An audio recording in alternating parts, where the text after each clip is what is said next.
so many of you here today. I met lots of you last night at the dinner, but I look forward to meeting those that I haven't met so far during the day. What we'd like to do before we make a start is to stand and have a minute's silence for all those who have died, both in Israel and in Gaza. So if you could join me in standing for 1 minute silence, please.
Thank you very much. If you'd like to sit now.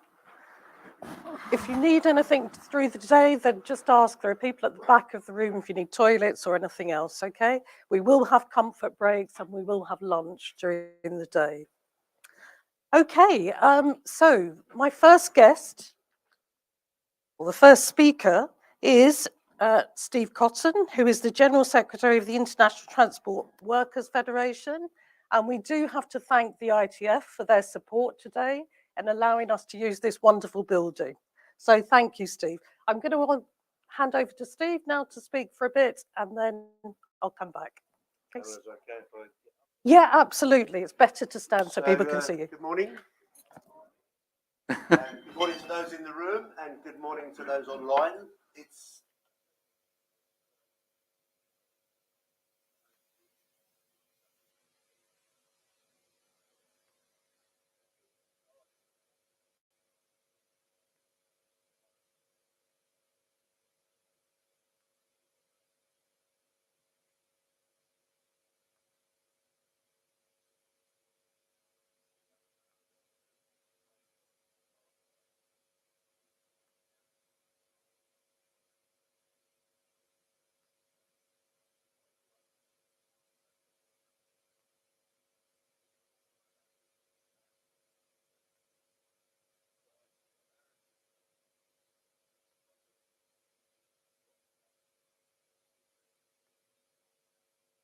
those early beginnings.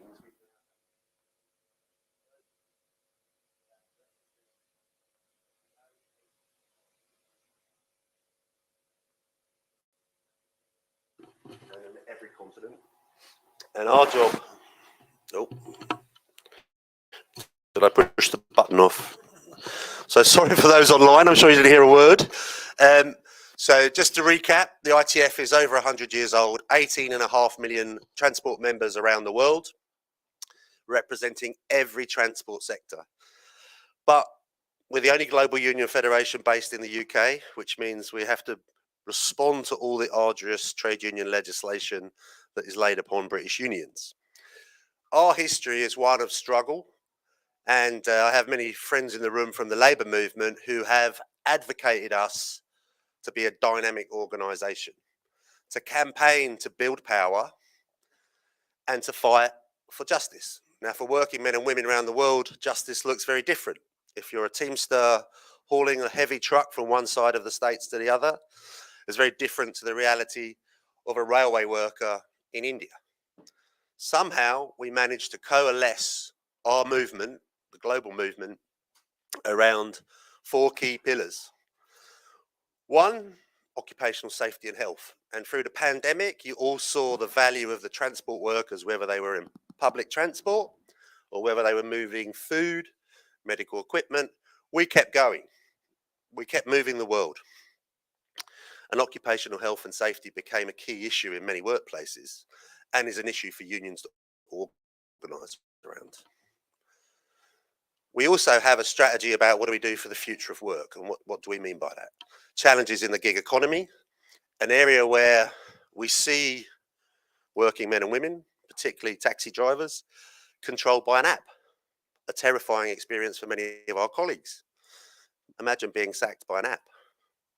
There's the humanitarian approach in that.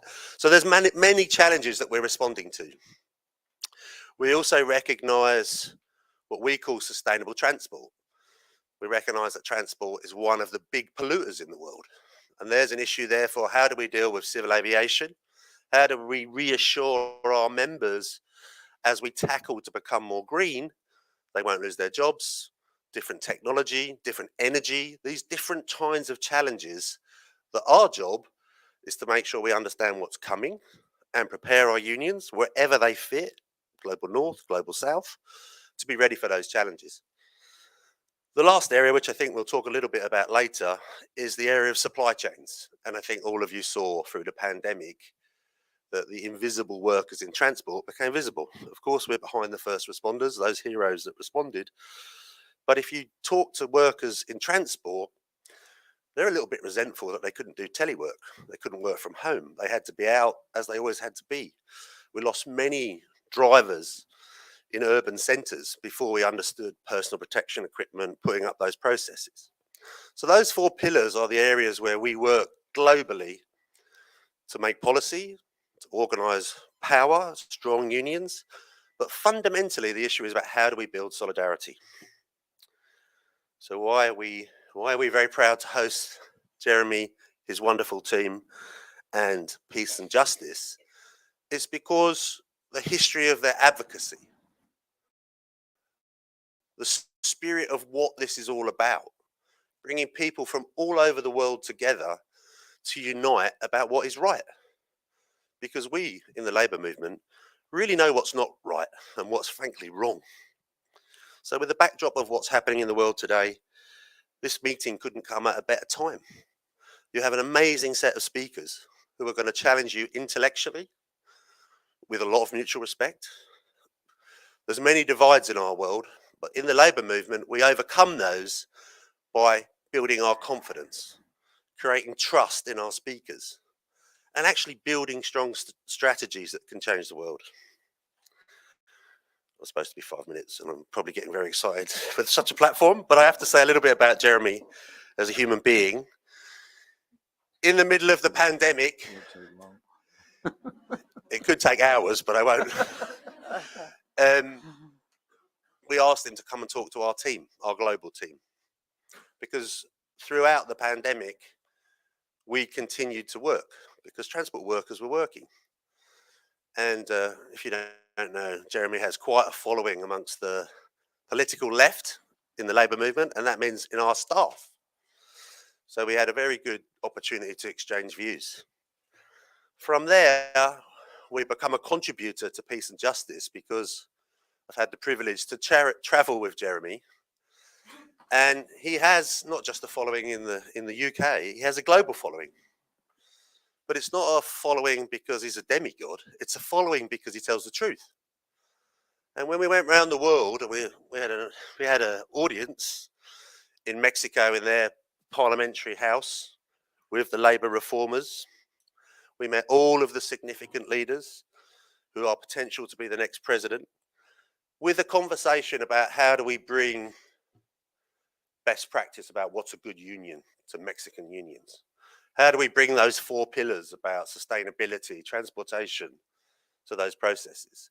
And I've got lots of examples of where Jeremy helps us promote the message about why it's critical to be a member of your union and why it's vital that we build a bigger network.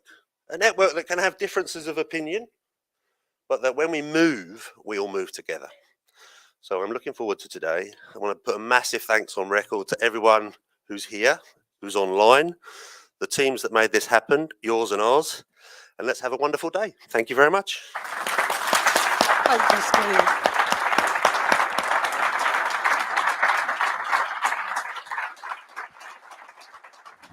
So I just want to say a bit more about the Peace and Justice Project, and then of course a bit more about Jeremy, But first of all, the Peace and Justice Project was established by Jeremy after the general election as a kind of home for the politically homeless. I don't know why he thought such a thing was necessary, but anyway, he did.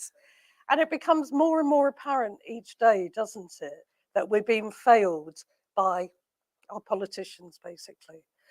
So the Peace and Justice Project, it strives for social and economic justice. And it does so within the UK, but it also wants to do so internationally. And we see what's happening in the UK. We're really aware of how bad it is, how disillusioned people are with politicians generally, how they see that there is no party for the working class.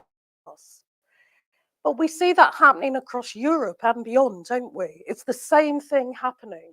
And instead of addressing what's needed, we're seeing our parties move more and more to the right. And that is a really worrying thing to be happening at this time when we're in such an economic situation, poor situation. So in my day job, I work in a law centre, and I've worked in access to justice for almost as long as Jeremy's been an MP. And I've been aware of what Jeremy's done throughout his kind of time as an MP, because he's always been there. If you were discussing some minutiae of social security law, Jeremy would know about it. If you were discussing refugees, I can remember sitting on a platform with Jeremy somewhere in Islington talking about asylum seekers and what the government were doing at the time. And there are about 10 people in the audience. You know, that's very different now.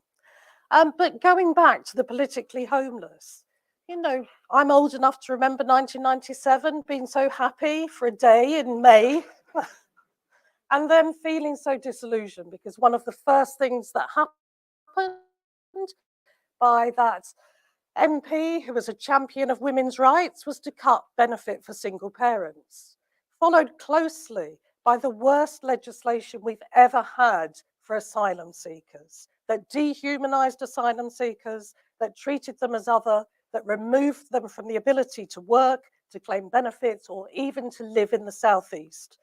That was a Labour government. And what did that Labour government do? It sent asylum seekers away from the southeast, from London. It sent them to the northern towns where there was already poverty. And what was the result of that? So we are here today in an international conference. It couldn't be more timely, could it? A conference on peace and justice. The Peace and Justice Project, it has 5 demands or 5 aims at the moment. They're not that radical. You know, if you're not familiar with them, a pay rise for all. That's definitely needed, isn't it? We have such inequality, economic inequality. A Green New Deal. You know, the planet, we see what's happening. We absolutely need a Green New Deal. Housing for the many has got to be the greatest issue of our time. Anybody who's got young children, or not so young, looking for accommodation, who are paying a fortune, who will never be able to own a home, but also will never be able to get a council home. That's such an issue. A fair tax system, is that so much to ask for? And of course, welcome refugees and a world free from war. We hear we've got to stop the boats. I know, because I deal with asylum seekers every day, where those people are coming from. I know that the young people have journeys on the way that take years, that they are exploited sexually, in sort of slave trade and all sorts of things on their way.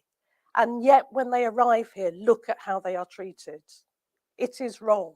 And they have so much to give, so many skills, if only we would utilize them. So, which brings me to Jeremy. I'm supposed to introduce Jeremy Corbyn as though you don't know him.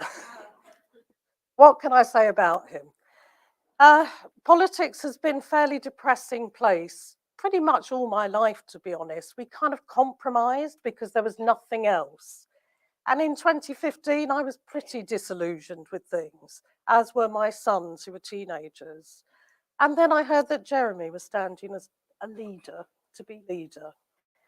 And I knew that if he stood, he would win, because I knew what the situation was for ordinary working class people. And that's what so many of our politicians miss, isn't it? They're not connected to what's going on in the real world. The first time in my lifetime we had a manifesto that I was proud to go out and canvass for. The first time we had a manifesto that would actually address the issues that would solve some of the problems. Now, we saw what happened. We saw how the establishment responded. However, we're not beaten. Jeremy came to be leader because there was a push from the bottom, from the grassroots, and that is still there. And to me, they're even more angry. And what's happened in Gaza has been a tipping point for all that is wrong in our society. So now I'm going to introduce you to Jeremy Corbyn, MP for 40 years, leader of the Labour Party, a genuine leader of a Labour Party, Director of the Peace and Justice Project.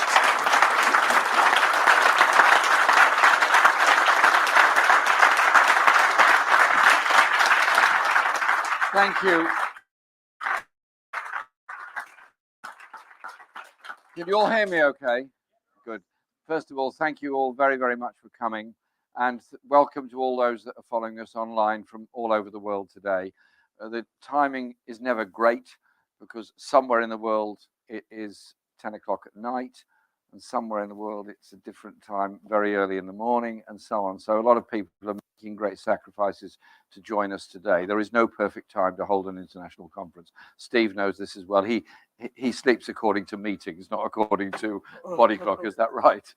And so welcome to all of you. And I want to say a huge thank you to the ITF for giving us the space today and the incredible help and advice we've had from the ITF. And as Steve explained, we've been working very closely with the ITF on union recruitment and union building internationally, particularly in Mexico, where we've, I think, made some great advances and great success.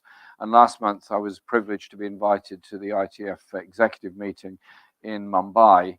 And it was fascinating because it was a young workers meeting of young transport workers from around the world. And the most fascinating conversation I witnessed was between a train driver from Scotland and a woman train driver from Botswana, describing their different lives and their interaction of it. And that's what the ITF does. It brings people together because essentially workers' interests are the same the world over.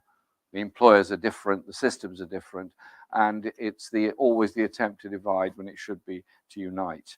I also want to say a big thank you to the United European Left for the support they've given for this conference. You'll be hearing from the spokespersons from today, and the Workers' Party of Belgium, who I was privileged to speak at their annual conference in Brussels last month, and the support we've had from the Rosa Luxemburg Foundation. And again, they'll be speaking today. So this is very much an international gathering that we've got here today.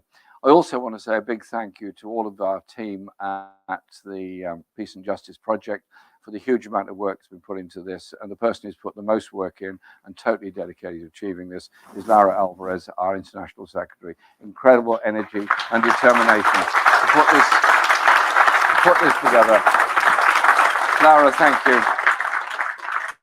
Thank you very much for everything you've done and the energy that you put into this. And it is going to be successful because it's also a way of us developing the international context of the movements here with elsewhere.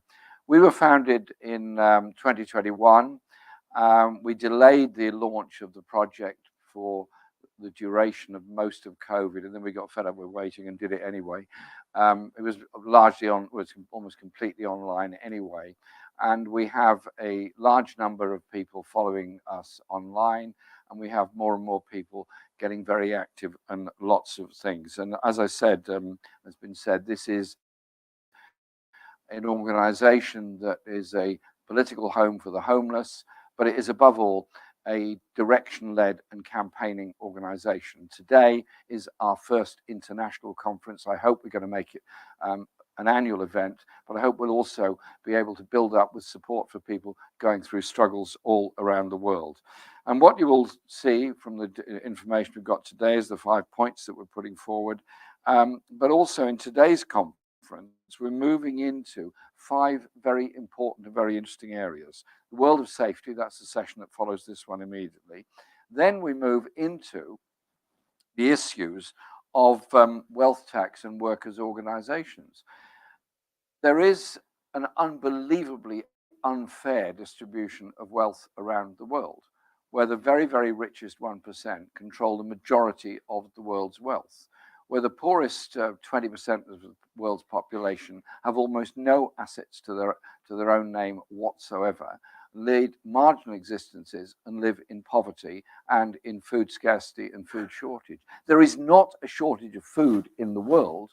There is a terrible system of distribution of the food in the world, which leads people into poverty and starvation, as is now happening in parts of Africa.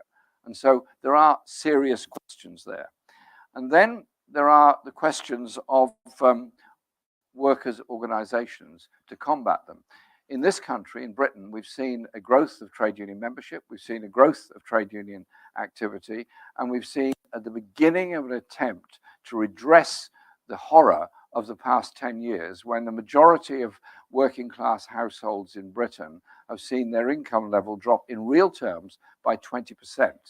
And we have a government that is dedicated to making sure that gap goes on and gets worse and worse. And we have a social security system that punishes large families, for example, that sanctions people who are already having difficulty in coping and leads them to desperation and poverty. This, the 5th richest country in the world, has more food banks than branches of McDonald's, and has at any one time thousands of people either sleeping rough or having an insecure living where they're moving from one person's flat to another just to try and survive. Is it right? Is it necessary? Is it proper that in this capital city of one of the richest countries in the world, you don't have to go very far before you find somebody begging just to get the money to pay for a night shelter for one night? It's obscene. And the levels of poverty are so great that we're actually all losing out. A child growing up in a poor household, in an overcrowded flat, is unlikely to have the same level of achievement in school as a child growing up with sufficiency of space, access to computers, and all the support they need, that doesn't have parents that have got to do 3 jobs just to make ends meet. What do? We waste the talents that are there in front of us. The doctors, the engineers, and all the other great jobs are being lost to working class communities because of the levels of poverty in it. And it's not just here, this is a global phenomenon, which is why we as a project work with organizations around the world and with trade unions around the world on trade union recruitment issues. And that to me is very, very important. The world of work has changed a great deal. It isn't necessarily heavy industry that employs vast numbers of people in the way that when I was growing up it did. It is a variety of jobs in a variety of industries, and it is a lot of young people, mainly young people, working in the insecurity of the gig economy.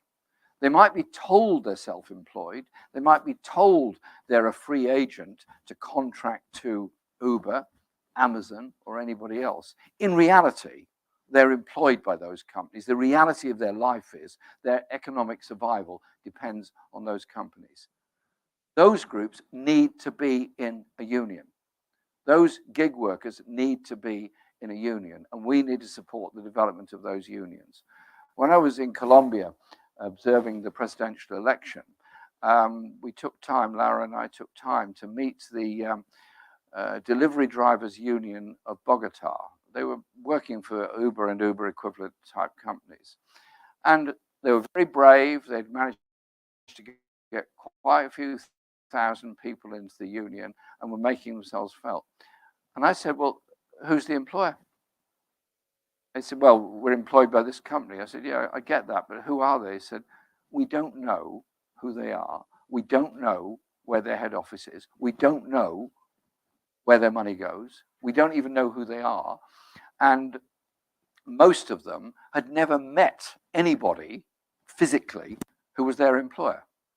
They were working on mobile phones, being sent all around the city in great danger. And if something happened to them, the employer was nowhere to be seen.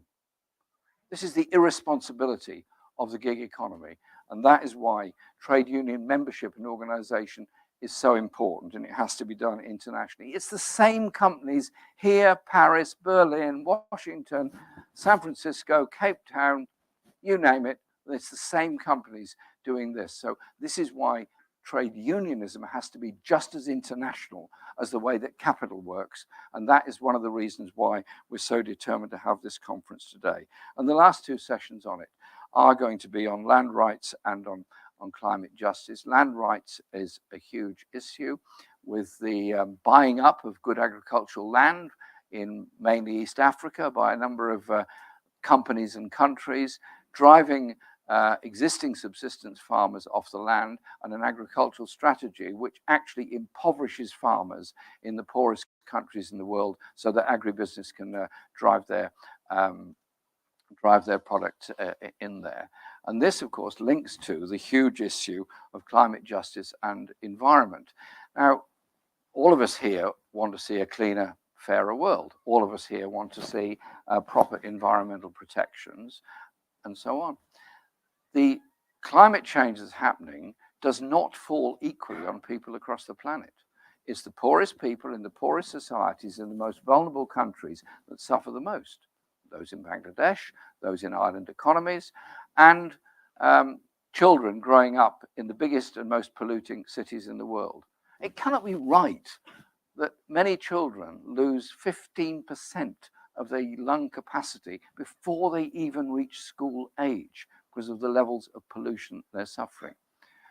We deal with that, yes, by regulation, yes, by conversion to sustainable transport, yes, by improving public transport and all those things. But we don't deal with it by blaming those that work in the current transport systems or the current transport industries, or indeed in industries that pollute. You convert them. You can only do that by public intervention, which is why I was very keen to put into our manifesto in 2019 the climate justice issue, which is about clean air and good quality sustainable food for all, not the ability to buy your way out of pollution into something else. It is about, well, it's a class issue, and as the project put on an alternative COP when the COP was being held in Glasgow, and it was absolutely fascinating. I'll give you one example of how fascinating it was. We brought together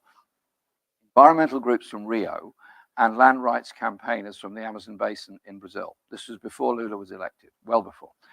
And I thought this meeting was going to be one big fight between them, i.e., those in Rio were not necessarily that bothered about land issues in the Amazon, i.e., those in the Amazon weren't that bothered about pollution in Rio. Big difference. Not a bit of it. They talked and understood each other's issues, each other's problems, and their common search for justice for themselves and their children growing up, and the need for an end to the destruction of the Amazon rainforest. Just as much it was a need to start really improving housing conditions and air quality and living conditions in Rio. A sense of unity there, and that sense of unity a year later led to the election of Lula as president of Brazil, with a clear commitment on all the social changes that are happening. I've been told to finish in good time because we're already running slightly late, so I'll just say a couple of other things before Pamela tries to stop me. I was going to give her a shepherd's crook to stop speakers going on too long, but I couldn't find it this morning. We started with a moment's silence for what's happening in Gaza. The killing of people on October the 7th was wrong and appalling. That act of terror that took lives of 1,400 people. Israel's response of bombing in Gaza has now taken 11,000 lives. Just as I was coming here this morning, I heard that the Israeli Armed Forces, the IDF, has instructed everyone to leave Al-Shifa hospital within 1 hour. A hospital, everybody's got to go. There's nowhere to go. and told them to go westwards towards the beach. This is unbelievable. We're watching in real time the destruction of life, the destruction of what passes for a public service system in Gaza, and more killing is going on. When the General Secretary of the United Nations says there is disaster, there is famine, there is death coming even worse to Gaza now, surely to goodness every government in the world should recognize that and say to Israel, stop, make sure there is a ceasefire that can bring about a long-term peace and a long-term justice. You can invade, you can control, you can kill, you can maim, but the bitterness goes on for decades and decades and decades. Peace is never easy to achieve. You've got to start somewhere, which is why I was so disgusted by the failure of our parliament in London to vote the very minimal thing of asking for an immediate ceasefire and ceasing the supply of arms to Israel to encourage them to sign that as well.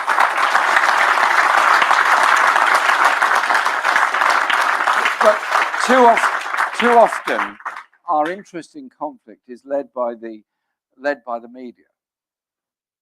Obviously, Gaza is a huge story, and we're all watching every day. There's still the war going on in the Ukraine. There's still the need to search for peace in the Ukraine. There's still the conflict going on in Yemen. There is still the cholera, the poverty, and the results of the arms trade sales to Saudi Arabia, which has been used to bomb Yemen.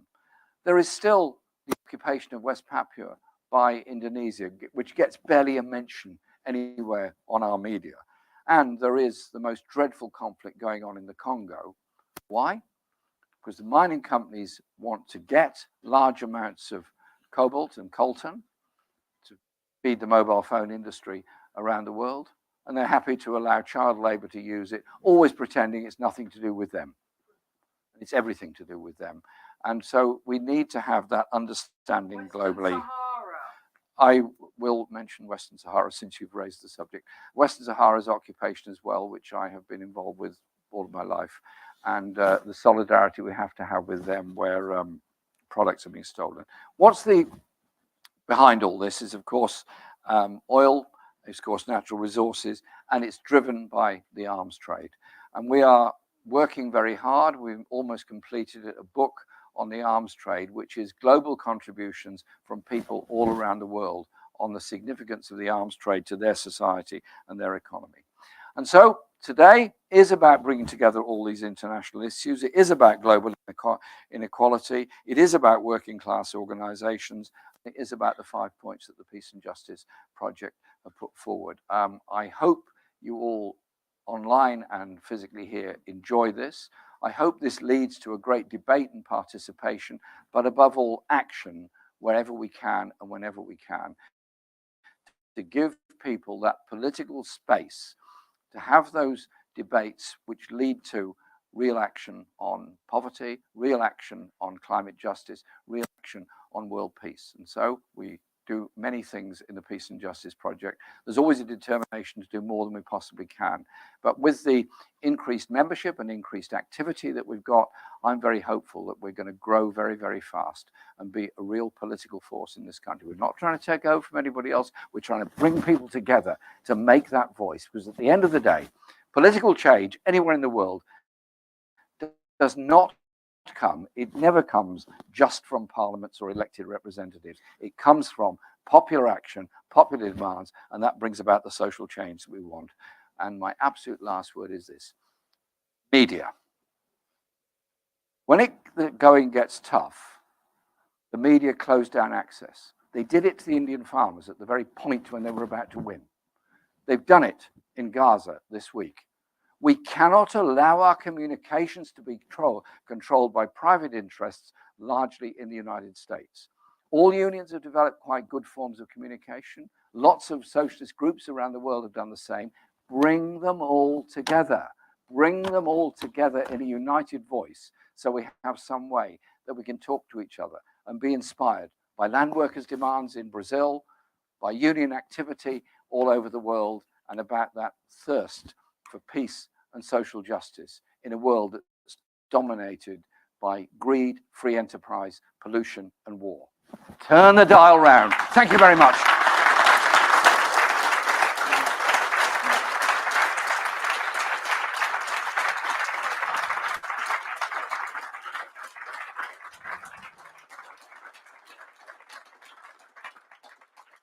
Thank you, Jeremy. I learned a long time ago about timings when you're with Jeremy, and getting anywhere takes much longer than you expect because he talks to everybody.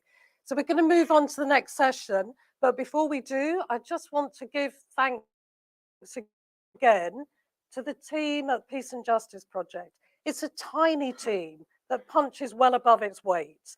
And particular shout out to Sam and Artin and Sinead, who you probably don't hear that much of, but they're usually creeping around with a camera somewhere, but they are the ones that make things happen.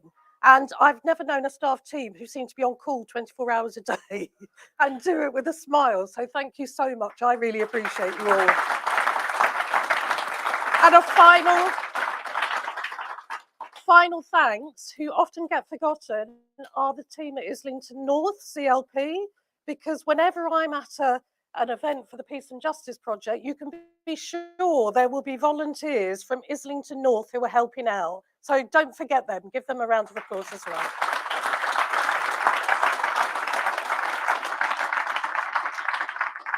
So if you just give us a few minutes to swap around now, and we'll get the next panel up, okay?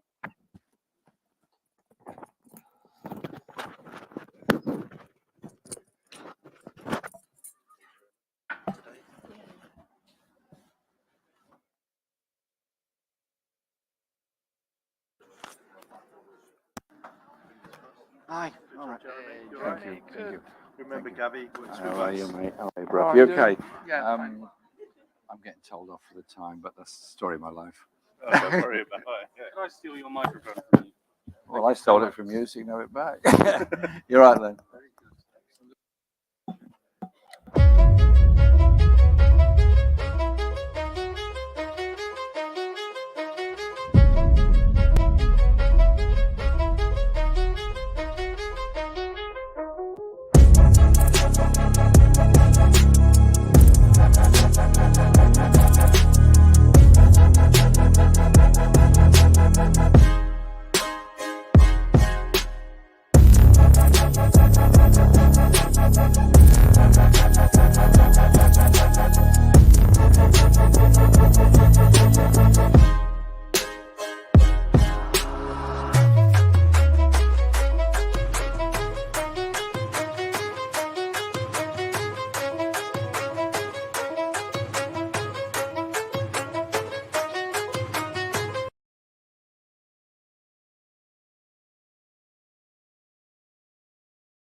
Okay.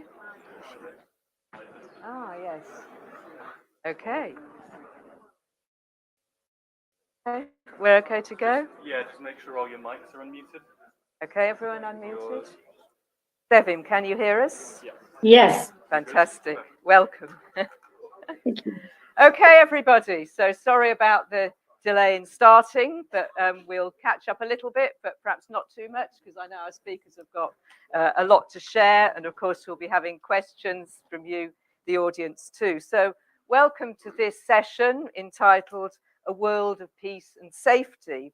And of course, this is far from the reality in the world today. On the contrary, we live in a world of severe and worsening existential threats, from the risk of nuclear war to the escalating climate catastrophe. Across the world, hundreds of millions live in poverty, millions more face war, displacement, sickness, and hunger. We have deprivation and dislocation on a massive scale. The rich have never been richer, yet capitalism as a system, the root of these crises, is itself in crisis too. So surely this is the time for the left to fight for its alternative vision and reality for society, for political and economic democracy, and an end to imperialism, and for peace and justice. Yet the left is not making the headway that is needed. In many countries, it's the far right that's making political capital out of these crises that we, the people, are facing. So I'm sure that this is the question that seizes us all. At this most dangerous of times, how can we make progress and win the arguments and win the political struggles?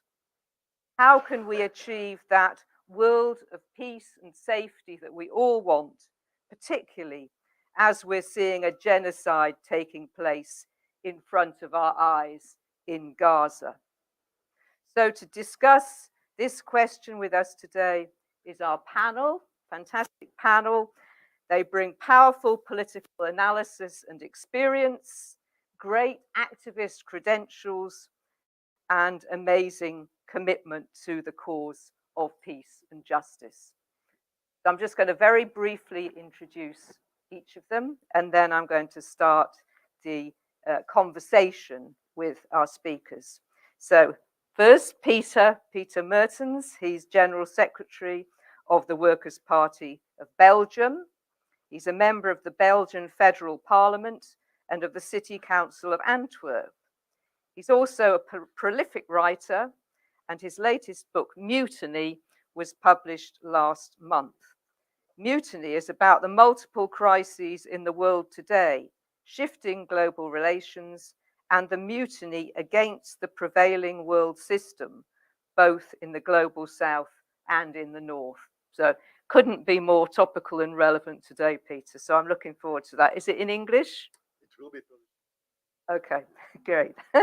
And then Paul Rogers. Paul will be known to many of you. He's Emeritus Professor of Peace Studies at Bradford University. He lectures widely on international conflict, has particular interests in the Middle East and paramilitary violence. He's written and edited 30 books, amazing achievement there, and he is also Open Democracy's international security correspondent and a regular broadcaster. And then on my right here, Walter Bayer.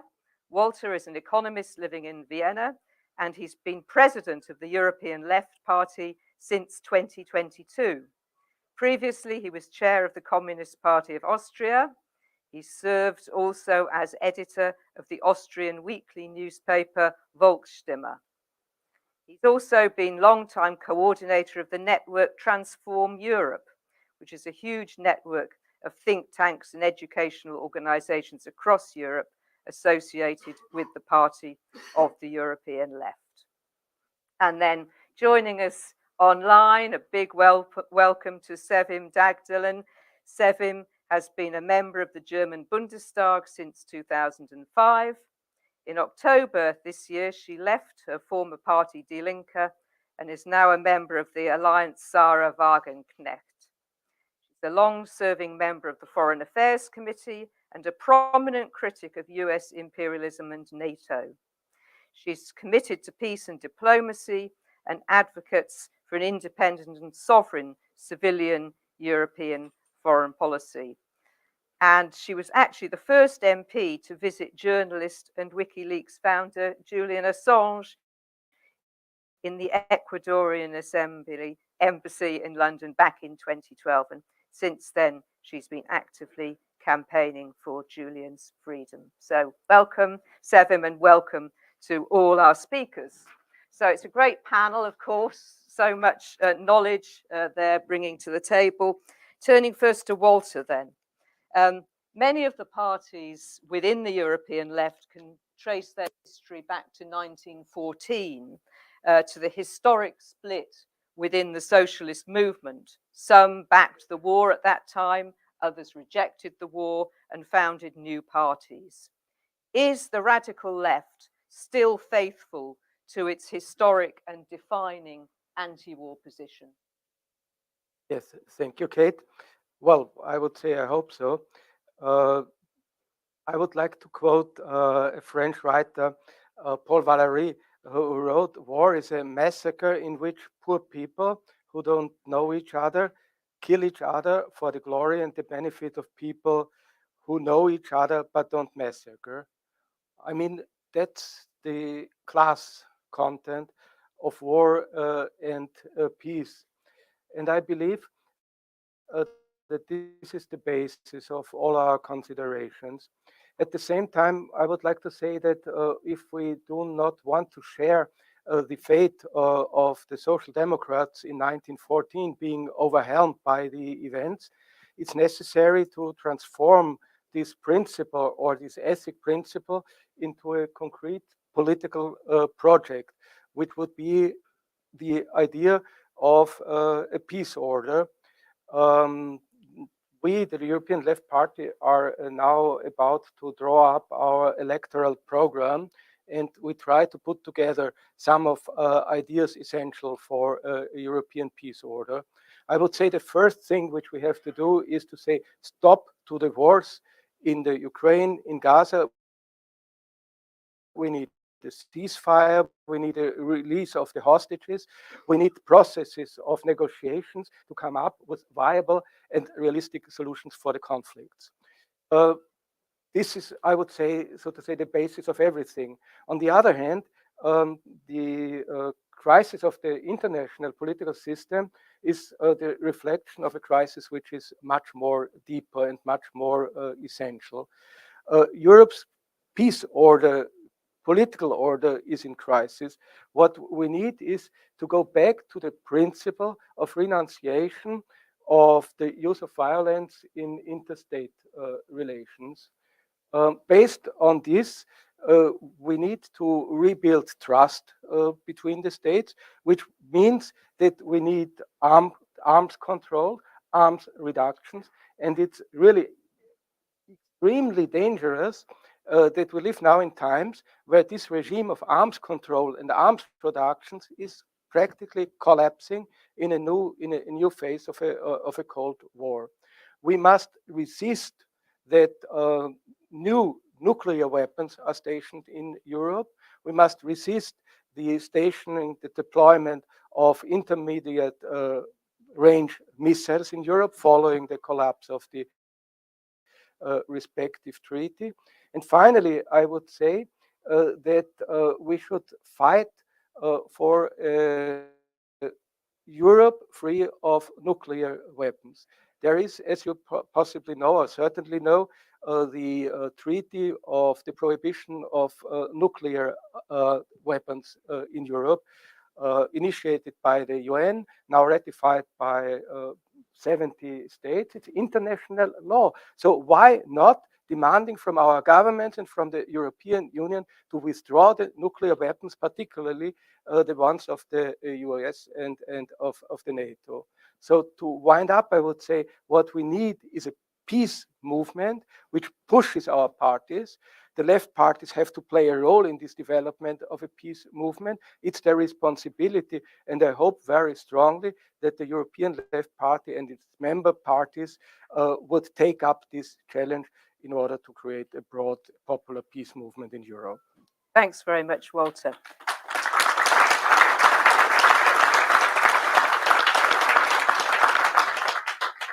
Sevin, turning to you next. So you're very active for peace. You're a prominent critic of NATO. How do you see the left internationally shaping up on the question of peace? Hi, Kate. I hope you can hear me very well. Yep. Can I get a sign? Yep. Can you hear me? Yeah. Yeah. I can hear you. Okay. So thanks very much for having me here today and for this really important conference, international conference, and for the effort of Jeremy Corbyn and all the friends in the Peace and Justice project. I think the peace issue must be at the heart of a progressive movements or parties' agenda. Practical work to oppose war, rearmament, and arms experts is the centerpiece of each and every progressive force. According to the researchers by the US Brown University, 4.5 million people have been killed in the wars waged by the US with the support of NATO or a coalition of the willing in the course of the past 20 years. So war is one of the normal forms of social intercourse of the West. And this cult of violence and death to enforce imperialist rule in favor of the geopolitics of oligarchs and large corporations must be opposed. The French socialist Jean Jaurès once said that capitalism carries war within it, just like a cloud carries rain. So if we want to overturn the unjust conditions in our societies, in which the rich get richer and richer and the poor get more and more, we have to take the war economy into account. And with the US and its vassals, we are now dealing with countries that not only brutally exploit workers, but which also violently appropriate natural resources and market access as a form of new colonialism, one that moreover gives rise to racism on a large scale within the countries of the Northwest. And in addition, in these times, the resources needed to rearm and equip third parties for these proxy wars are enormous on the Western side and just keeping on growing. So it can be said that the Soviet Union perished because of its armament policy. And the same appears to be true for Western countries today. Germany plans to spend 20% of its overall budget on the military in the next year, 2024. The German Federal Minister of Defense, Boris Pistorius, wants to settle up still further and make the German army, I quote, ready for war, quote end. So this is a language that we have not seen since the Nazis' 4-year plan to rearm Germany in 1936. Progressive and left-wing politics today means standing up to the warmongers and striving for a sovereign, peaceful foreign policy that favors balancing of interests and rejects aggressive military threats like the NATO. Thanks very much, Sevim. Can I pause you there? I'm forcing everyone to 3-minute answers just so we can get everything in. Thank you so much.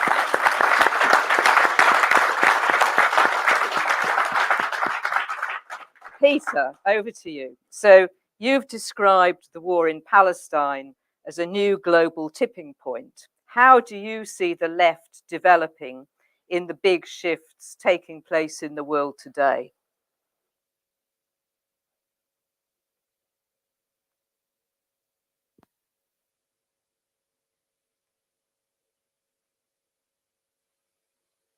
No.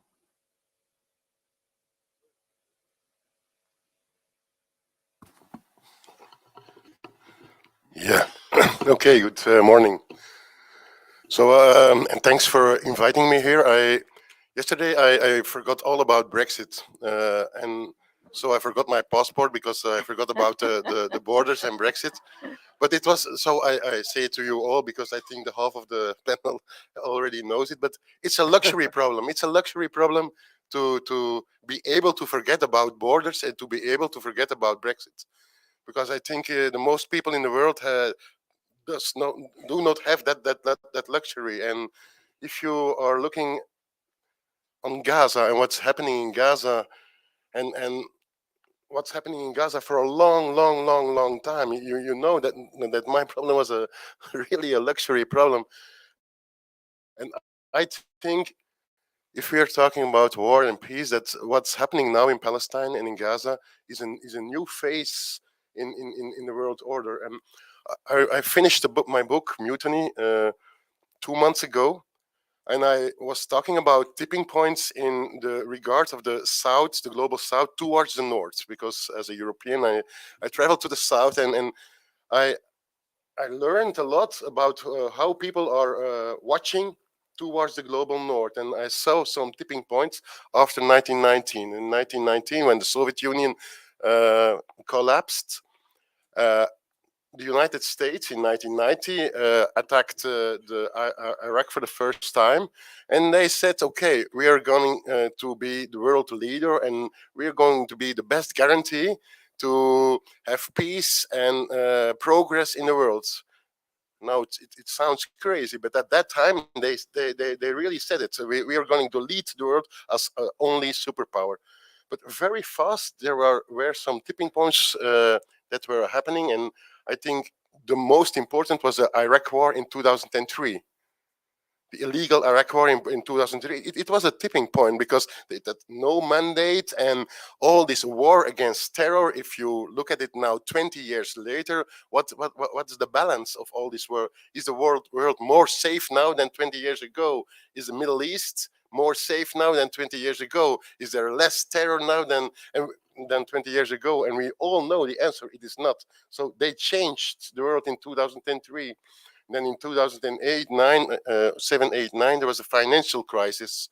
And I think the global belief in this financial system of Wall Street controlling the world, not only controlling the United States, but controlling the world with the dollar, the hegemony of the dollar. In 1978, it became clear for everyone on the world, whoa, this system is not a safe haven. You cannot trust on this system. Of course, left-wing people, they knew, etc., etc. But in 2007, 8, it became clear for everyone. You could not trust anymore this Wall Street system. And it's not a coincidence, I think, that in reaction of this financial crisis in 2009, the BRICS were born.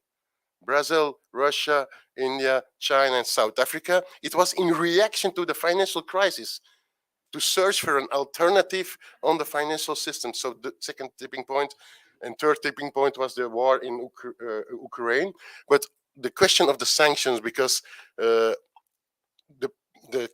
of the countries of the South didn't follow anymore the orders of the United States, and they were going against the sanctions politics of the United States. And so now we are in a new era, and I think it's a new doctrine of unaccountable, extreme aggressive violence live on camera. And if they succeed with the support of the United States, all of international law, all of what's left of United Nations will be broken down for a long period. But the good thing, and then I will finish with that, the good thing is, at the other hand, they are isolated. Israel and the United States are isolated. Look on the vote on Cuba. Only two countries against the lift of the blockade. And in the world, there is a movement again, like in 2003, very powerful movement to support Gaza. So I think we are also on the positive side of a tipping point where there is a world with a unanimous voice going against this stance of war. Okay.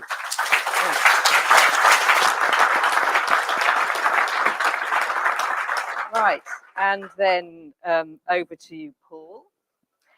So we've seen a recent shift in the trade union movement towards support for increased military spending. This was the outcome of the debate at the recent TUC Congress. What accounts for this? What accounts for it, I think, is this mic on? Can you hear me? What accounts for it, I think, is the continuance of a cultural shift which puts security in its conventional form at the top of our thinking. And you see it in many different ways. It's linked, though, to two other major trends, which have already been talked about a little bit this morning. You're going to get much more attention later today. One is the whole issue of the new neoliberal economy, now more market fundamentalism, which is essentially creating a system of more and more wealth and more marginalization. And the other is really the onset of something which is facing us straight in the face, and that, of course, is climate breakdown. And that is sudden, it's accelerating, and it has to be addressed quickly. So you have the three issues of basically economy, environment, and security. And what is happening in the trades unions in that particular date is really a constituent part of that.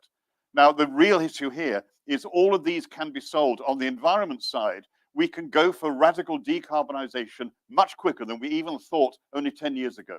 The technologies, thank heavens for those in this case, are really changing rapidly. On the economy side, it's much more difficult, but people are awake to what's happening, which I think is significant. On the security side, we have much work to do. Essentially, every major country that's an arms producer is a country that has a military industrial complex. The military themselves, the civil servants, the industry is hugely important, very profitable, with very high degrees of corruption, supported by arms sales, and also the universities, the think tanks, and the rest. You put those all together, all the interchanges, and it makes for a very strong culture. One person I know described it as a culture which is replete with hegemonic masculinity, which makes it even worse. And the point about this is that does have to change. There are groups now trying to rethink security. In Britain, it's the Rethinking Security Group. There are equivalents in other countries. Check that one out. It's worth looking at. The thing is that we are basically meeting interrelated problems in three different areas: environment, security, and economy. They interact at every level. And essentially, we see the securitization of the whole climate thing. Now we have to close the castle gates against the migrants. Now, the problem with all of this is you have to look at things in a different way. Can we be hopeful? Yes. Because as Peter was just saying, things are changing in many different areas. And I think we have to change. It's a simple thing. There's no way except to actually work our way through so we can move to a more peaceful world. It's going to be hard work, but we can work together to do it. Thank you.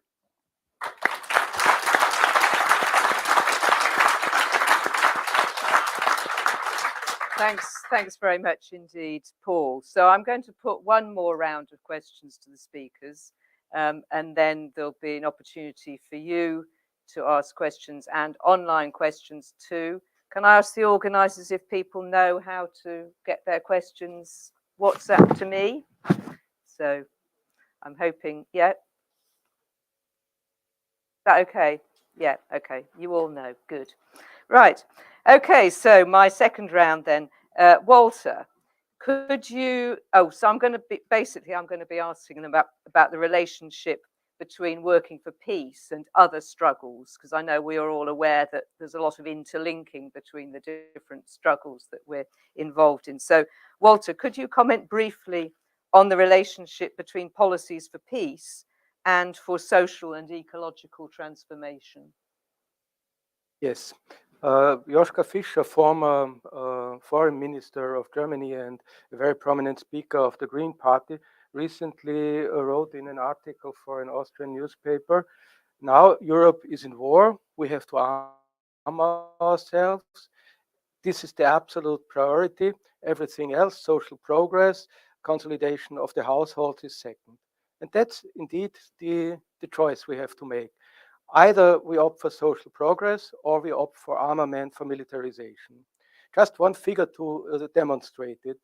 The 1 year war in the Ukraine caused CO2 emissions of 100 million tons, which equals the emissions of a middle-sized capitalist economy like Belgium. 1 year of war equals the emissions of an economy like Belgium. So it's obvious, it's evident that war and ecological transitions are mutually exclusively. I share Sevim's point of view that when talking about peace and war, we have to talk about capitalism.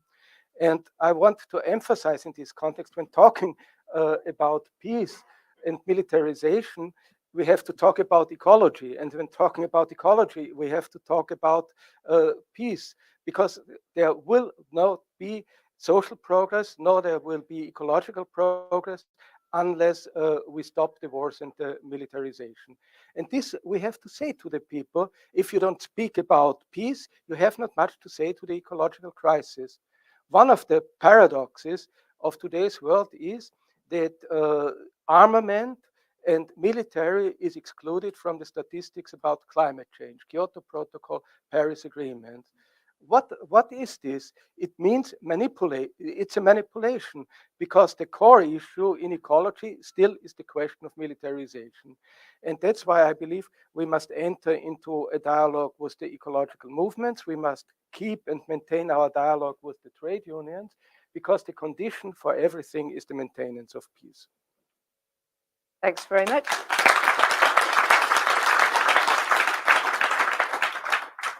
Sevim, back to you now. You've said that social cuts and war are two sides of the same coin. Could you tell us how this is apparent in Germany? Yes, of course. I mean, we are seeing this in a very concrete terms in Germany. While the defense budget is set to rise to 85.5 billion euro, there is no money left over for the maternal health care foundation. In the 2024 budget, 93% is set to be cut here, alongside many other social budget items. So the enormous cost of the war and preparations for war are being paid straight out of the workers' pocket. The war of the rich spells the misery of the poor, and that is the reality in our societies today. So, however, the way in which this economic war of the West is being waged against Russia can only be described as a social war against its own population. So while employees' net real wages fell by a historic 4% in 2022, since the beginning of the Federal Republic 49, as a result of high energy and food prices owing to self-destructive sanctions, this flushed profits of 171 billion euro into the coffers of the DAX, the German stock exchange companies. So the war is also leading to massive redistribution from the bottom to the top in Germany. And our task is to end the most senseless economic war in history, to end this senseless sanctions against Russia. And this economic war is being waged with the flimsy argument of wanting to hit the enemy's oligarchy, but in reality, it's only enriching our oligarchy, driving our economy into recession and a considerable part of the population into financial ruin. So many people are simply unable to afford the increased prices for energy and food anymore in Germany. So with this in mind, cuts to social services and war are merely two sides of the same coin. This also applies to a considerable extent to economic warfare, whose means are peaceful, although its ends are self-destructive and bellicose. And that's why we are for the end of arms supplies to Ukraine, but also for the end of the sanctions, because they're hitting our own population. And I think no oligarchs are our oligarchs, whether the Russian oligarchs nor the German oligarchs. We are on the side of the working class people in Germany. Okay.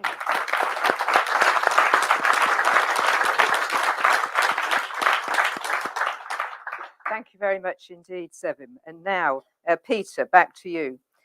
Could you comment on the importance of international law in our work for peace, perhaps in relation to Palestine?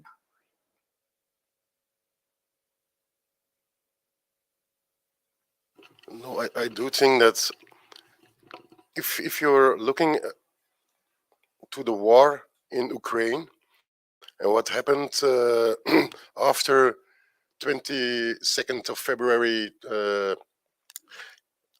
in the international community, it took 3 weeks, 4 weeks before there was already an investigation of the ICC. They sent more than 40 people of the ICC, so the International Criminal Court, to invest potential war crimes in Ukraine. It took only 2 months, 3 months to have an arrest warrant for Putin for displacing 6,000 children. It took 1 month, 2 months to get immediate sanctions towards Russia. We are now in discussion in Europe, the 11th package of sanctions against Russia, the 11th since the war. It took immediately a military embargo against Russia, and they armed the resistance in Ukraine. And now if you're seeing the situation in Gaza, and everyone I think in the world is seeing that, where is the investigation of the ICC? What is Prosecutor Khan doing? He was going to Rafah and then he left. Where is there is no investigation happening. It's a scandal, really. There is no arrest warrant. There's no 6,000 children displaced. There's almost 6,000 children killed in Gaza at this time. Where is the International Court of Criminal Court? Everyone is looking at that. Where is the military embargo? Why the trade unions like the ITF in my country, the transport unions, they had put on the agenda the blockade of military weapons. And I salute really the trade unions everywhere to get that level of humanity. It comes bottom up. I salute them. But this action had to be taken by United Nations and by all of the European country. And these double standards, it cannot continue like that. And like I said, I do think it's not only about Gaza. Of course, it's about Gaza, but it's about the future of the United Nations, the future of the international law. Because if Israel can do this kind of unprecedented, extreme, violent war of destruction, no country in the world will be safe after this. They will Israelize other countries, and they know it. So we have to act also with the European Union. And so, in my opinion, the European leaderships and the European countries has to join the plea for bringing Netanyahu and the leadership of the Israeli army before the International Court, Criminal Courts. You should ask. We should ask it to the British government. We ask it in the Belgian government. We should ask that. They have to act. The same thing. Second thing is there is an association agreement between the European Union and Israel. So Israel pays no taxes for products that's been exporting to the European Union. It's tax-free, and Israel has full access to knowledge and technology in all of Europe. That's in the association. So it's mainly economic advances, and it's still continuing today. So it has to be abolished. it has to be abolished immediately. And third, I already said, there has to be a military embargo. We cannot continue to live to give arms to this war of destruction. And I think there will be pressure from. If you see, and I will finish with that, I'm pleased that there is 500,000 people here in London, then 1 million people, and sometimes people think it doesn't make a difference. It does make a difference that peoples all over the world are now protesting and waging this movement unanimously against what it does make, and we will continue till international law prevails. We have to do it, comrades. Thank you.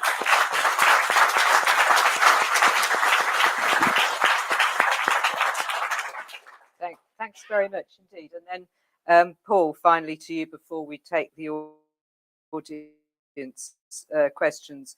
So we've been hearing how significant the weapons spending is, the weapons production is, how that's escalating and contributing to wars. Where can we access good data and information about what's taking place, in terms of the arms industry, and what steps could we take here in Britain to oppose these developments?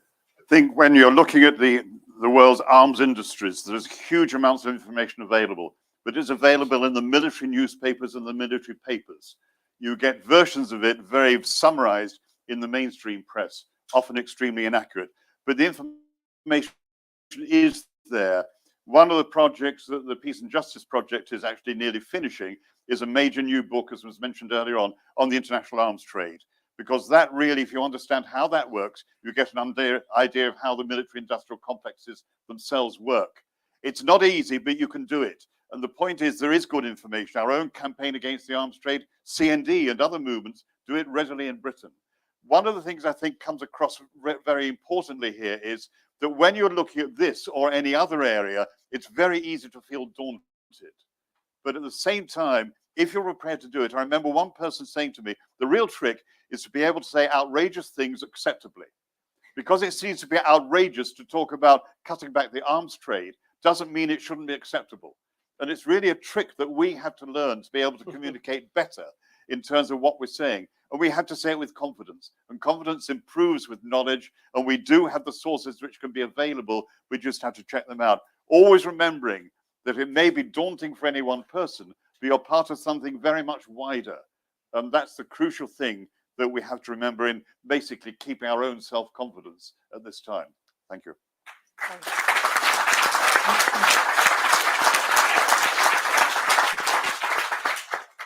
Thanks very much indeed, Paul. I think that's very helpful advice, because I know we all want to do as much as we possibly can, but sometimes we feel daunted.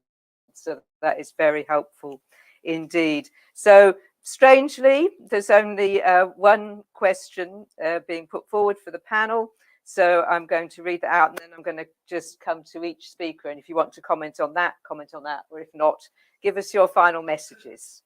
So the question is, talking about war and the struggle of people, the struggle of Kashmiri people is being silenced even more now that India is becoming powerful. How do we help them?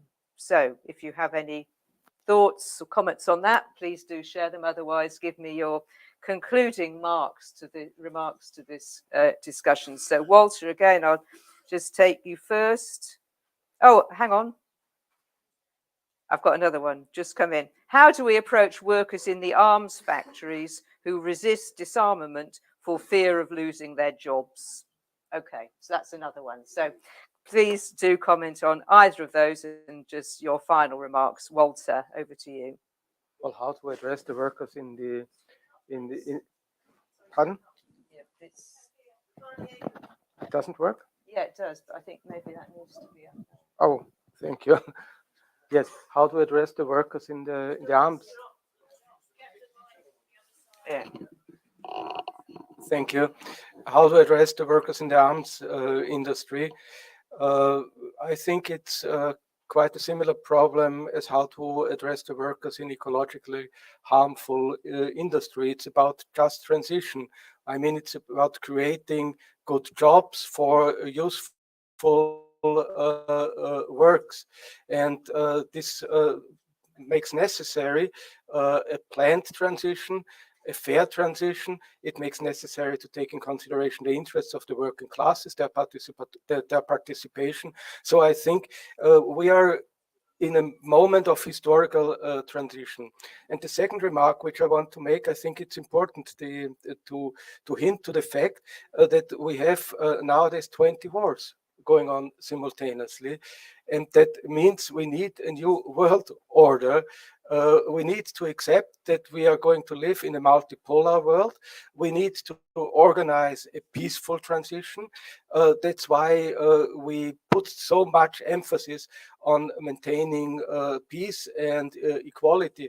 And finally, let me say, people of my generation, we were out for fighting against the unlawful, unjust war of the US in Vietnam. We were out in solidarity with the Chilean people. We were 2003 answering the call of the World Social Forum to fight the war in Iraq. We were against the war in Yugoslavia. I say this simply to demonstrate we know who the enemy is.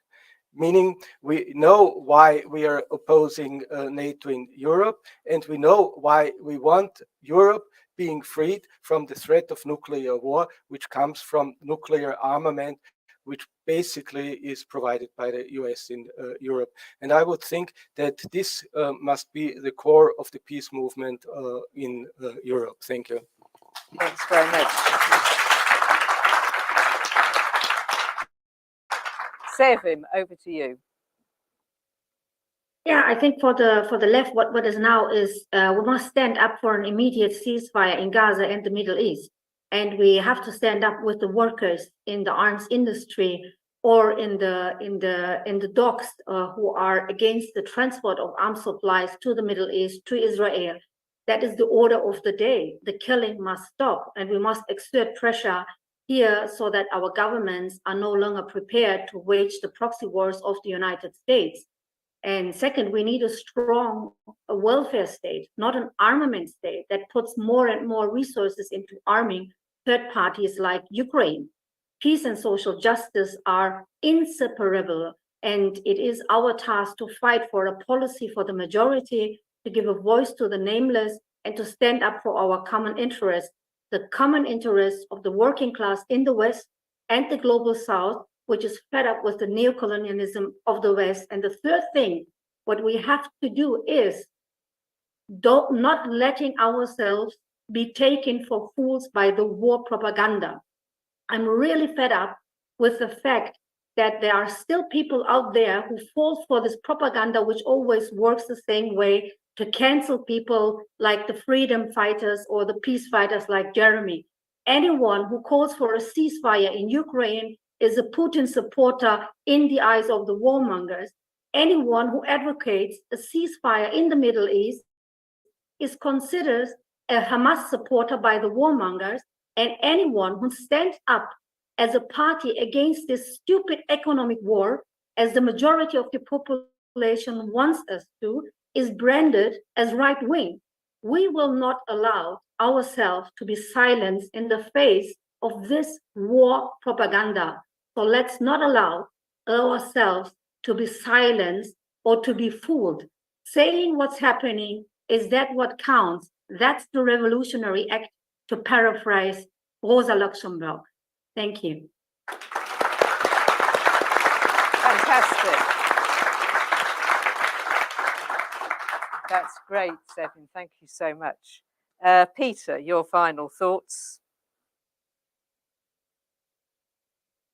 I was in South Africa a month ago in a conference from the International People's Assembly, and there was a lot of people of the South, the global South, and they asked me, where are you from? And I said, Belgium. And they said, oh, poor you. And I said, why? Yeah, in the far right and in Europe it's a big problem. And I said, okay, that's a new way to look at Europe. And maybe they're wrong, but I said, the problem in Europe is not the extreme right. The problem is maybe a little bit the self-confidence of the left, and that the left can be proud again. And I think if you see COVID, like, it was clear who makes the world turn. It was clear it was the working class, and this to be proud to be working, to be proud to belong to the working class, to the class that makes things, that creates things. This proudness, we need to have it again, because I do think so also in the war question. Beyond this bullying, beyond this extreme violence of Israel and the United States, there is also some fear in Washington. There's also some fear in Israel to lose this world hegemony and to lose this world order. And we have to see beyond also this fear and all this violence and to be proud again. I think it is important that we can go forward also in Europe with the working class. It's also like if the dock workers or the transport workers decide to block arms, we block arms. It can happen. We can realize things like that. And I think we have to discuss this narrative, also this narrative, positive narrative about the working class. And I will finish with that, about socialism. Because I think capitalism, this is some of the final stages of capitalism. This world cannot continue like this. And in my opinion, socialism is the simple things: a house for everyone, free education for everyone, free public health care for everyone, the simple things. Everyone on the planet wants the simple things. And I think also we have to articulate that we are against capitalism and in favor of socialism, another economic order, a just economic order. That's my opinion.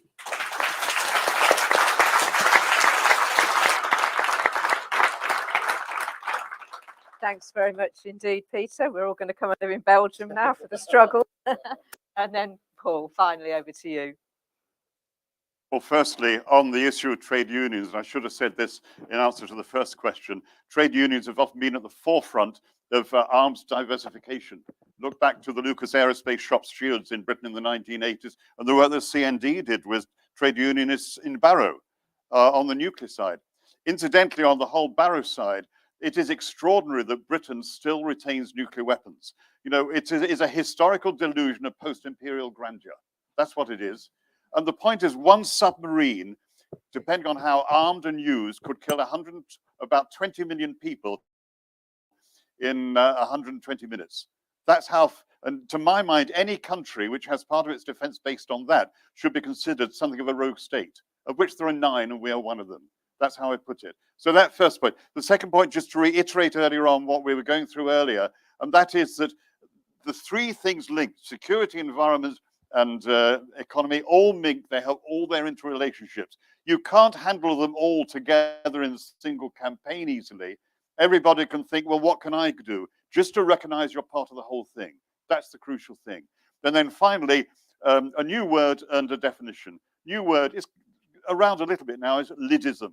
Because essentially what we're about in our security is lidism. You keep the lid on things, you never go underneath and see why it's boiling in the first place. And the second definition, a different definition of prophecy is suggesting the possible. And what that means is this is perfectly the time when we're having to show people or tell people what the alternatives are. They're already there in just about every case, but we had to be able to really shout it from the rooftops to get it through. So remember, lidism and a new definition of prophecy. That'll do.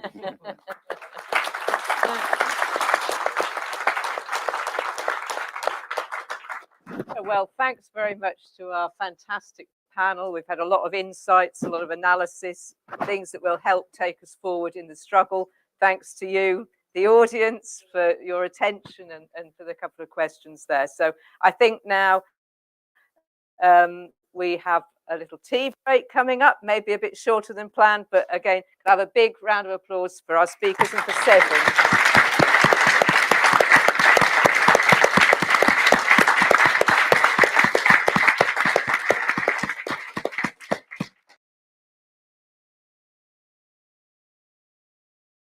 This is Yannis Varoufakis with an invitation to you to join the conference, the annual conference of the Peace and Justice Project on the 18th of November, where I, along with others, we're going to be discussing the question of spreading wealth around, of taxing wealth and making it work for the many, not the few.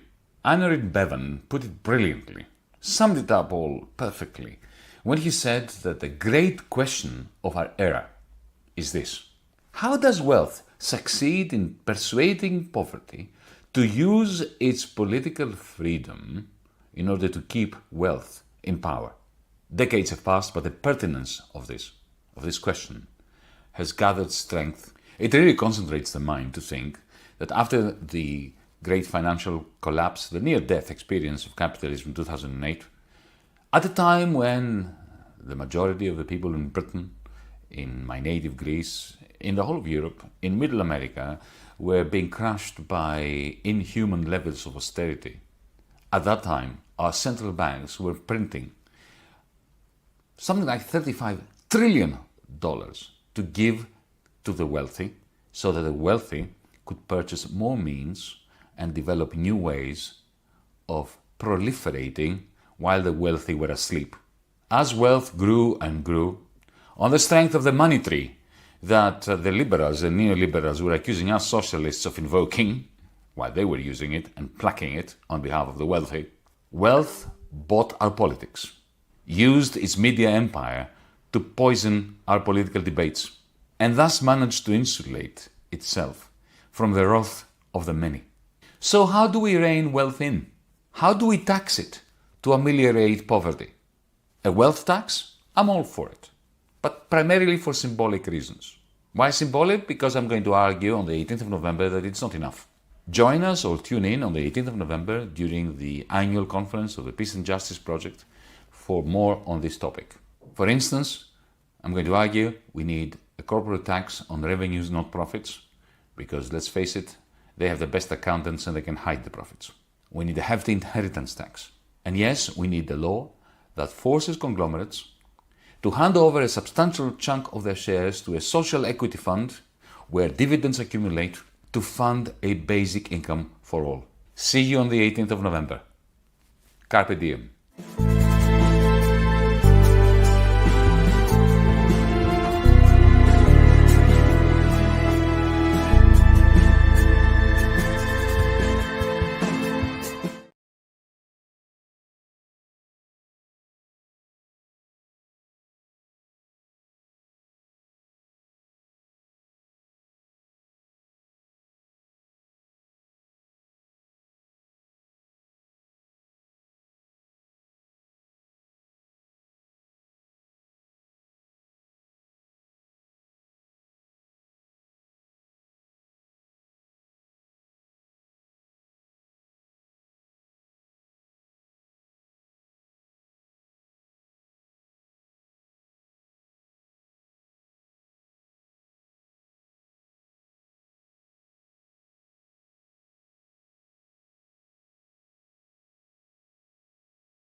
Slight technical.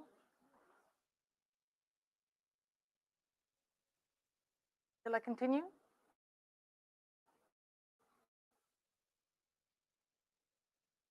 Okay, so welcome to the second session. My name is Claudia Webb, and I'm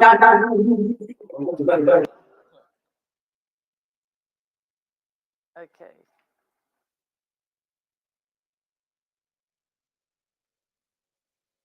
Okay, I think we're good to go.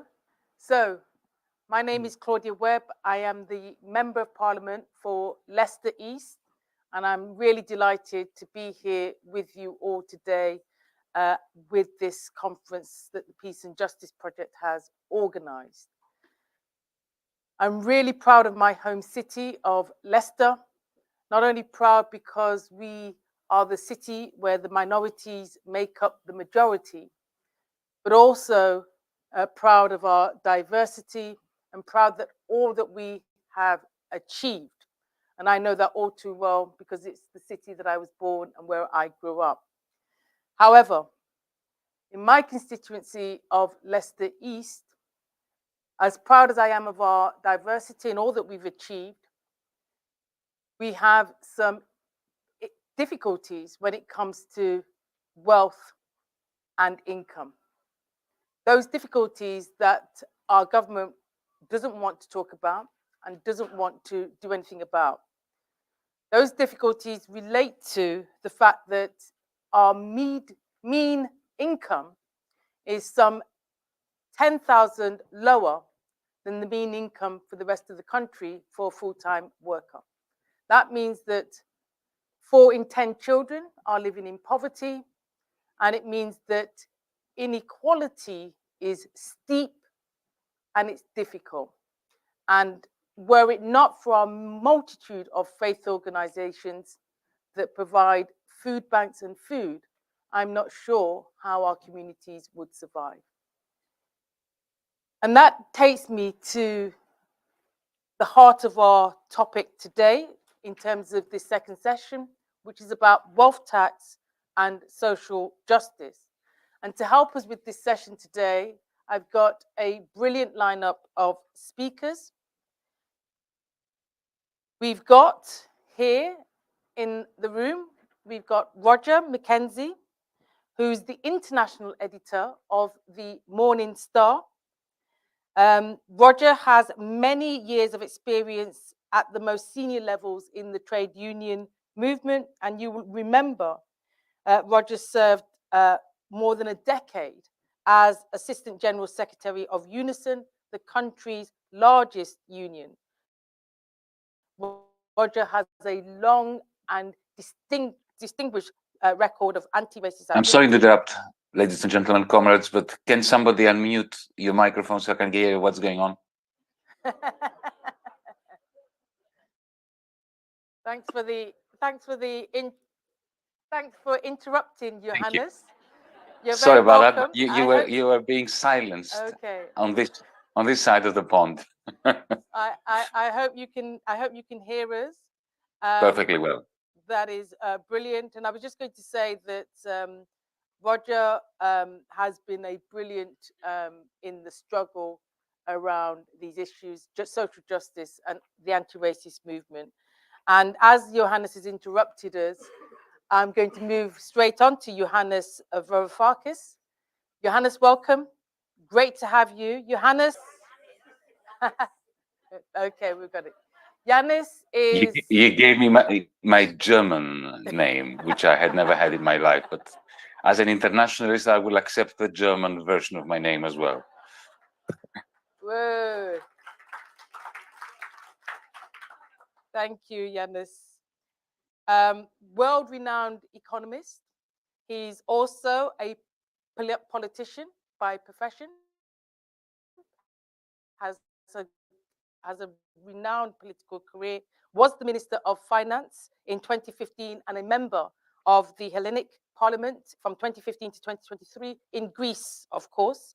Johannes is a co-founder and member of the Coordinating Committee of the Democracy in Europe Movement, DM25, and a pan-European organization is what it is, which aims to demonstrate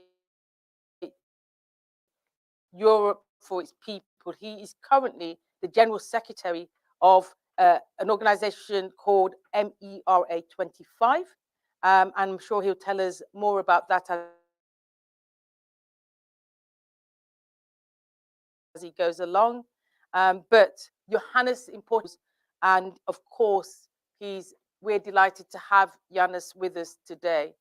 Also in the room, we have Prem Sekar. Prem Sekar is the Emerite Professor at the University of Essex and the University of Sheffield. He's also a Lord, member of the UK's second chamber, the House of Lords, and which he took up in 2020.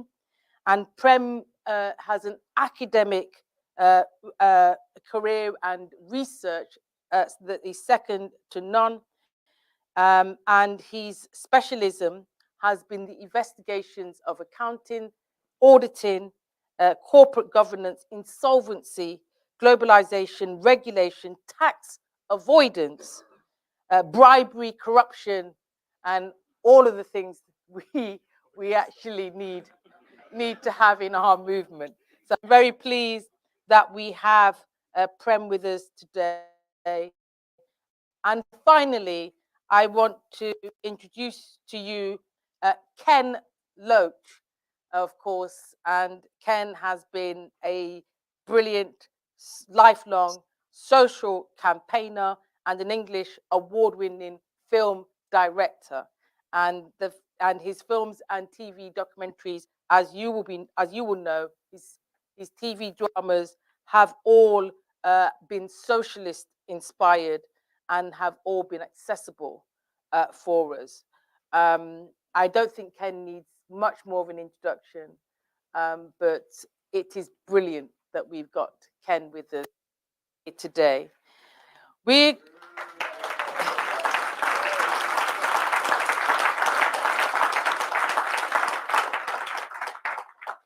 So we're going to touch on this subject, wealth tax and social justice. And I want to first go to Roger Mackenzie, if I might, and just, Roger, can you just tell us, what is the starting point for social justice? Can everybody hear me? You got your green? Yeah, I've got my Brilliant. little light on. Well, first of all, thank you for the invitation to be at this great conference. I suppose my starting point is I'm pleased to get away with my name, right? So thanks, Claudia. I mean, for me, the starting point isn't a kind of academic discussion. It's the basic point that there are millions of people across the world who don't know where their next meal is going to come from. And for me, that's the starting point. You can have any other discussion that you like, but if people can't eat, they're not going to listen, they can't move, they can't do anything. So part of our discussion, it seems to me, about social justice must be about how we're going to deal with that basic problem, and the fact that it's not, and this is really, really important, because I think this just gets characterized as being something that's just about the global south all the time. It is not. Right, it is not. There are millions of people in the global north facing this same problem as well. And I think that gets overlooked by my colleagues in the media, who, for whatever reason, we know the reasons, and we can waste time having that discussion when we all kind of agree on it, if you like. But actually, they will overlook that point because of what it means and the anger that it will generate. But also, I think, because of the movement that it will generate as well. And for me, that's something that I hope we can have time to talk about. But for me, that whole thing about social justice is key, but is about food, is about making sure people can eat, that people have somewhere to live. And for me, it's that very, if you're going to have a discussion about taxation, if you're going to have a discussion about laws, those are all really important things to have. But the first question people will say to you when you go to them is, can you get me some food? And we've seen that writ large at the moment in Gaza, aren't we? I mean, I've been writing about it every day. I mean, it's just the most horrendous thing that I've ever had to try and put into words, really. The fact that a nation is deliberately making sure that people will starve, apart from killing them and killing adults and killing children, they are starving people. So when we're having this wider discussion, peace, social justice, taxation, all of that, food, and that basic starting point for me is critical, Claudia. Thank you. And you just mentioned there,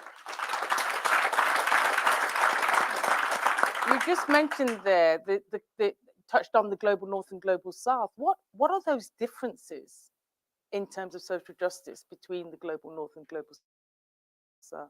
Well, I think that's quite a critical question. I mean, for me, as somebody who is an ancestor, is a descendant of people from the global south, living in the global north, I have a particular perspective on that draws on my history of my people who were enslaved all those years ago, who I will never know. I will never know those people at all. What I do know is that somewhere in West or Central Africa, these people were dragged from their homes and enslaved and taken across the Atlantic. All of that history and the history of colonialism that followed enslavement, I think gives me and people who look and kind of have that same history as me a particular perspective about our place in the belly of the beast, and about how we have to have a particular role in articulating that experience to everybody else, and also then how we link that experience, I think, to building the movement in the global south as well. So it's the thing that Du Bois talked about all those years ago, about that double consciousness thing that I think still exists for us, that we have to think about how we can work with other comrades in the global north to build a movement that's going to make a difference to working class and peasant movements, because that's all too often forgotten as well in the north, but also how we can contribute towards doing that in the global south as well. So I think the short answer to that question is depends who you are, but the outcome is still the same in terms of the necessary need, I think, to build the movement that's going to really take on board the need to make real differences, not just have nice academic debates, which is great, and we go to those all the time, right? But to have a real debate that's linked to how we can link theory to action, how we can make sure the things that we talk about can be translated into real action in the global north and the global south as well. Thank you, Roger. And I just want to, if I might turn to you, Ken, just in terms of your thoughts on social justice and inequality and how we really respond. What are your thoughts? First of all, thanks for asking me to come. And I'm in awe of being in a meeting that'll touch on economics with Yanis and Prem. I'm seriously out of my depth here. So I'll have to resort to generalities and first principles insofar as I understand them. I absolutely understand, I agree with Roger that inequality is a physical issue. It's about food, it's about homelessness, about the signs of poverty on the one hand, and the signs of grotesque wealth on the other.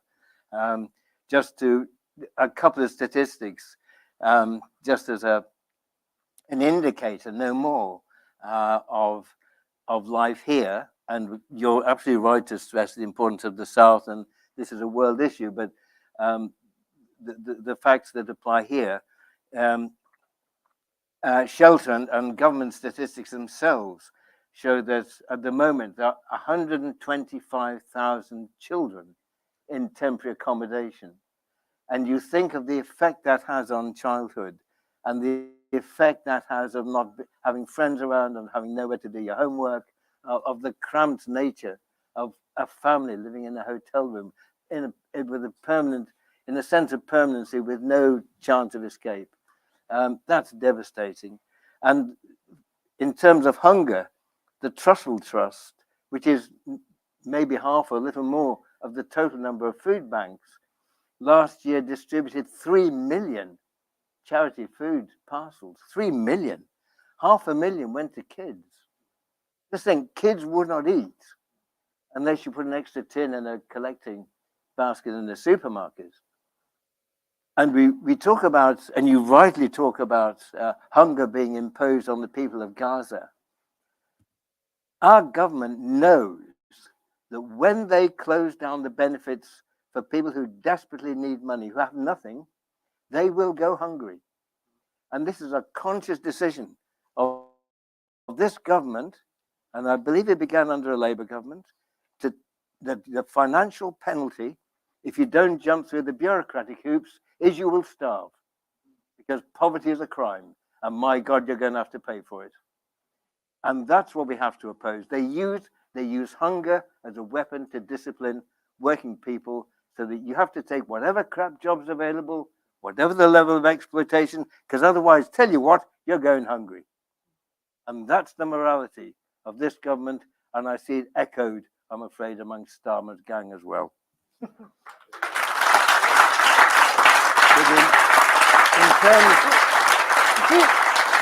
When it comes to inequality, again, I can only go back to, I mean, we call ourselves radical, and radical means to the root, same word as radish, I believe, to the root. So the root question is, what causes inequality? And I think in our society, it is the essence of the class struggle, because you've got two conflicting interests: the interests of those who sell their labor, and the interests of those who exploit it and make profit. The interest of business and the profiteers is maximize your profits. We then get more investment, the business grows. If we don't make a profit, we fail. The interest of the workers, we know, is job security, a decent wage, a home, healthcare, a social wage, healthcare, education, pensions. Those are the demands. And of course, they're in conflict. When times are good, we can win concessions. When times are harsh and driven by harsh competition between the corporations and the businesses, then they cut back. Just think where we were. In the post-war settlement, the trade unions won. Great struggle, but they won the 8-hour day. Where's the 8-hour day now? Gone for many workers. Holiday pay. You got paid so you could go on holiday. Not a great thing to ask. The gig economy, you don't get that. Sick pay, you're off. When we found out, we were doing a film about drivers, gig economy drivers. So Jeremy made the point, so-called self-employed. If they didn't turn up to, as it were, fulfill their contracts, what happened? They got fined because they were sick. One man missed his appointments as suffering from diabetes. Great man, we met his wife, his widow. He missed his hospital appointments because he couldn't face the fine of £150 a day. What happened? He died. He died. And that's the cost of the gig economy and the rights we have lost. So that's the essential conflict. And I think we have to, when we're dealing with how we end inequality, we have to go to the core. And the core is that class struggle. Now, how a tax can intervene in that, I don't know. And let me ask you. So, well, let me ask you this. Yeah. Let me ask you: can we tax away this inequality? Well, I don't think we can. I don't think we can tax it away. I mean, it could work as a palliative to suddenly shift some wealth from the very rich to people who desperately need it, and to fund our public services, of course. You know, who would say no to that?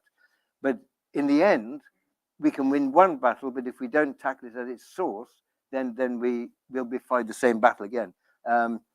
But obviously, I defer to Yanis and to Prem in this, because they're the experts, and I'm clearly not. But I think it is.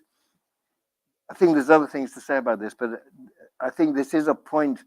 This is a point where we can find unity across the world and across Europe, certainly across Europe and across the world. And it's a subject like the climate disaster impending, and like the desperate need for peace. It is the same enemy in all three. And that's very important. And that's why it's so important, I think, that we support the United Nations in this. And the United Nations have been very strong in the issue over peace. They have spoken also on the need for urgent climate change. And we need to encourage them to speak on the need to end this gross inequality. Because, and I think this is the job of those who aspire to lead the left, is that what we have to say is we have a common enemy. And that's the enemy. It is corporate power. And they are driving every one of these evils that we confront.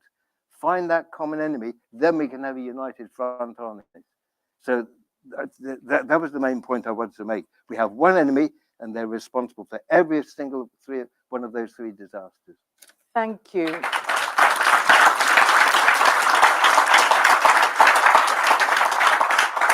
And you're certainly giving some expert answers, I have to say. Yanis, I'm going to turn to Yanis now, if I might. Yanis, can I just link that question, my last question, to you, and put the same question really? Can we tax away inequalities? I'm going to defer to Ken Loach, the expert political economist today, because Ken said it all. No, we can't, but we can have some palliative care. So the taxation system can siphon some of the economic value that has been Yanis, extracted. Yes. Let me just interrupt you slightly. Can we turn Yanis down a touch? You're very loud, Yanis. So we're going to turn you down. It's not your fault, Yanis. That's what my daughter always says. Dad, can you turn yourself down a bit? I'm glad you have an instrument that can do this. We're hearing you well now. Please. Okay. Okay. Good. So I'm completely in agreement with Ken. You cannot end inequality through the tax system, or even address it seriously. But what you can do is you can ameliorate for its ill effects on the many. So you need a combination of two things. Firstly, a tax system that taxes the ill-gotten gains of the utterly outrageously powerful owners of capital. That's one thing that you need to do immediately. And secondly, you need to transfer property rights over capital goods onto the ones who firstly operate them, work them, the workers, and secondly to the rest of society. Let me, last Tuesday I was giving a talk at the United Nations in New York, precisely on the question of tax justice at a global scale. That was a United Nations event, and I'm more or less going to tell you what I said to them, but tinged more in the language of Marxist political economy, because of the privilege I have today of addressing an audience of comrades. To put it bluntly, a global wealth tax is as feasible today as world socialism. In other words, it isn't. The Organization of Economic Cooperation and Development, the OECD, supposedly a year and a half ago passed legislation, an agreement amongst the developed nations, supposedly, to tax corporations a minimum of 15% and not to allow them to shift their profits from one jurisdiction to another, as they do through Luxembourg and Ireland, as you very well know, in order to avoid paying tax. That agreement is nothing more than, I call it OECD washing. It's a shop front, behind the scenes, behind the shop front, corporations continue to pay absolutely nothing. Look at Amazon. Amazon booked last year a revenues of 44 billion in Europe, in Ireland, and paid precisely zero, very radical number. So they will always find ways of shifting. So let's say that Jeremy had succeeded in becoming prime minister and John, the chancellor of the exchequer. What could you do? You could, of course, campaign internationally, but you could not introduce a global wealth tax as we speak, even if you had one or two or three governments, substantial governments controlled by progressive labor socialist forces. So here is my very, I believe, concrete proposal. It may be wrong, but it is concrete. I think what we need is four taxes, to make an immediate dent at the mind-numbing degrees of inequality and exploitation that we face in the global north and in the global south. So the first tax is, of course, a windfall tax, a tax on the profits of energy companies, supermarkets, and all those conglomerates that have managed to ride on the coattails of the cost of living crisis.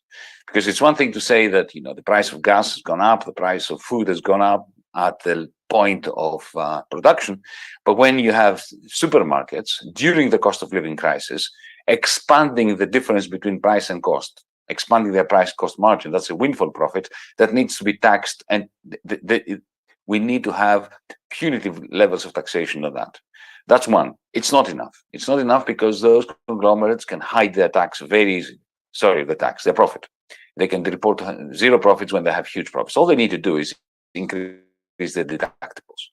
So, for instance, a power generation company can hide its windfall profits by buying from itself a contract, an intellectual property contract that it has effectively happened within its own corporate structure. You have a company in Luxembourg that sells a piece of paper that's worth nothing for, you know, £1 billion to your power company in Britain. That counts as a deductible that in the end essentially covers up, disguises £1 billion worth of profit as a cost. So we know that. So that we need other kinds of taxes as well. So the second tax, which I think is absolutely essential, is what I call it a cloud tax. You can call it whatever you want, but must be a tax that is not on profits, but it is on revenues, on receipts. Take Amazon.com. There is no way you can tax the profits of Amazon.com because their accountants and their structure of their corporate structure is too complicated, even for sophisticated government officials to disentangle. So what do you need to do? Well, tax their revenues. 5% on any receipt, any purchase anybody does in the United Kingdom, in Greece, Indonesia, and so on, from Amazon.com. 5% on revenue. That's very easy to administer. And essentially what you're saying is for companies that have more than a certain amount of turnover, not little companies, not little startups, impose that cloud tax. And I'm using the word cloud because these companies are functioning on the basis of what I call cloud capital, which is a combination of the internet, of satellites, of cell phones, of server farms, of data, and all those magnificent ways that they've discovered for creating surpluses and extracting rents from the rest of society. So that's the second tax proposal. The third tax proposal is not so much a tax. It's going to the heart or to the roots, as Ken would say, of shifting property rights of capital from the very few to the many. So let me give you an example. Every time you go onto your phone and you post a review or even as you are walking around London or Birmingham or wherever, Google's capital stock increases because Google knows through your phone where you've been. By knowing where you've been, its Google Maps becomes more useful because it can predict for all of us, on behalf of all of us, traffic jams and how long it will take you to go from A to B. That increases the demand for Google services, which increases the capacity of Google to extract rents from our society. So just by having our phone in our pocket, we are contributing to the capital of the capitalists. That has never happened in the history of capitalism. So far, if a factory owner wanted to get his hands on a new steam engine, a new spinning jenny, or these days an industrial robot, it would be manufactured by proletarians inside a factory. Today, we are producing capital for these cloud-ellis, I call them, these hyper-capitalists or techno-feudal lords, and increasingly most successful and profitable businesses are moving onto the cloud. So what do you do about that? Well, society is producing part of the capital directly through free labor, and it's getting zero dividends. So here is a proposal. John McDonnell knows about that because we discussed this many years ago.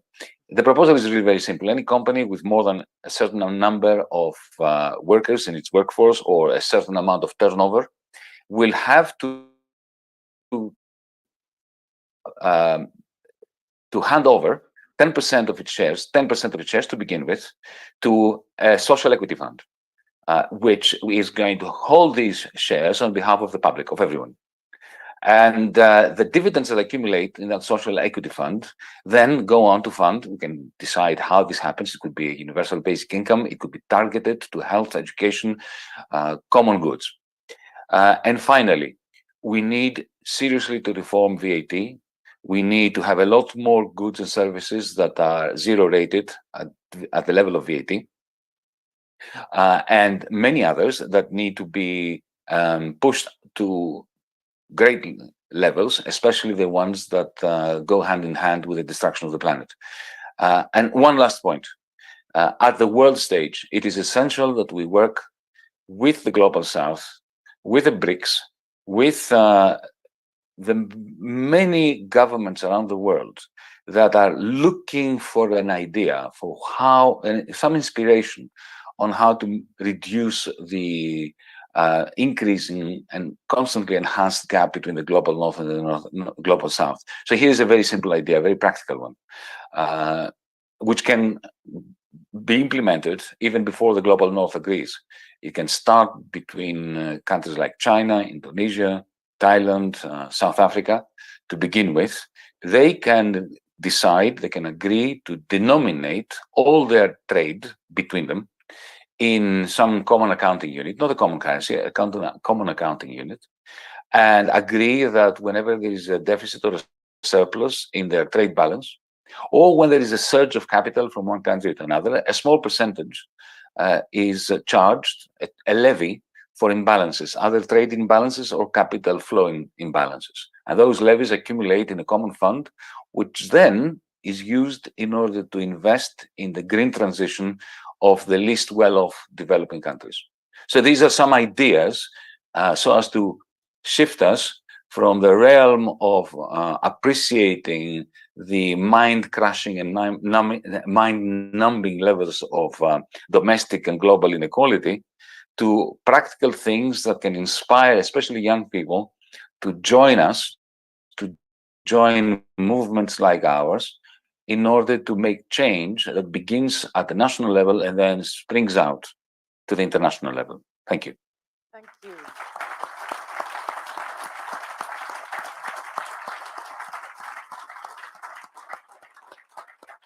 Yanis, that was brilliant. We are now all experts. Even you, Ken, we're now all experts. So I just want to ask Yanis, the notion of whether taxes themselves will be enough. I mean, obviously, you've already indicated that they probably won't be enough, and Ken has indicated that too. But just going to your recent book, it's called which you published this year, titled Techno-Feudalism, What Killed Capitalism? And we've lost Yanis just on that question. Techno. It looks like Google has intervened. We're back. There we go. You're back. Good. We thought that Google had heard you. So just in terms of your book, What Killed Capitalism? I mean, clearly we need the end of capitalism in order to move forward with a fairer society. But tell us about a little bit from your book about how we end capitalism. Well, thank you for giving me the opportunity to talk about this, but it is a bit of a theoretical question at the moment. I'm happy to speak to it. You see, I have this view that, remember Rosa Luxemburg? Rosa Luxemburg put it from her prison cell. She gave us something to think about by saying, is it going to be socialism or is it going to be barbarism? That was a brilliant question because it shook us Marxists out of the complacency that it will be definitely socialism. No, Rosa Luxemburg said, it could easily be something else. It could be barbarism. Socialism is not guaranteed. It's not written in the stars that socialism is going to come. My view is that over the last 15 years, especially after the 2008 financial sector collapse and the rise of what I call cloud capital, capitalism has managed to spawn a mutation of capital, which I call cloud capital. I alluded to it before, which is far more toxic than standard capital ever was, and which was, it's a bit like a virus capital, a virus that mutates into a very toxic version, so toxic that it kills off its host. So my hypothesis in the book Techno-Feudalism that you so kindly refer to is that capitalism was killed off by capital, which is a lovely Marxist Hegelian irony. And what we have now is something worse. It's a kind of feudalism. I call it techno-feudalism. And let me draw the distinction. Henry Ford, Westinghouse, Thomas Edison, they were monopoly capitalists. They had managed to corner markets, bribe governments, usurp societies, to make all of us buy their stuff without any competition from anybody else, really. But they made us buy their stuff. Mr. Zuckerberg, Mr. Bezos, they don't care about selling us their stuff. What they do is they have created new enclosures, digital fiefdoms, because Amazon.com is a digital fiefdom. The moment you enter Amazon.com, you exit capitalism. Because even though there are many buyers and sellers in Amazon.com, Amazon.com is not a marketplace. The algorithm owned by one man, Jeff Bezos, matches you to a particular seller in a manner that maximizes Jeff Bezos' capacity to extract rents from that seller, from a vassal capitalist, effectively. They charge up to 40% of the price you pay. So that squeezes the profit of the capitalist. It becomes a rent for Jeff Bezos. And you, on the other hand, have been completely isolated from any marketplace, from other consumers. There's no way you can have a market down kind of experience in there. So the moment you enter Amazon.com, goodbye to capitalism even, welcome to techno-feudalism. That is a clear and present danger for the world. Because the moment you have 20, 30, 40% of capitalist profit that has already been extracted out of the proletariat, being extracted even out of the standard capitalist class and ends up in the financial sector, aided and abetted by central banks, that is not a capitalism that Marx, Hayek, Friedman, even Thatcher would have recognized. It is something far, far worse, and it makes our life much harder because it's no longer enough to organize mine workers and auto workers and print workers like we used to once upon a time, at a time when we won the 8-hour day, as can reminded us before. Now we have to organize what I call cloud serfs, people out there who are providing free labor for those techno-feudal lords, kids out there uploading videos on TikTok, building up the capital stock of TikTok and getting not one penny for it. Or have you heard of the Mechanical Turk?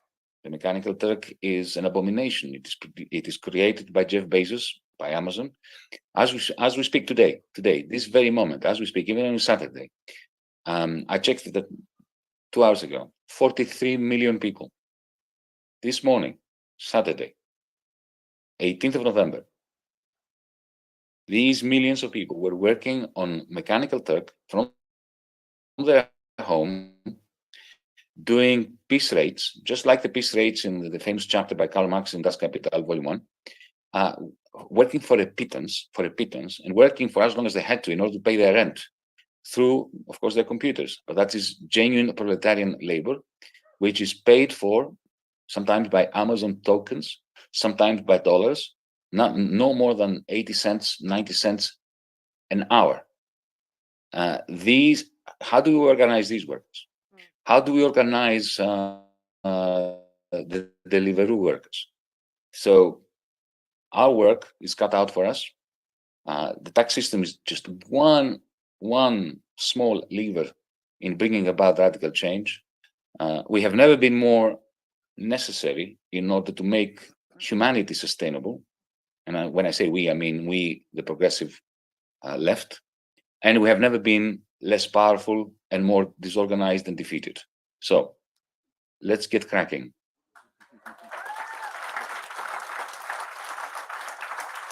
Thank you. And on that, I just want to turn very quickly to Prem. Prem, what do you make of the government's narrative on taxation? Thanks, Claudia. Can you hear me? Hello? Yes. Oh, you can hear me now? No? No? Try this. Try this. Yes. Ah, it's working. No? Oh, can you hear me now? Oh, okay. Well, first of all, I'm very grateful to the organizers for inviting me to this wonderful event, and a reminder that all revolutions start in small rooms, and sometimes there is an accountant there, and that is me here. Now, you asked me a very interesting question, but before I answer that, we've got to remind ourselves that in this country, in the late 1970s, a right-wing coup began. And part of that coup was really to restructure the state. So the state now has been restructured. It is no longer guaranteeing people's rights, welfare rights. Social progress has been reversed. It is no longer entrepreneurial. We all remember how the state invested in biotechnology, information technology, aerospace kind of industries, which we all use now. Instead, the state became a guarantor of corporate profits, as evidenced by privatizations, outsourcing, and vast amount of subsidies. And it is within that context we got to understand what has happened to taxation. A key narrative is that only the rich and the corporations matter. Therefore, governments are hell-bent on reducing the effective rates of corporation tax, though recently they increased the corporation tax rate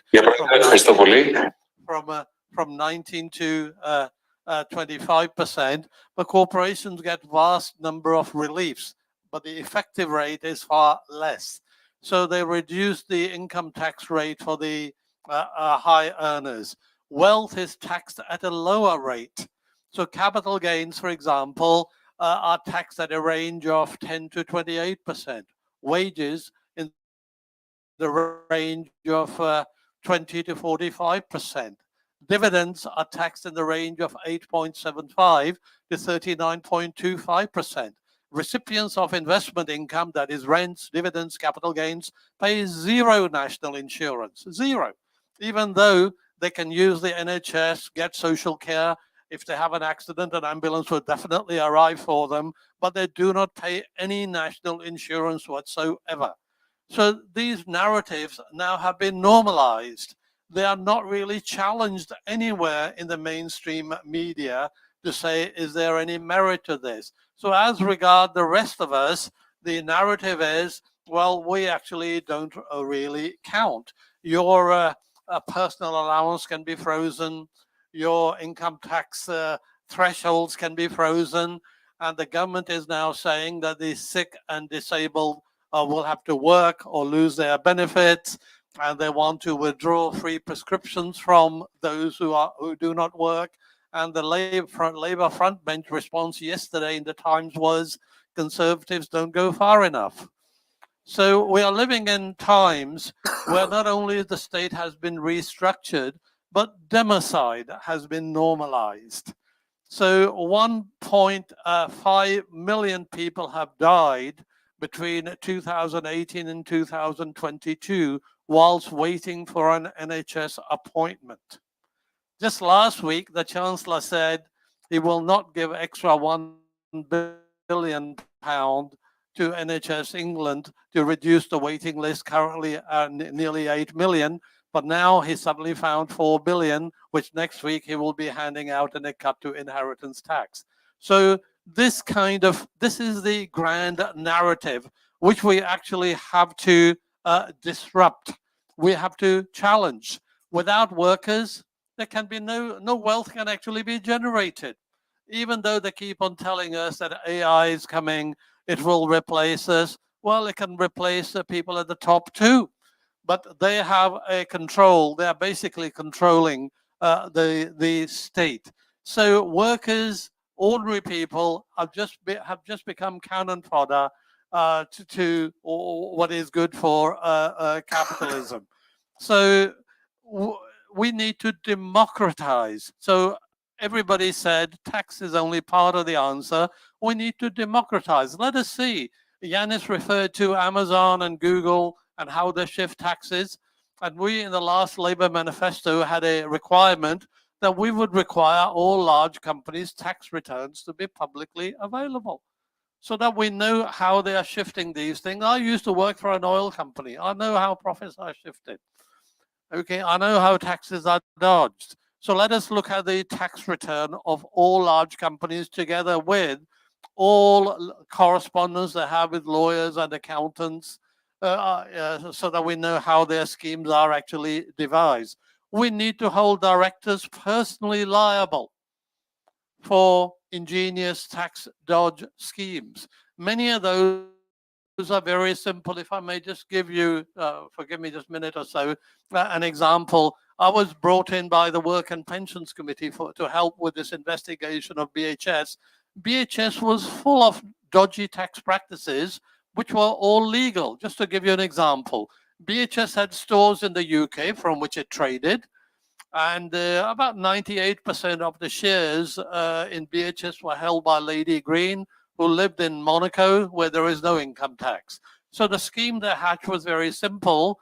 BHS sold the freehold of his properties to a company in Jersey. And who controlled that company? Lady Green. So basically, left hand sells it to the right hand, but of course, BHS now needs the properties to trade from. So there's then a sale and lease back. So the result of that is BHS now suddenly pays rent to the same shareholder who controls both entities. Those rents are tax deductible in the UK, but of course in Jersey they were not taxed because profits not made on the island, there are some other complications, are generally not taxed. So they were all paid out in dividends to Lady Green, who lived in Monaco, no income tax. So major companies are actually doing this, and we do have a remedy. The remedy is we will say if any entity, any individual, any company is paying interest, dividends, anything to another entity in a place like Jersey where there are no taxes, corporate taxes, we will withhold tax at source. We will deduct 20% at least here and say if you can show that it is taxed somewhere else, we will release it. Okay? But argument used to be within the EU we cannot do that. That argument was never really true. We can certainly do that now if we want to.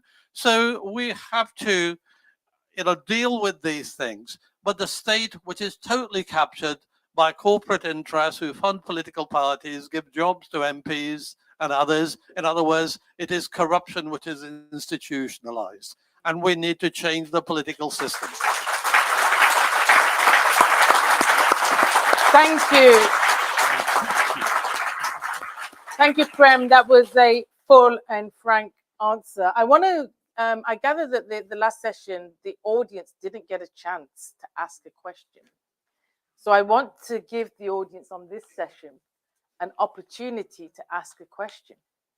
So I think we've got about time for about a couple of questions. I have a question from somebody online as well that I want to take. But perhaps if I take a couple of questions, I can see the camera here with the hand right up. Do you want to go? No, behind you. Go ahead. We got a mic here for you as well.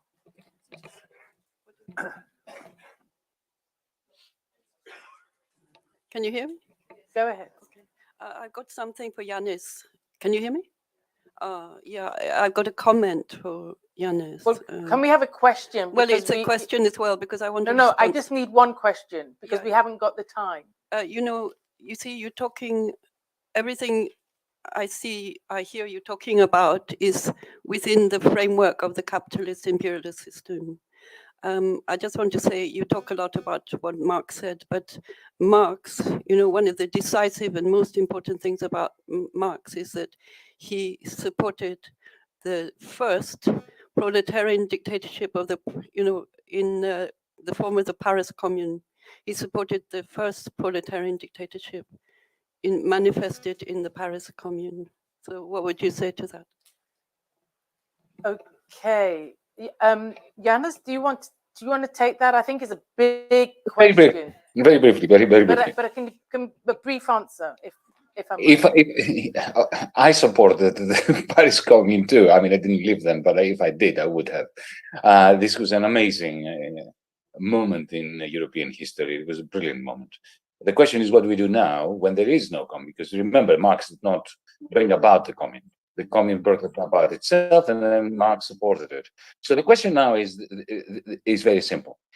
How do we create an economic democracy in which there is no juxtaposition between profit and wage, and those who own the means of production are the ones who actually work them? Because this is what Marx cared about. You may have noticed that there was an element of that in one of the measures that I proposed.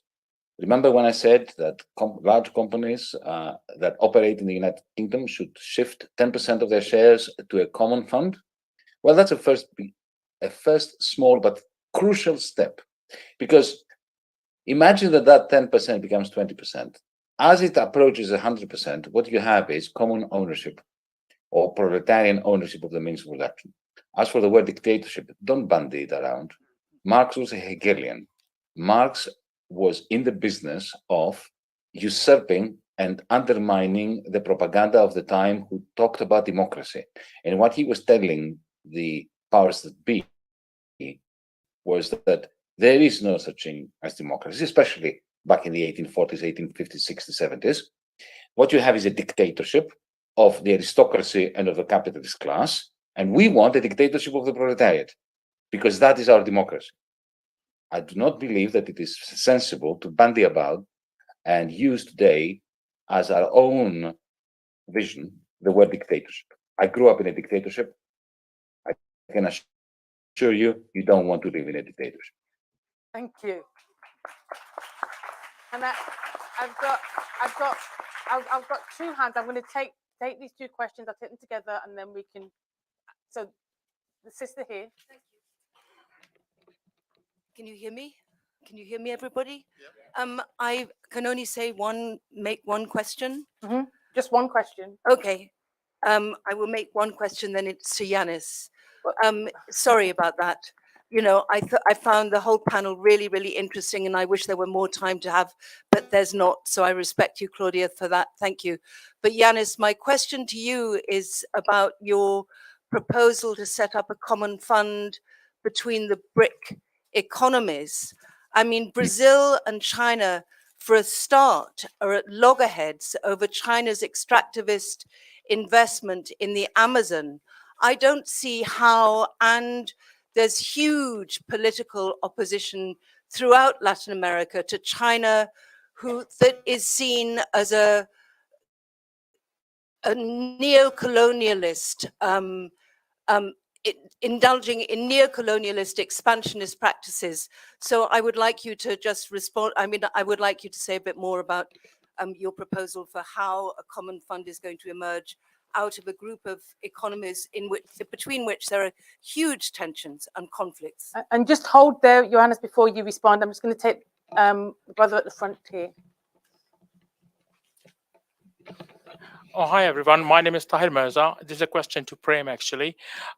With the white economy, we have a black economy as well, which is a lot of politicians from other countries think that UK is a safe haven for them, and they bring the money here with different means. So how we can tax them and how we can monitor them?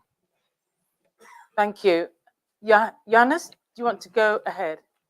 Well, very briefly, there is no doubt that there are huge conflicts within the BRICS to begin with. So yes, I mean, look at the conflicts between China and India, not so much between Brazil and China. Let me state for the record that I am personally, politically, morally, and philosophically opposed to the extractive processes of both the fossil fuel industry and more generally of the mining sector. Having said that, I think you misrepresented China. And you misrepresented the way that China is being viewed in places like Brazil. Speaking to my Latin American comrades, including the Brazilian government, that is not the impression that I get. China is not an imperialist country in the sense of Britain, in the sense of Belgium, in the sense of the United States. They have never, overthrown a government and killed its president, as in Chile. They have not meddled inside the polity of any country, including Brazil.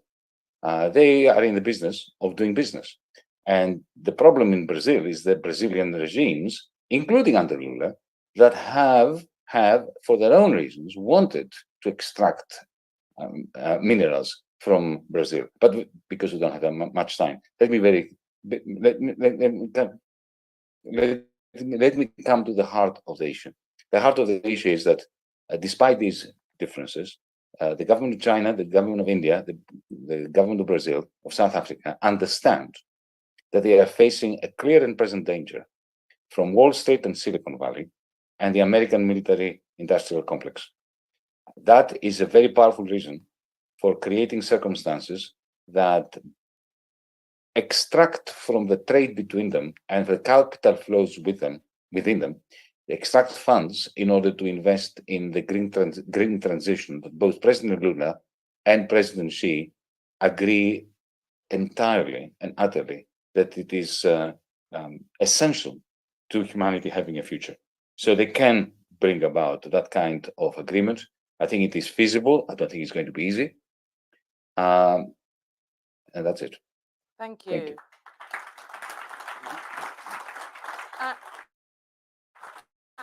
And Prem, over to you.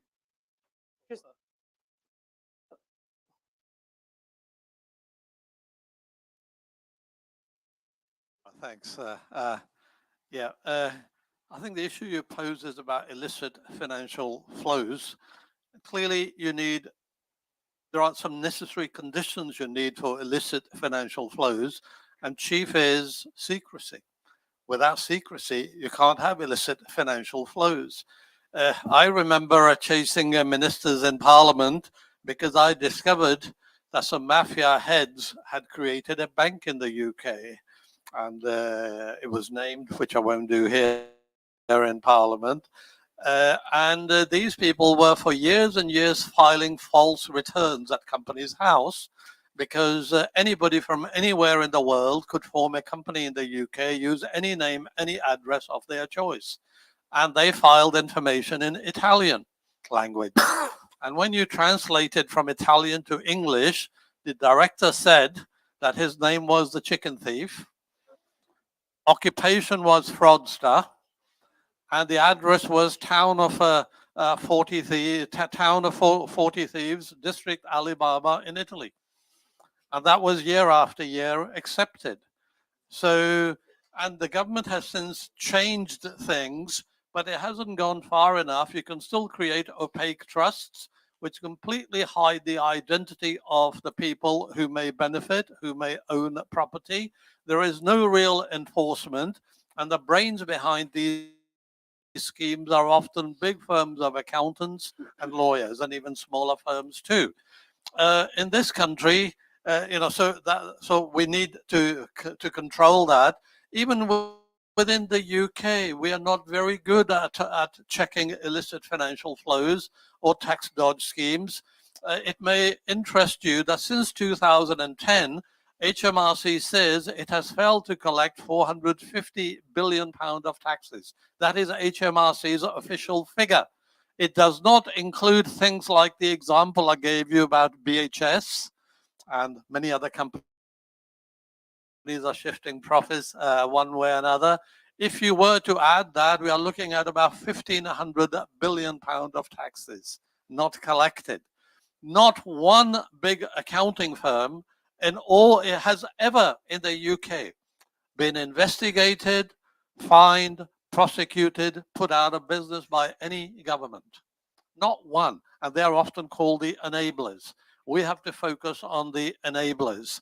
And if anything, partners of these firms are currently advising the Labour front bench. They second their people to government departments. They write the laws and everything else. That is what I meant earlier when I was talking about political corruption. We need to check this. So you will find that they are the people who are telling the governments that capital needs to be taxed at a lower rate. Rich need to be taxed at a lower rate. So they are the people who advise the government on quantitative easing. There's no quantitative easing to alleviate poverty in this country, but there was quantitative easing, £895 billion, which went directly into government guilds, corporate bonds, pushed up property prices, and 10%, top 10% of this country's population benefited to the tune of between 128,000 and over 300,000 pounds. That is their wealth increase by quantitative easing. That is why we need a wealth tax. 1% of the population in this country has more wealth than the 70% of the population combined. So we need these things. So these people who are shifting money to the UK, they are hiding wealth. But you can do that within the UK. You can create a trust. Nobody knows who's behind it. We talked about it in the Lords, but the government is not really listening. So wealth tax, if I may just get on to, which was part of the heading here, just one minute. 1 second. Okay. Just 1 minute, thank you. Look, we can equalize the capital gains tax rate with the wages and charge national insurance on the same. That raises 25 billion a year. We can tax dividends at the same rate as wages and charge the national insurance on it. That raises another 6 to 10 billion. We can ensure that the tax relief and pension, at the moment, the 2/3 of that goes to just over 4.5 million people who pay tax at 40 and 45%. If we restricted that to 20% for everybody, that generates another 14.5 billion. That's nearly 50 billion I've just given you with the tiny little reforms. That checks the wealth. It is workers who need tax privileges and incentives, not wealth. Thank you. Thank you for that. And I don't want to eat too much of the next session's time. Well, I think we're going to a break, a lunch. But let me just say this. I want to give our panelists an opportunity to just say one sentence each about about how they would round up this discussion. Can I come to you first, Roger? Can I just say that online we had a question, and my apologies to if you're listening online, we had a question about reparations, and the link with this I think is an important question, but we just don't have the time to take it. And we also had a question from a garment worker who wanted to remain anonymous from Leicester. They wanted to know, how do we get our 2.1 million that we're losing a week back in wages? But I haven't got time to ask the panel to respond to that either. But so over to you, Roger, just rounding up our conversation. Yeah, I mean, it's a real shame that we haven't got time to deal with some of those. Look, one quick thing that is a kind of thing that I've been reflecting on throughout this whole discussion, and it comes back to another superstar, really, Noam Chomsky, and something that I heard him talk about some time ago, which was about unpeople, because basically they think we're unpeople, which is the way that they can get away with doing the sort of stuff that they do to us, because they don't think that we count. And that kind of really grates with me, because I think that clearly we are people, but we don't assert ourselves enough. And I think, frankly, and this is the point that I really want to make, we should just stop cooperating with these people, because that seems to me, that's why we need more strikes, frankly, and maybe that's how people get stuff back in Leicester. And we need to start standing up and say, we're not prepared to put up with this crap anymore, because we are people and we're prepared to stand together to build a movement that's going to bring about real power for working class people in this country and for working class people and peasant communities across the globe. Thank you.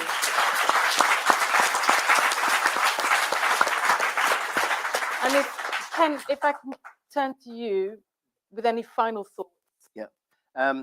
Well, there's a number of thoughts, and I'll be really brief. First of all, there's a question hanging over all these conversations we're having, and it's this: is it possible to elect a leader of the left with a radical program in this country now, given what happened to Jeremy Corbyn? Because there was a clear determination on the part of the establishment to do what Peter Oborne called, the right-wing journalist, but a man of principle, called a political assassination. And now that was a modest program, an important program, and it cut back the power of capital. And look what they did to him: lied, smeared. And the interesting part is, it was the right wing of the Labour Party that was the assassin. They didn't need to choose a Tory to go on to attack him. The right wing of the Labour Party did it. And bear in mind that the Labour Party under Jeremy and John and the small group that led it rose to the biggest party in Europe. 600,000 from 200,000 plus, an amazing achievement. Got very close in 2017, and then the establishment decided we're not having this. And a general, a general in the army, I'm told in the Times, said the army will not tolerate a Corbyn-led government. Now, this is a major question for our democracy that we've got to consider. The other thing is, we know the left always fragments. For me, I've got good comrades I'm very much supportive of peace and justice, good comrades in other organizations too. Brilliant people. We've got a huge pool of brilliant, experienced people who understand the real issues. We have to stick together, not necessarily in the same organizations, but agreeing on the same basic principles. And we stay good comrades, even if we have, slightly different organizations, until the moment comes when we say, right, now we are one movement. And I think the other danger is the danger of the far right, because as capitalism gets more desperate, so they close down the voice of the left. And you can see how clearly they've done it in the BBC, the most sophisticated voice of the ruling class, urbane, self-deprecating, but ruthless. And isn't it curious that the warmongers from the Iraq War, Blair, Brown, Mandelson, Campbell, they now appear as elder statesmen, sought after for their pearls of wisdom, on the television all the time, quoted in the press, major articles in The Guardian and the rest of it. Whereas Jeremy, who got it spot on during the Iraq War, who foresaw and wrote about the consequent chaos of the region, the mass slaughter, and so on, got it absolutely spot on, never asked to speak. And that says everything about how they control consciousness and democracy and manipulate it. And we've got to be up for this. We've really got to be up for this. And I think the leadership of the trade unions is critical Prem and others have said, because this is the organized working class, and it's the point of production. And well done the RMT, well done the nurses and consultants, well done to them. But let's not forget, the organized working class can turn off the switch, and then they are in trouble. And they always like to portray us as victims. Oh, you know, poor people, pass that round, have a collection. No, charity is justice delayed. Let's go for justice, and let's organize and take that industrial strike, take power into our own hands in that way, by withdrawing labor, have a big political organization with many different groups, but nevertheless all marching to the same tune, and then we begin to have some strength. Because they say, well, we're weak, but my God, we can do it. Anyway, solidarity with everyone. Thank you. And Yanis, can I switch to you? Final thoughts, brief. I will take my cue from Ken. It's essential that we maintain the support of organized labor. At the same time, it's not enough. Industrial strikes are essential, but they are not sufficient. Imagine if we combined labor withdrawal, the withdrawal of labor, with an international campaign to support the particular trades union which is striking through a consumer boycott. So on the 24th of November, this ugly thing that the Americans have infected us with, Black Friday, a day of hyper-consumerism. The Progressive International, of which I am a very proud member, and so is Jeremy and other comrades, we are organizing our annual Black Friday hashtag Make Amazon Pay international rolling strike, a strike that begins on the 24th of November with the first flight coming from, of course, the East in Vietnam, then goes on to Bangladesh, India, Germany. It leapfrogs to New Jersey and finishes off in Seattle, where the Amazon headquarters are. So millions of workers will be on strike to make Amazon pay. Imagine if we organized simultaneously an international campaign on that day. Do not visit Amazon.com. It's no big skin off your nose. Just one day. Nobody visits Amazon.com. That would be even more of a blow to Jeff Bezos than the one-day strike in his warehouses. That combination of withdrawing labor and withdrawing consumption, especially on platforms, that is a very potent way of supporting justice programs across the world. I support them and I endorse them. Thank you. We are now eating into your break, your lunch.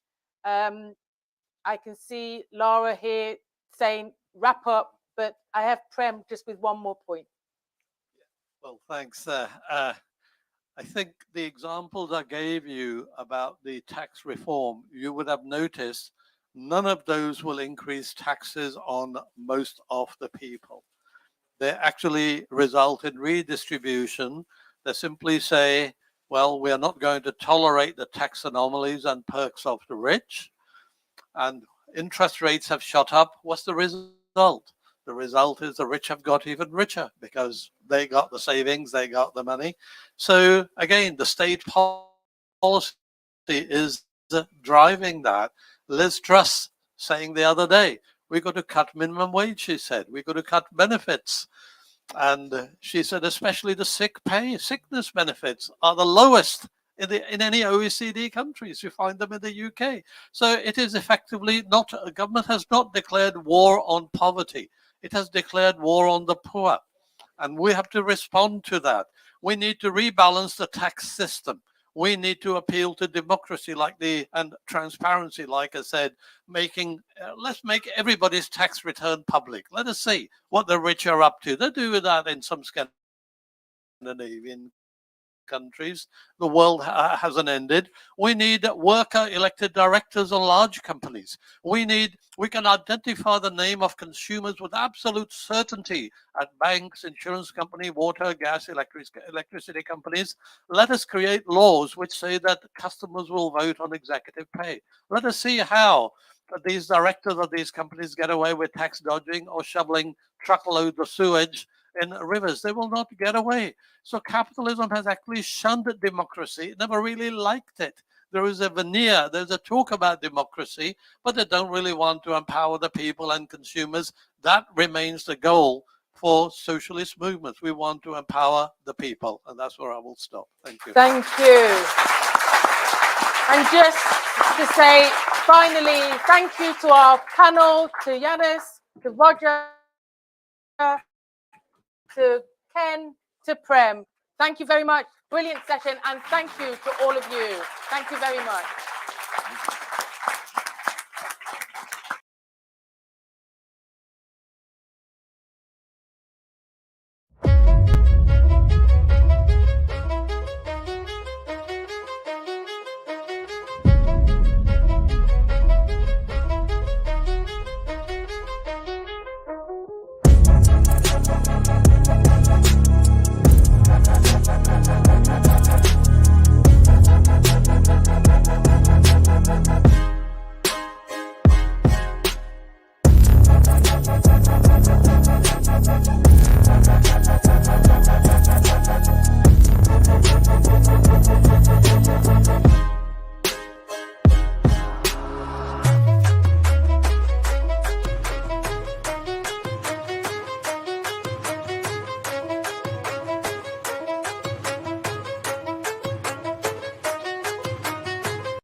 and strong chant that I think you guys will all know is an injury to one. Injury to all. Okay, well done, guys. You know that one. Good. So when I say injury to one, you say? Injury to all. Injury to one. Injury to all. Injury to one. Injury to all. Injury to one. Injury to all. Those of you with the fists, you guys get bonus points. Well done.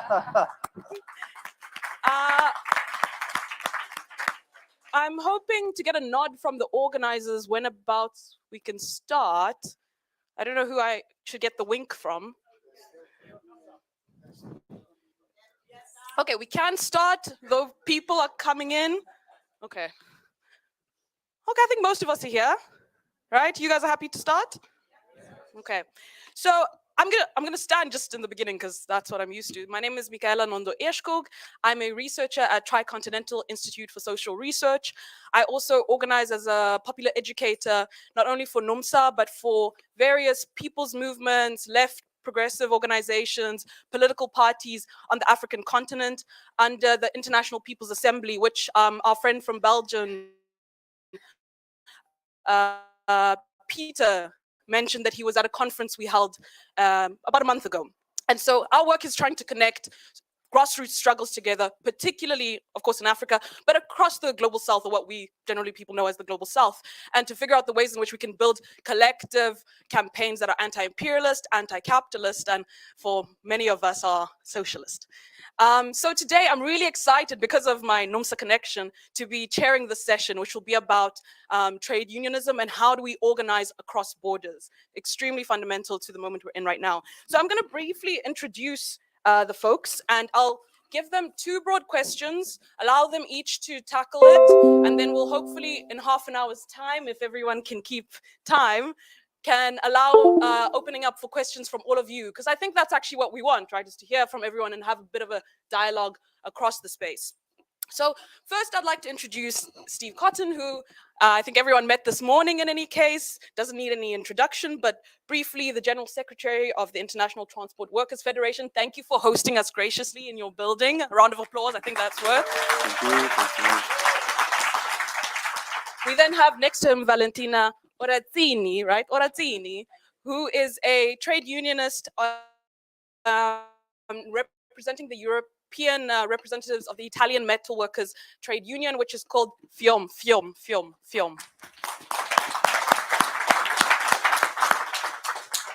Next to Valentina, we have Chris Smalls, which I'm sure many of you also know is a trade union leader from the United States who did one of the big, important actions of our time, of a big walkout in 2020 in Amazon, and founded the Amazon Labor Union. So welcome. Thank you, Chris.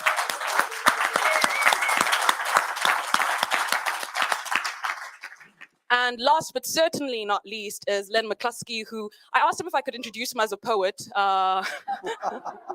But more importantly, he has been the General Secretary of one of Britain's largest trade unions for over a decade, Unite, and has played an important role for, he says, 50 plus years in trade union organizing. Welcome, Len.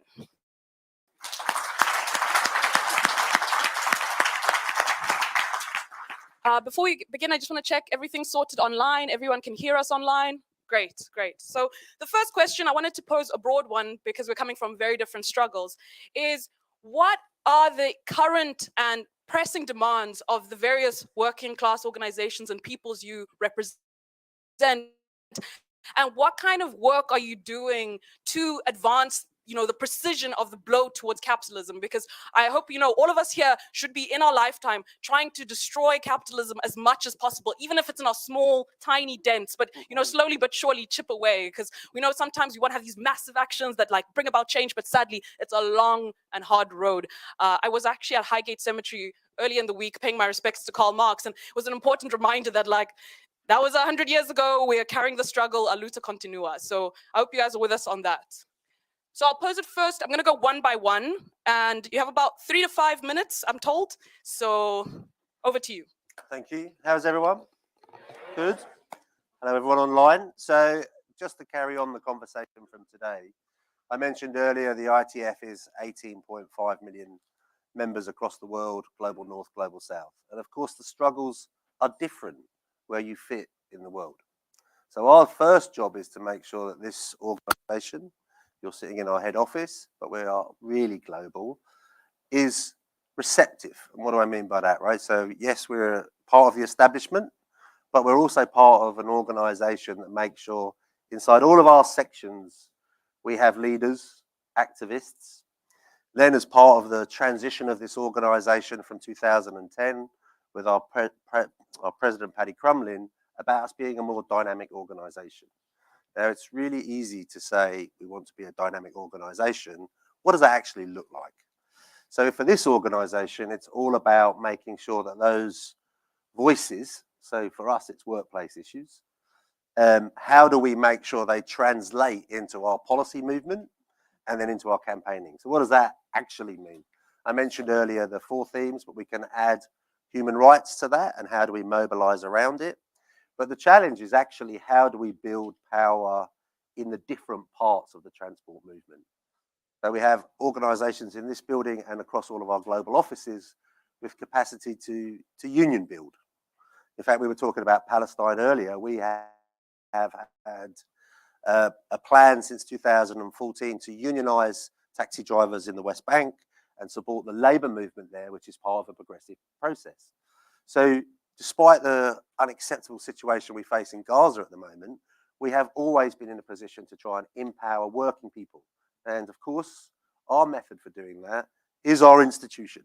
But we're also quite proud of our institution because we are truly accountable. So inside all of those sections, then we have a governing body, but we could be talking about ticket collectors in Bogota, where we also have a project. We could be dealing with how do we combat the World Bank when it modernizes.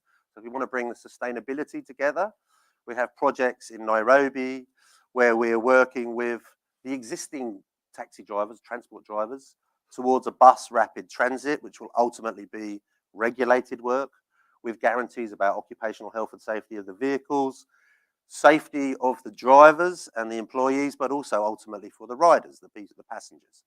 So ITF works in so many different ways. We have a 75-year-old, which sounds like a long campaign, but perhaps not as long as the history of Karl Marx, where we actually target what we describe as flags of convenience to make sure that the world's seafarers have a global standard. And the ITF is the only global union federation in the world that has achieved a global collective bargaining agreement. So we sit opposite all the big ship owners in the world. We bring all of our unions, because the seafarers today are a majority of Filipinos, Indians, Russians, Ukrainians, and we bargain a global standard. Unheard of. So that's actually power that's been built over time. And then each and every one member may have a different collective agreement in their own environment. So our Philippine Seafarers Union, 130,000, has hospitals, has medical, because there's no social security in the Philippines. In Russia, challenging at the moment, we've been declared an enemy of the Russian state, unfortunately, which is a challenge for us because we have people we have 1.7 million railway workers, 80,000 seafarers, and now they've had to suspend themselves from the ITF for fear of imprisonment because of the comments we made about Ukraine and the challenges around that. For the ITF, I'm trying to keep one eye on the time. The reality is Amazon, and I'm really looking forward to what Chris has got to say, is one of those movements where we have to balance the reality for a consumer against the treatment of the workers. And they're one of the promoters of the least responsible method of employment, notoriously anti-union. So the work where we've seen a lot of it in the States, particularly post the pandemic, people rising up and saying they're dissatisfied. They're dissatisfied with their health and safety conditions. They're dissatisfied that they are not in control of their working hours. And as Jeremy said earlier, many people, many working class people in the global north and in the global south have to have many jobs just to have enough to feed their children, educate their children. So these are things the ITF works on, building power and capacity. We had a fantastic conversation with some of your colleagues about accountability. So yes, we're part of the establishment that provides us the facilities to have this infrastructure, but we're very accountable to the politics of our unions. And we've continued to evolve. without aging myself, I've been around nearly 30 years, not nowhere near as long as Len, in the ITF. That's meant to be a sign of respect. The reality is that the expectations of the working people, when I joined the ITF, it was predominantly dominated by North American unions, European unions. Now we truly are global. We have India, enormous economy, the biggest population on earth. We have massive growth. We are trying to make sure that the democratic process is balanced wherever you come into the ITF. Next year, we will be, for the first time, we created in 2018 at our Congress in Singapore, we created the Arab region. And now we have 500,000 Arab workers in the ITF. And next year is our Congress year, and we will bring 2,000, 2,500 people all together to Marrakesh, Morocco. One, to celebrate our inclusivity, but second, to set ourselves a next work program for 5 years about accountability and delivery. Of course, for us, similar to you in the Peace and Justice Project, you're building networks, you're building a group with a strong opinion. Inside the labour movement, it's our job to defend workers' rights, but know that they're not alone. Doesn't matter where you fit in the world, whether you're part of the supply chain, whichever part you are, that you should feel like you're never alone. And one, you know, a win for one is a win for all. Promote our successes. Let's talk about when things are successful. The Amazon project. And we've seen in the global north post the pandemic, throughout the global north, double-digit pay increases. One, to reflect on the enormous growth of inflation, but also people want to take action. That's why we're immensely proud to host all of you and set ourselves a new challenge. Thank you.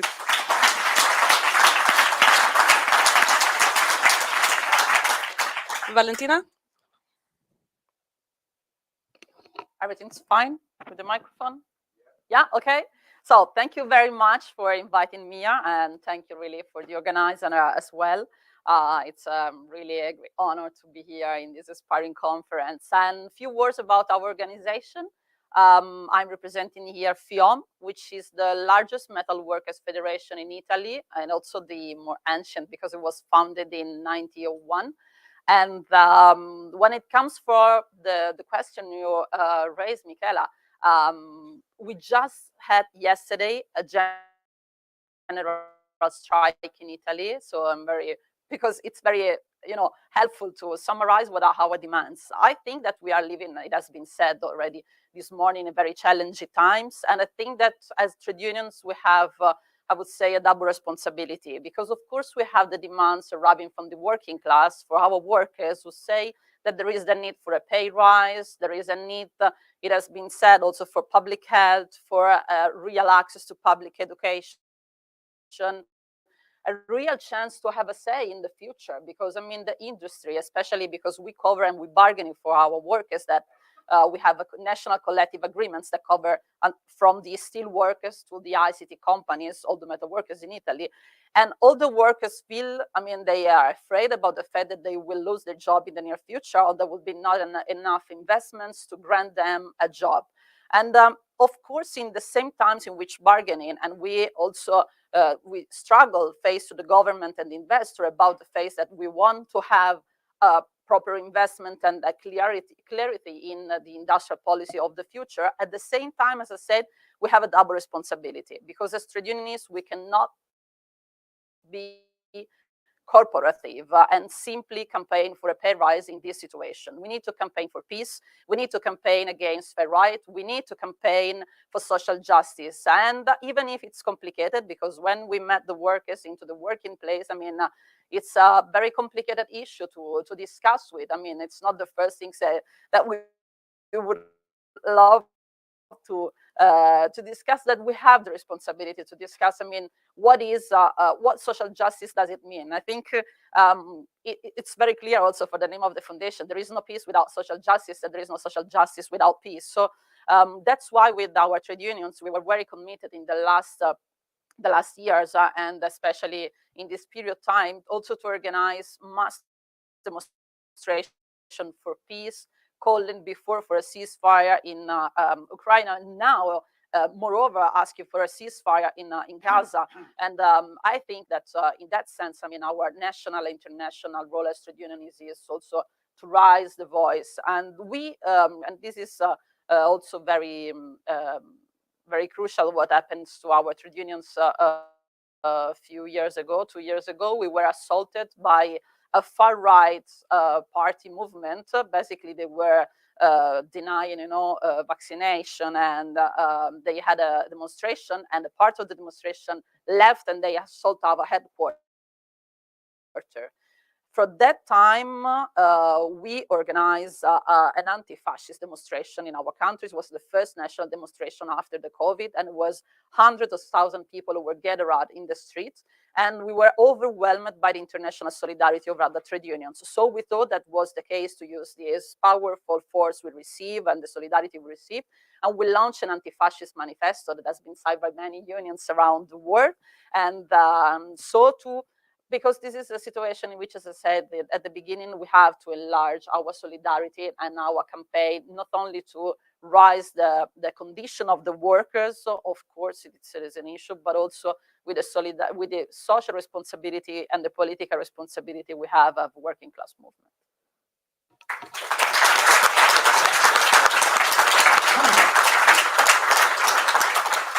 You're currently leading with the most concise use of time, so thank you, Valentina. Over to you, Chris.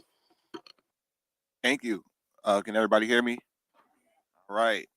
Thank you for inviting me back to London. It seems like London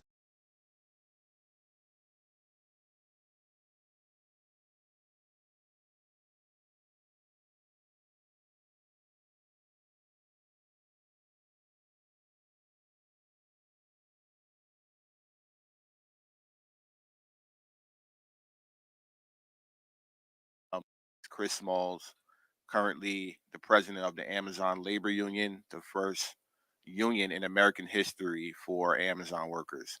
We were victorious last year on April 1st.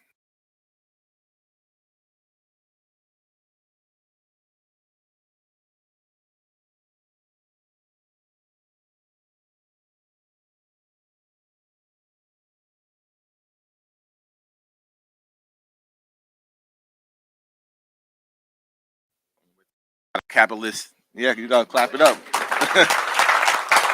Very big deal. Thank you. Yeah, when you're talking about disrupted capitalism, welcome to America, where it's ran by corporations. To the mic. Okay, can you hear me now? All right, I got you. So yeah, when you're talking about disrupting the capitalistic system, when you're talking about living in America, I can tell you all about it. And going up against $1 trillion company is no easy task. Amazon employs over 2 million workers worldwide. So this is an international fight. And our fight is your fight right now. We're at a point of no return. When we're talking about climate, when we're talking about women's rights, when we're talking about the war, we're talking about ceasefires, doesn't matter what movement you're a part of. At the end of the day, we're all a part of the working class. We're all workers, and this is our fight right now. It's all one struggle.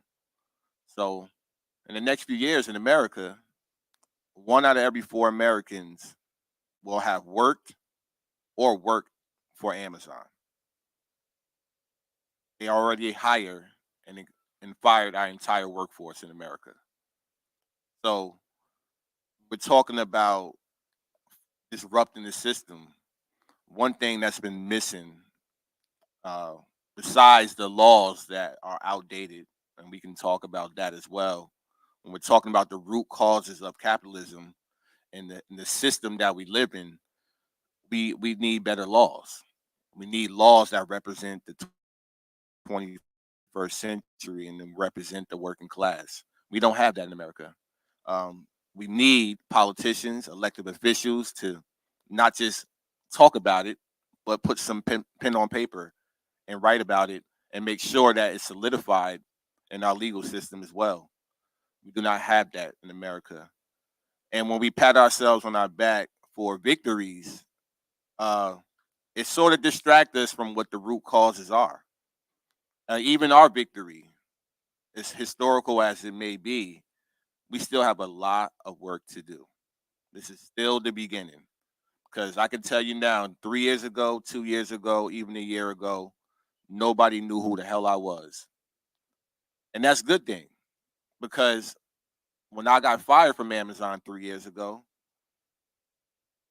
I didn't know that I'll be sitting here right now as the union president. Meaning that I made a decision 3 years ago during the pandemic when they let me go for leading the walkout to continue advocating, to continue fighting for workers' rights, even though I no longer was employed with the company. I knew it was bigger than myself. I knew it was bigger than the next person walking in there. I didn't want them to go through what I've been through after putting 5 years of my blood, sweat, and tears into the company. So unionizing became our only option. It's our only option as workers to protect ourselves. And as a working class, it's the same thing. There's no cavalry coming for us. Nobody's coming to save us. We got to save ourselves. And what I've learned in my last 3 years and my short journey of organizing is that organizing works. Bringing people together, no matter what background, whatever your political ideology is, no matter what your beliefs are, when you're bringing people together for the commonality of a greater good, you can be victorious no matter how rich or powerful the opposition is. People want to know, how do you defeat $1 trillion company? It's very simple. No amount of money in the world can amount to the power of people when we come together. Right?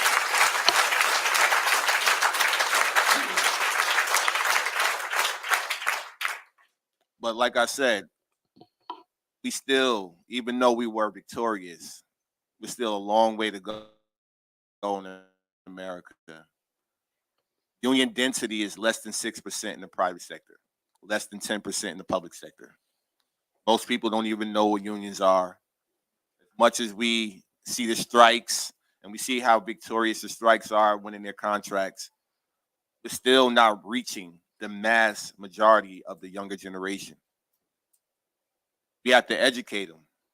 Because let me tell you now, if you'd have told me as the young Chris Smalls that I could be as cool as a rapper as a union organizer, I probably would have been doing it at a younger age, a long time ago. But unfortunately, we don't get taught the real labor history in our country. We don't get taught about unionizing and our workers' rights in our country. Pretty sure it's the same over here as well. The education about the real history of labor is not taught to us as kids. And to be honest with you, it's not appealing. It's not appealing to even talk about unions. It's not cool. Why do you think I'm pretty popular? It's because I look different. I talk different. I don't look like your traditional union president. I can tell you that right now. But sorry, Lynn. To the younger generation, no offense, but it's just saying. To the younger generation, when I walk into elementary schools and I walk into middle schools, and I'm looking at 10-year-old kids the same age as my kids, and they're telling me that Jeff Bezos is a bad man, we're doing something right. We're making unionizing cool again. We're making unionizing appealing again. Now, we have to harness this moment in time, and we have to continue to spread that message and educate the youth, educate our community, even our own family members and ourselves. Because this is a revolution, but the revolution starts with ourselves. So go home today after we leave this conference and have these conversations with your loved ones, your friends and family that may not know about our struggles, especially the ones in America. They don't, but let them know that they can do something about it right now. Thanks, Chris. Thank you.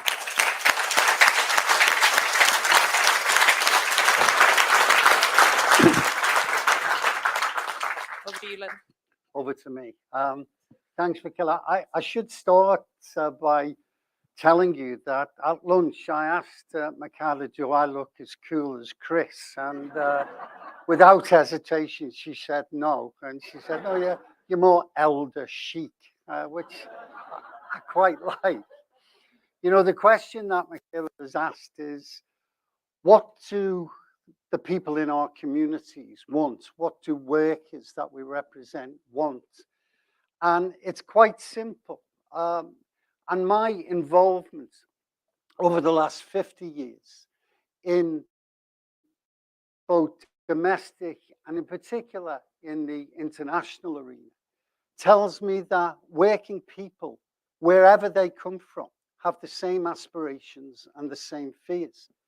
And people simply want a decent home, a decent, well-paid job. They want decent education for our kids, and they want decent care in old age, dignity for our senior people. Now, given the wealth of our global nations, that's not difficult to achieve. The obstacle, of course, is the capitalist system that we are subjected to. Workers are the same. What do workers want? They want good pay, they want good conditions, and they want safe conditions to work in. They want to be in a position where they've got some security in their work. And more important than anything that I've found is they want respect. They want to be respected by their employer. Now, the only way to achieve all of that is through a political arena. And listening to Chris, who is in a country that is enormously difficult, given the political nature over many decades, to be anti-worker. And indeed, in Europe and the rest of the world, the political situation is important. And you can only change the politics of all of our nations with organized labor. Organized labor is the key to resistance, is the key to bring about change. And that's why organizing working people is extremely important. Now, I want to kill some myths as well, because the media, and certainly in the UK, and it's applicable elsewhere, constantly tell you, the right-wing politicians, and I include the Labour Party right-wing politicians in that as well, constantly tell us that, well, unions are in decline. There's only 12% here and 20% there. You're in decline and you're not as relevant as you used to be. And I used to ask a question. I used to say, well, if we're in decline and we're not relevant, why don't they leave us alone? Why do they keep attacking us? Why don't they let us just waste away on the vine? Of course, the reason for that is organized labor is often the only defense for working people. And in many of our major sectors in the UK, our density is extremely high and extremely powerful. Trade unions are the only voice, more and more so now as we question whether the Labour Party is the voice of working people. The jury is out. Well, maybe not in many people's minds, but it's organized labor that is an absolute key to moving forward. And that organized labor extends beyond domestic boundaries. There's an old saying that if capital is global, then labor needs to be global. And that's why global union federations, the ITF, are incredibly important. When I was General Secretary of Unite, I was involved in all of the global union federations. My favorite, and Steve always likes me to say this, is the ITF, for one simple reason, that bureaucracy in our movement can often take a wrong turn. People meet up from various parts of the world and they have a chat. Haven't seen you for 3 months, haven't seen you for 6 months, haven't seen you since the last Congress. It's fantastic meeting people. We go into rooms and we have a talk about things. But talking is cheap. It's direct action that is absolutely essential in everything we do. That's why the International Transport Federation is my favorite, because they do things. They bring solidarity into sharp focus. If I had time, I could give you many an example of how workers in different countries have assisted in strikes. I was involved in a strike with British Airways not so long ago. And the reality was that because of the links through the ITF with workers in other countries, I was in a position confidently to advise the company that I would ground every British Airways plane wherever it landed. It would never take off again. I was able to say that because of the solidarity through the ITF and through the links I have with international unions. I was able to say that with confidence. That is the power of workers. It's been fantastic listening to the other discussions, and Peace and Justice should take great credit for pulling this together, because conferences of this nature raise the confidence. The most important word I've come across in my time representing working people is confidence. When workers are confident, anything is possible. There is no power, and that's why wonderful to me, Chris, because he says Amazon the only recognized union, the AUL in America. It's everywhere. Amazon have defeated unions everywhere. Here in the UK, both my own union, Unite, and the GMB, doing great work to try and break through, but we've never broken through, despite our history, despite the amount of wealth that we may have as unions. We've never done what you did, and you should be extremely proud of yourself, because you've shown.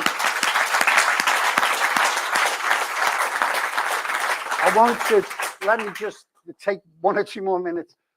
One of the things when I was a young shop steward on the Liverpool docks many years ago, I was involved in many strikes. And of course, the history in our union, and indeed in the States and in other countries, is that very often workers who were fighting for justice, fighting to make advances, were starved back to work. It's an inevitable fact that happens. What I always felt when it happened to me, and I kind of, lost my house and my favorite little car after a 6-week strike, I always thought to myself, if I ever get into a position of power, I'm going to try and do something about that. When I was General Secretary of Unite, we created the largest strike fund, not only in Europe, but I think in the world, even higher than some of our American unions. And the power that gives working people is enormous.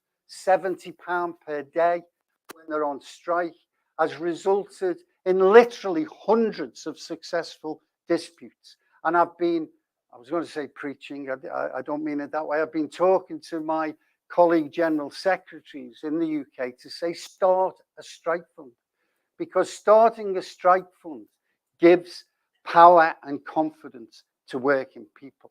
And that's what we have to do. We have to reach out across oceans and boundaries and national boundaries to build that solidarity. Listen to Yanis and Prem and Ken before. It was about power. That's what the ITF is about. That's what organized labor is about within our boundaries, and we should spread the word. The establishment see us as their enemy, and they're right, we are.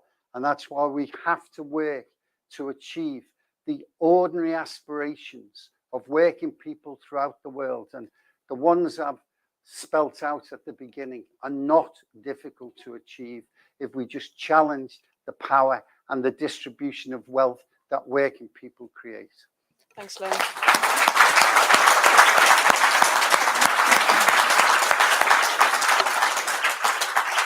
So in order to allow for questions to come in, I just have one question, which you already began to tackle it in various ways, but on the question of solidarity, for example, in South Africa, one of the big things we're trying to push is building Pan-Africanism as a sense of continental solidarity, right? Because in South Africa, for example, we're a stronger industrial class, but with the levels of unemployment, we see other African workers as the enemy because they get paid cheaper, lower costs, lower working conditions, etc. And so it's been a real struggle to kind of educate and build this consciousness of, you know, the person across the border is not our enemy. The enemy is up there, right?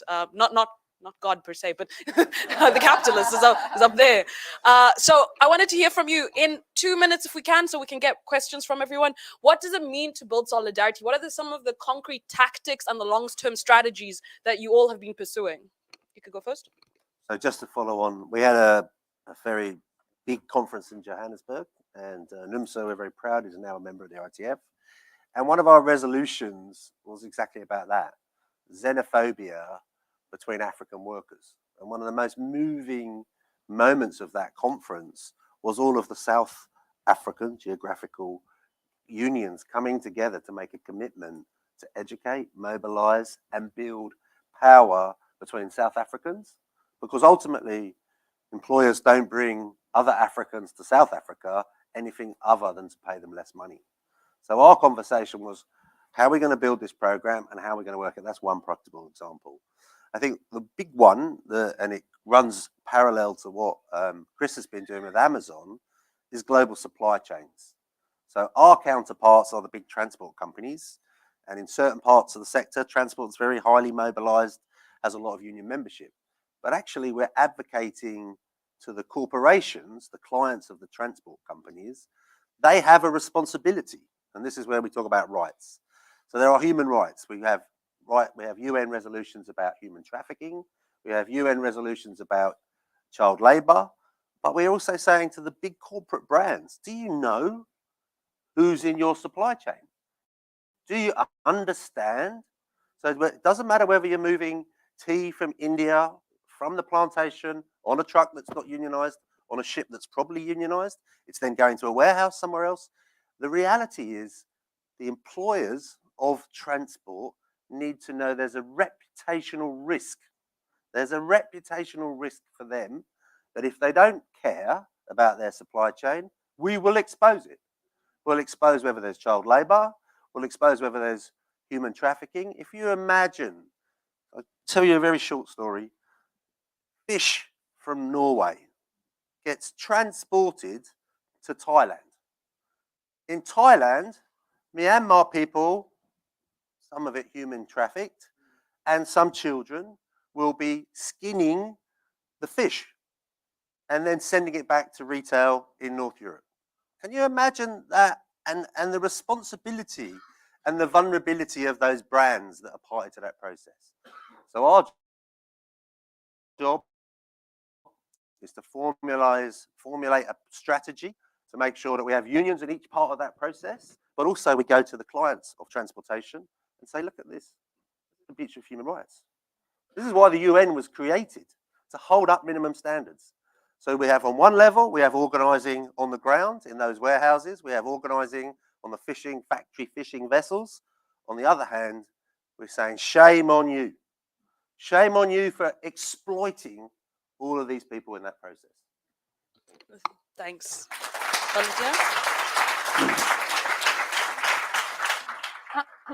Well, when it comes to the international solidarity and to solidarity, I mean, it's something very concrete and basically can be referred to an important things that Chris has been said is that I realized it was bigger than me. And I think what we should realize is that everything, all the fight we are leading at the national and international front are bigger than us. And I say this because we realized a few weeks ago as the United Automotive Workers, the UAW in the US, was leading an amazing struggle against Ford, Stellantis, and GM. We said this is larger than them. And this is something that will tell about the condition, about those who are struggling against the multinational companies. That's why we decided to organize a delegation of FIOM workers with our general secretary who went to the old picket lines in Ford, GM, and Stellantis to support the struggle. As it's the same as we had a meeting and an experience and an exchange of information with our colleagues in Scotland, they were leading a dispute, and there was an Italian company sent to them different information from the reality they are implementing in Italy. So I think that solidarity, it's really something concrete, and we have to show and stay shoulder by shoulder with our comrades and let them know that the struggle they are leading are really bigger than them, as Chris already said. And then we have to be also, I would say, creative and think about the struggle in a different way. Not simply to repoliticize and to make appealing and cool the trade unions movement, but also to have new instruments. We experienced in Italy the first, I think it was the first court case in which we bring an algorithm to court, and we show how injustice it was behind the algorithm, was not making any difference to people who are absent for health conditions or others, and they were ranking people on the basis of their availability. And we won that court case, and for the first time, an algorithm was processed and show also how injustice it was in its creation. And last but not least, I think that with international solidarity, it is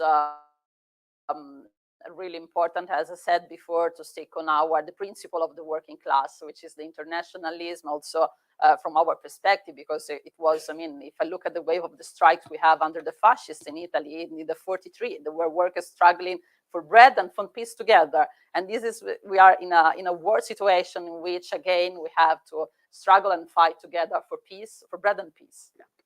Thank you.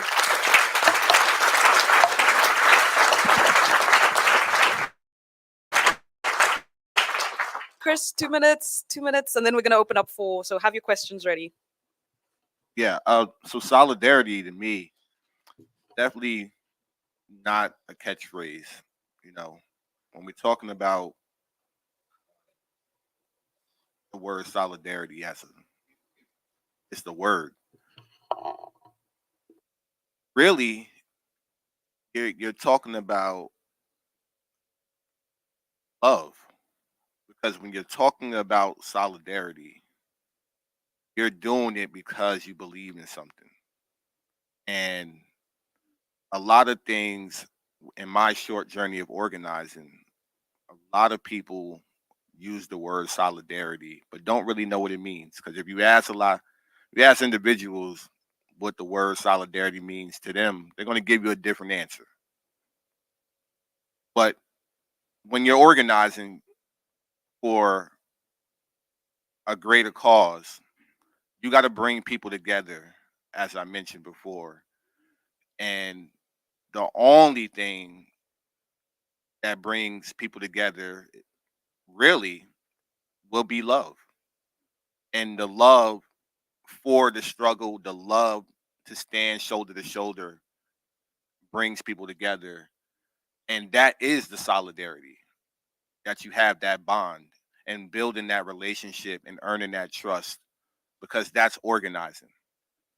So on an international level, the reason why I feel my presence is important to come back and forth to the UK, because the first time I ever came to the UK, and Jeremy was there at SOAS, where the Coventry lead organizer announced, this was before they even really began their campaign.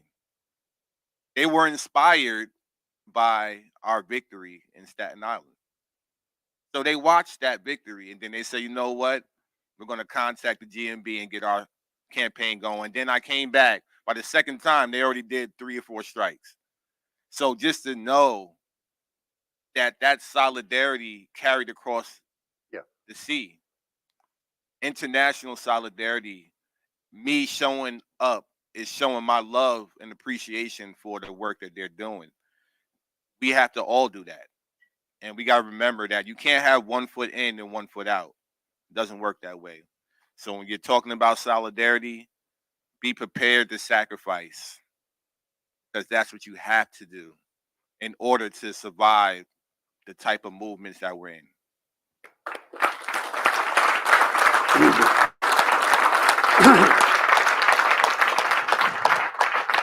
I'll try and speak quickly. Sorry, before you jump in, I just wanted to remind the people online, please do submit your questions. I know we can't see you, but we really want your participation, so submit your questions online. Yeah, of course, building solidarity is about talking to people. And that's in the UK, for example, that's what we do all the time. Various unions try and develop relationships by talking to one another. Very often we're operating in the same company, the same industry.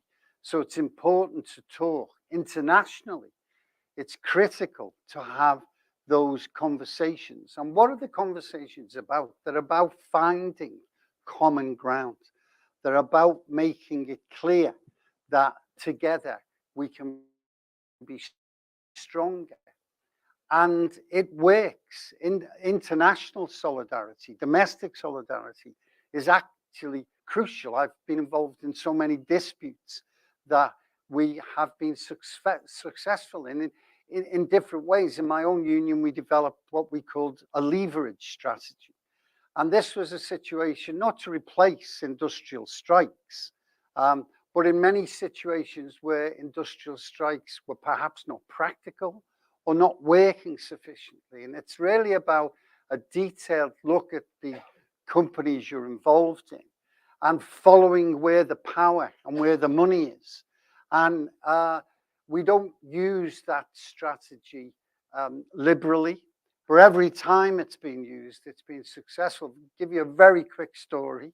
One of my favorites, because it reminds me of a scene from The Godfather. But we had a company, we had 7 construction companies led by Balfour Beatty, who decided to come out of the national construction agreements. It was going to destroy any kind of organization in the construction industry. And we had a strike against them. And it was a powerful strike, but they're powerful companies.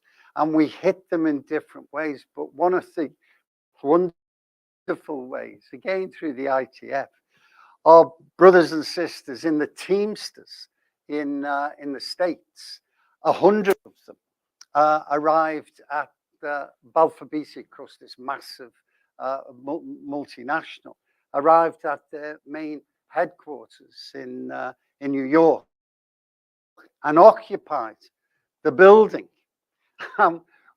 Anecdotal evidence was that the CEO said, "What the hell's going on here? What's happening?" And well, it's about this dispute over in the, what the hell am I interested in disputes in the UK for? It was resolved like that. I get a call at 8 o'clock in my office from the head of Balfour Beatty here in the UK. And he said to me, "Len, how did it get to this? How can we never meant this? How can we get out of it?" And I said, "Dead simple, send me an email saying now that you're staying with the national agreements." It arrived 10 minutes later, and the other 6 companies collapsed the following day. And it was because quickly we had another dispute in the construction industry, a blacklisting dispute. A shop steward was sacked, and on Crossrail in London. And one of the major contractors, there's 3 major contractors, was Ferrovial, a Spanish multinational. And we stopped this Spanish multinational, happened to run and be responsible for a bridge in Toronto. In actual fact, I was in Toronto at a meeting with one of our sister unions, the Steelworkers Union. And somebody said to me, "Lenny, what are you doing?" And I said, "What?" He said, "You've stopped the bridge. The bridge is stopped in Toronto because of Ferrovial." I didn't know, although obviously my team had carte blanche to do these type of things. Ferrovial went berserk, and the following day flew into London and sorted the dispute out. The sack shop steward was put back to work. And so that kind of direct action, that kind of power of how you build, or the steelworkers I mentioned, we set up a new union not just a bilateral agreement. We have a number of bilateral agreements with different European unions. We created a new union, Workers Uniting, which is a bona fide trade union, registered in the States, in Canada, in the UK, and in Ireland, between ourselves, Unite, and the United Steelworkers, to challenge the different companies that we both deal with. We introduced schemes where workers in the different plants met workers in the American plants. And the success we've had with employers as a result of that has been fantastic. I best shut up there. Thank you. Michaela's looking at me.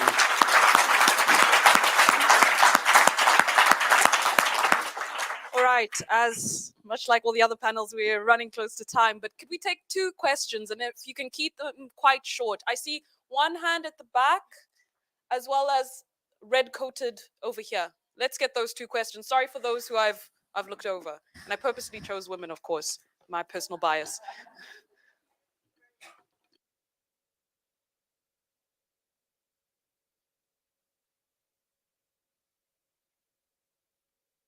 Sorry, there we go. Hi, thanks a lot. My name's Sarah, and I should say that I have worked in the trade union movement in the UK and also in Belgium. So I have an insider interest. But just to get to the point, I mean, thanks a lot, because the panel was so interesting, and I actually had a lot of things, but we don't have the time. So I'll just focus on one, which is to do a bit with messaging and communication.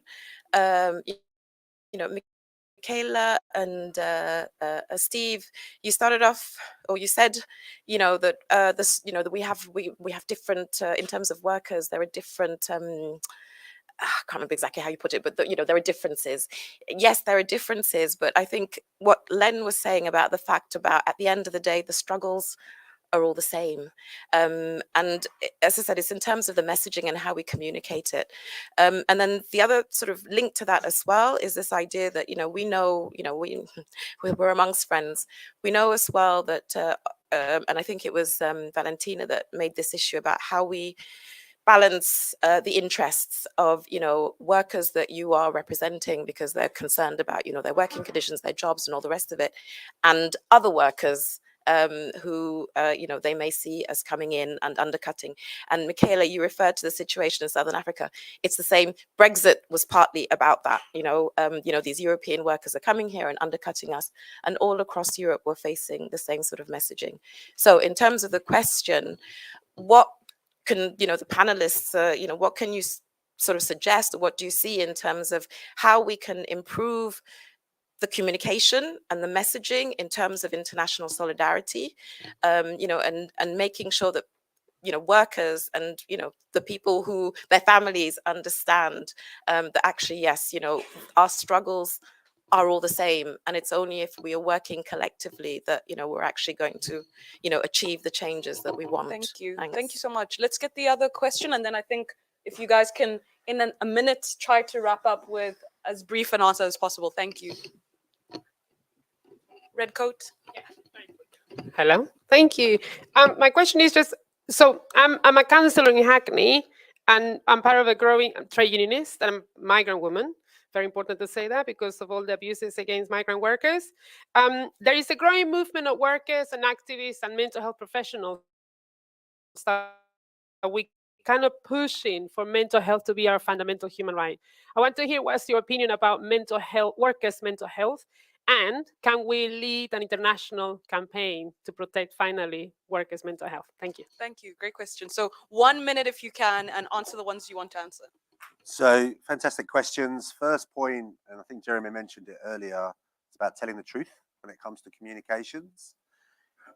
Everyone in this room is subject to bias information. We're seeing it in Gaza right now, where information is pumped at you and it's incredibly difficult to work out what is the truth. And the ITF, we've been investing in our communications team, our digitalized organizing. We have to change the way we do business.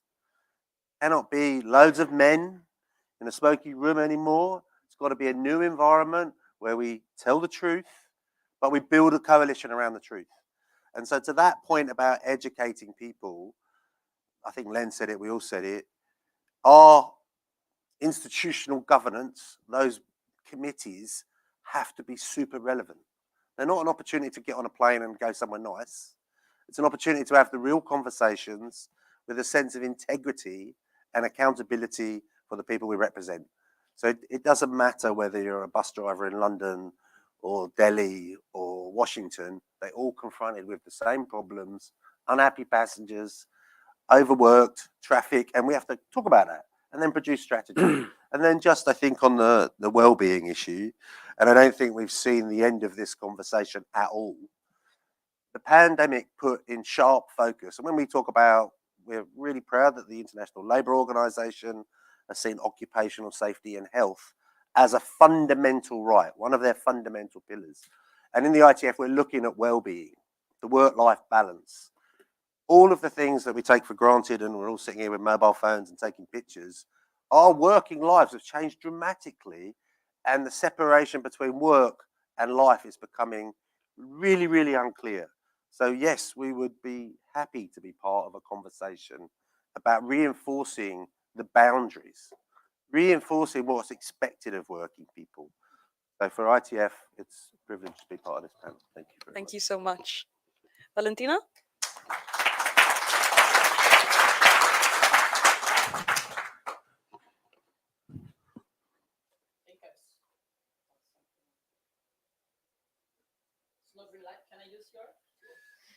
Thank you very much about solidarity, international solidarity.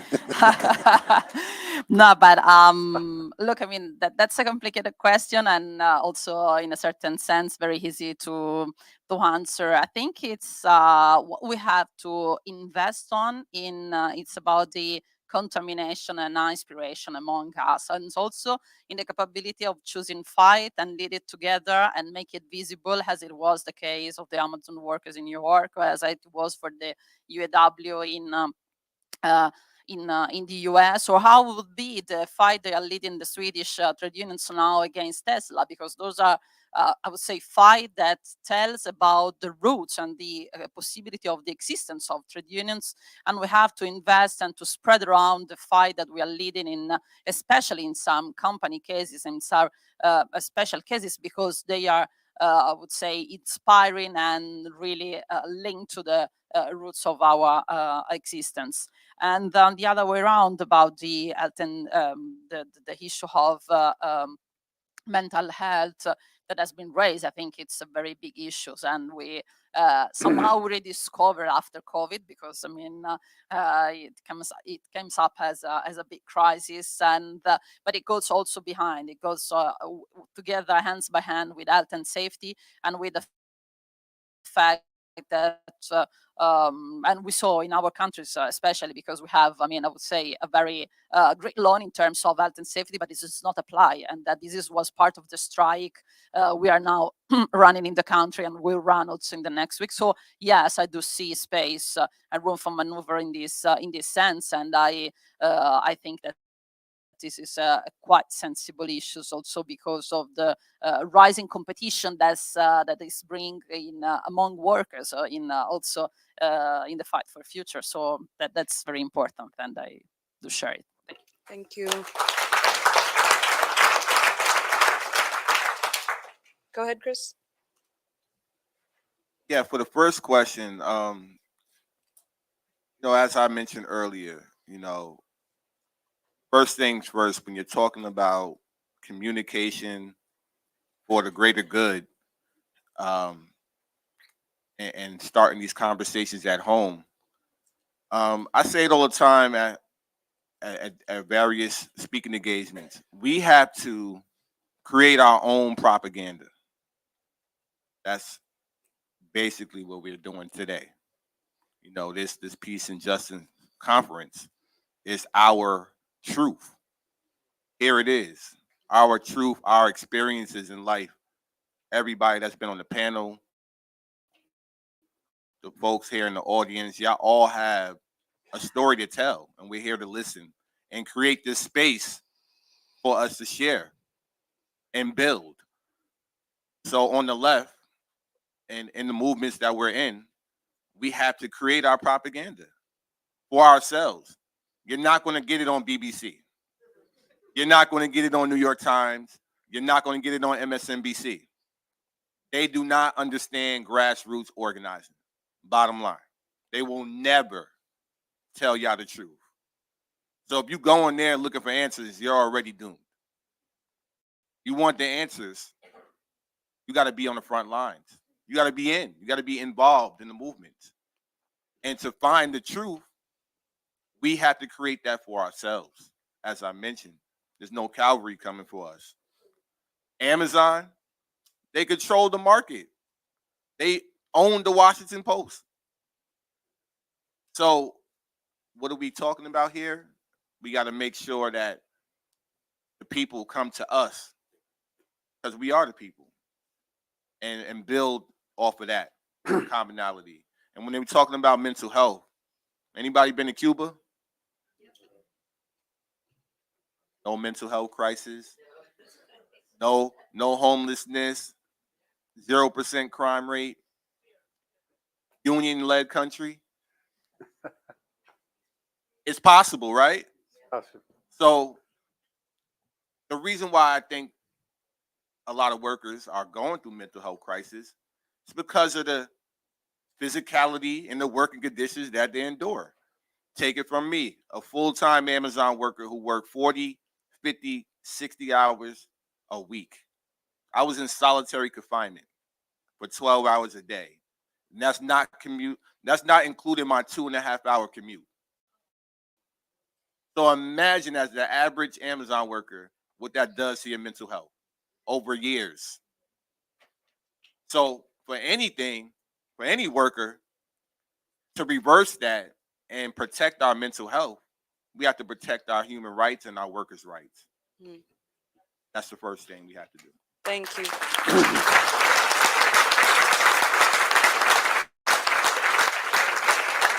I'm going to use my 2 minutes to just deal with the mental health issue. 1 minute and a half minute. Because one of the great people to fight for mental health was Jeremy Corbyn, and I just want to finish on this issue. Why, Ken Loach talked about it. Why did the establishment attack Jeremy Corbyn? Why do they still attack Jeremy Corbyn? Because they are scared stiff. They're scared stiff.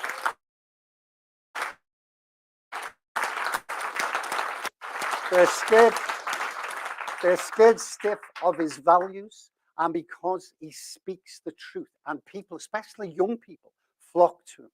That's why they continue. That's why they attacked him. That's why they continue to attack him. And the reason for that is simple. I'm delighted Chris is here for the reason to explain to us that in America, despite the fact that the Democratic Party have been in power as much as the Republican Party have, there are still no protections for ordinary working people. And what is happening in the UK at the moment is the establishment made a decision, and I don't mean the right wing of the Labour Party, I'm talking about the establishment who run our lives, that never again after 2017 would they allow Jeremy Corbyn or a Jeremy Corbyn 2 come this close to power. They set out a strategy to dismantle the voice, the radical voice of ordinary working people in the Labour Party. They've got a willing tool in Keir Starmer.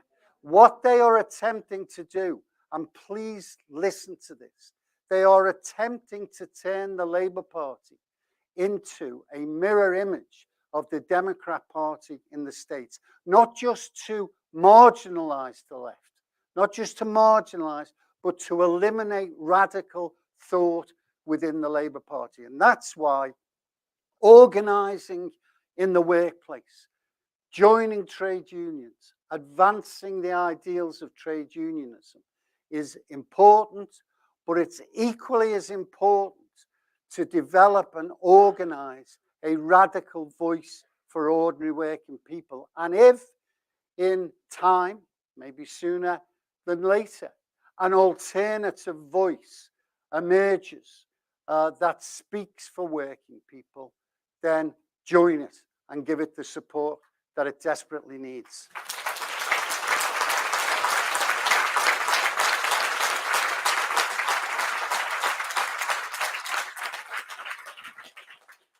And on that note, I'd like to thank all our esteemed panelists. Thank you so much for all your contributions. I'm sure you all agree that was fantastic. And so I think we can end. An injury to one? An injury to one? Thank you. I saw more fists this time.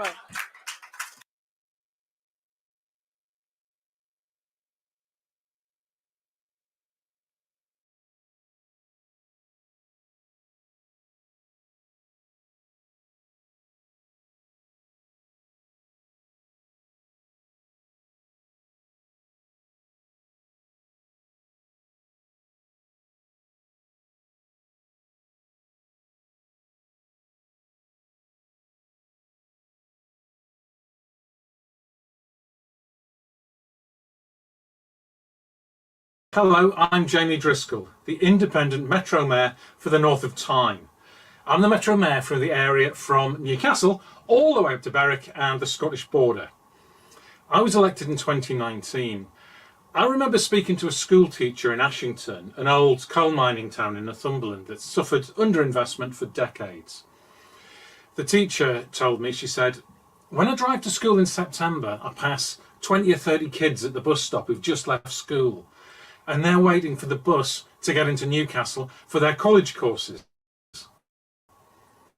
And she said, when I drive past in January, there's 4 or 5 of them left in the cold and the wet and the dark, because it takes over an hour to get there.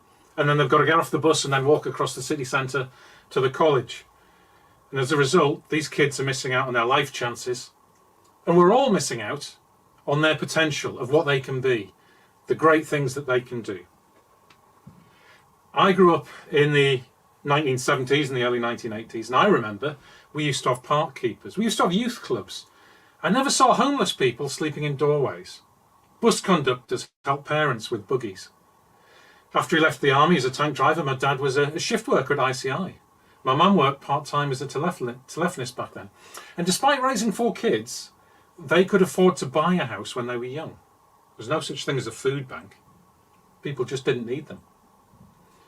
I left school at 16 and I worked in a plumbing factory. And if you wanted to order some new materials, you had to get an order book and some carbon paper. You remember carbon paper? And you had to handwrite an order, walk across the factory, hand it to one of the women in the typing pool, and they were all women at that time. And then she would put the paper into a typewriter, type a letter, put it in an envelope, post it to the supplier. These days, to order materials, you get a scanner and you go beep. So what I want to know is, if we're so much more productive today, where has all the money gone? Why can't we afford park keepers and youth workers and guards on trains? Why are working people queuing up at food banks? Well, it's because tax dodgers and oligarchs are asset stripping our country. You might remember Storm Arwen 2 years ago, when 5,000 North electricity for a fortnight. Kids studying by torchlight, families huddled round candles, chairlifts out of power. The company responsible for maintaining that grid is Northern Power Grid. They make 125 million profit a year on a turnover of 355 million. 125 million pounds a year extracted from our region instead of being reinvested into resilient infrastructure. Who owns Northern Power Grid? Well, it's privately owned by Berkshire Hathaway Energy, previously known as Mid-American Energy Holdings Company, which is run by an American billionaire who has a personal fortune of $112 billion. I can't help thinking there's a better system. And we see the same in our NHS and probation and local government and PFI. Outsourcing and privatisation is not about efficiency. It never was. It's about the mega rich taking our money and leaving people struggling to get to work on expensive buses while the drivers are underpaid. Austerity has smashed the UK's resilience.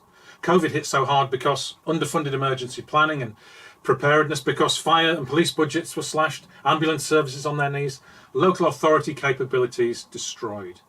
3 million people used food banks last year. That's storing up such a crisis for the future. They've gone beyond asset stripping our infrastructure. They are now asset stripping our children, our parents, and our families. Yet we're told by the newspapers and our establishment politicians that our transport system and our utilities can't be publicly owned. Yet our European neighbours own their transport systems, their energy systems, and in some cases they own ours. Privatisation is designed to extract profit. That's its purpose for these companies. They're quite open. Our privatised trains are bought by finance companies, and the trains themselves are leased back to the operators. During the year the pandemic hit us, these companies funneled almost £1 billion of dividends out of the rail system and into tax havens. It's holding back our economy, it's holding back our planet, and it's burning our children's futures. And I don't mean that metaphorically. Until we get control of the climate emergency, my children's future will go up in flames. I was talking to Nelson, my 15-year-old son. He'd just come back from a banner drop to raise awareness of the climate emergency. He told me, logically, Dad, he said, we know we won't keep global heating to 1.5 degrees. That's gone. We're on target for over 3 degrees. I know that's the world I'll have to live in. My generation won't be worried about pensions, he says, or whether we can afford to buy a house. We'll be worried about whether there will be food in the shops, whether there will still be law and order. He's 15 years old, and that's the future he sees. That's the future his generation sees. But it's also logical, he said, to have hope, because if we despair, we'll give up. And we need hope so that we keep acting, because everything we do will make the future a little bit less worse. Now he's much wiser than I was when I was 15. With young people like that, maybe we do have hope. And there is hope. In the Northeast, I've negotiated a £6 billion devolution deal to get control of our transport system. And I intend to transform that transport system. No more will young people in Blyth and Ashington turn down jobs in the Team Valley because they can't get there. I want to build a total transport network from Berwick to Barnard Castle, in case you want your eyes testing. I'll fully regulate the buses, metro and trains with a single ticket that takes you across all modes of transport, with on-demand transport included in rural areas, feeding into the same total transport network, with secure bike parking at every public transport interchange, with car clubs covering the entire region so everyone can access a zero-emissions vehicle when they need one without having to own one up front. I want new metro lines, new railway lines and new superbus routes, so mass rapid transport is faster than car travel, connecting all parts of the Northeast. And that's in addition to reopening the Leamside line to bring more trains here as part of our national rail network. And yes, behaviour change is a factor. If you've only ever been dropped off at school in a car, that's how you think adults should get around. So I'm going to make public transport free for under 18s to guarantee long-term use of our public transport system. And the massive increase in usage will increase revenues, allowing us to keep fares low. There's no conflict between tackling the cost of living crisis and the climate emergency. I reject the stoking of culture wars between motorists and passengers. With smart technology, we can remodel our traffic hotspots with transponders on buses, so the lights change when the bus approaches, it zips through, and then the lights change back to green for the cars. Every bus full of passengers takes 50 cars off the road, so a doctor on call or a plumber with a van full of tools is more productive, spending their time doing their job instead of sitting in traffic. And we'll design equality in from the start. No one, able-bodied or disabled, should be isolated. And everybody, age, gender, race, will feel comfortable and secure travelling. Better transport means better health, more wealth and lower emissions. And we can make it more democratic too. I've already run a citizens' assembly to help me develop the climate change policy we've delivered here in the Northeast, creating thousands of jobs in green industries. I'll be running a citizens' assembly on transport to make sure it's properly democratic and based on the needs of the passengers and not the administrators. And all of this I intend to do with the limited set of powers I'll have as soon as I'm elected mayor for the expanded authority in May. But just imagine what we could do if the powers of central government were used to properly regulate our essential utilities and transport. Our water companies extract billions in dividends, while our pipes and reservoirs need billions in investment. I can't be the only one who thinks that money from dividends should be transferred into investment. And it wouldn't cost the government much at all. Just regulate them properly. Make our power companies hit their net zero targets. Stop our water companies pumping sewerage into our rivers. And tax all profits at 100% until they do this. Their share price would fall.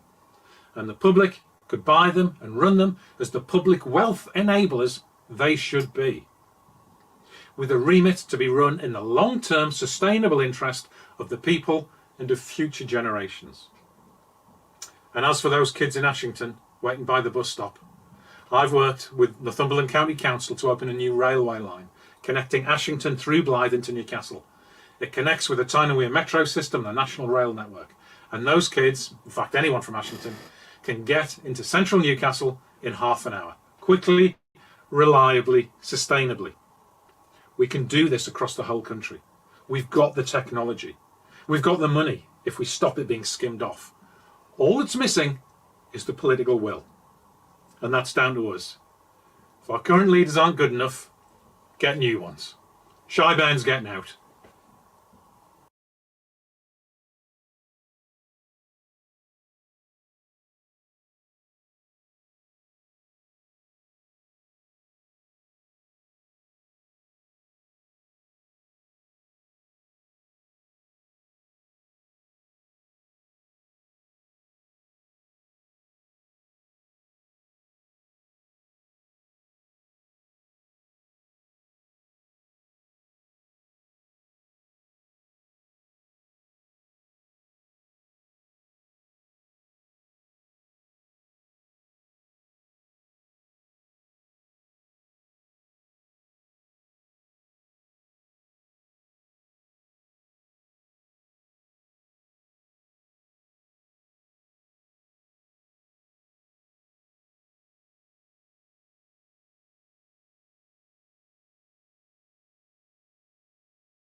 striking distance of Kensington and wants to help, please contact me.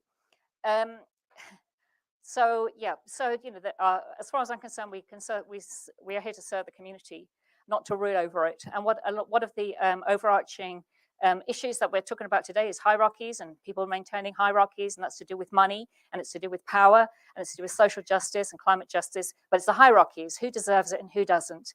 And we saw it, and I'll talk a little bit about Grenfell. I know Loki's going to discuss it later. But what happened around Grenfell before, during, and after, and I have written a book about it, $12.99 in the bookshops. Any profits to charity? I don't want to make money out of that. Thank you. It confirmed my suspicions about the council, how they treated social tenants as second-class citizens, not worth doing a good job on their building, and when they social murder of 72 of our friends and neighbours, they were supposed to feel pitifully grateful for being given new homes, and we had endless arguments about that. So you haven't given them anything. There's a replacement. They have a replacement home now, but you have not given them anything. Do not expect people to be grateful. And so, we've given them a £1 million home.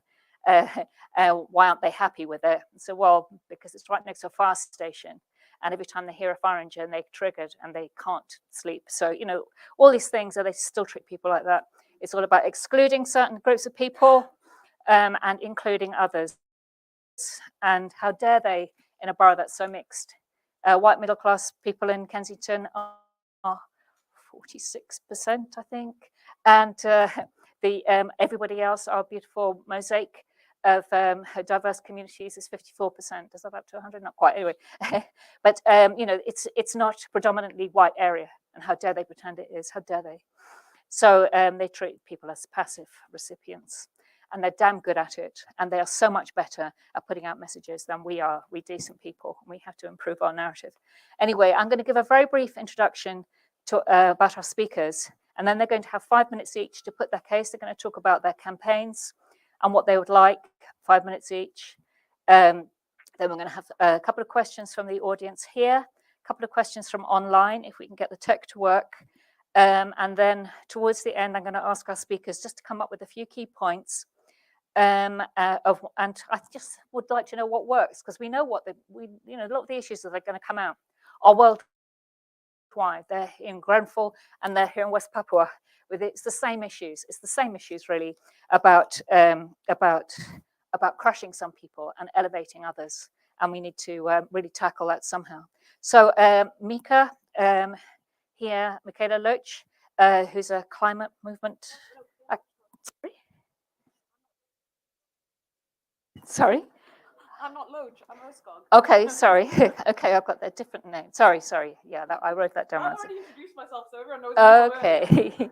So she can introduce herself anyway, and we're going to hear about social justice, and that's climate justice. Vijay, who is online, will be talking about land rights.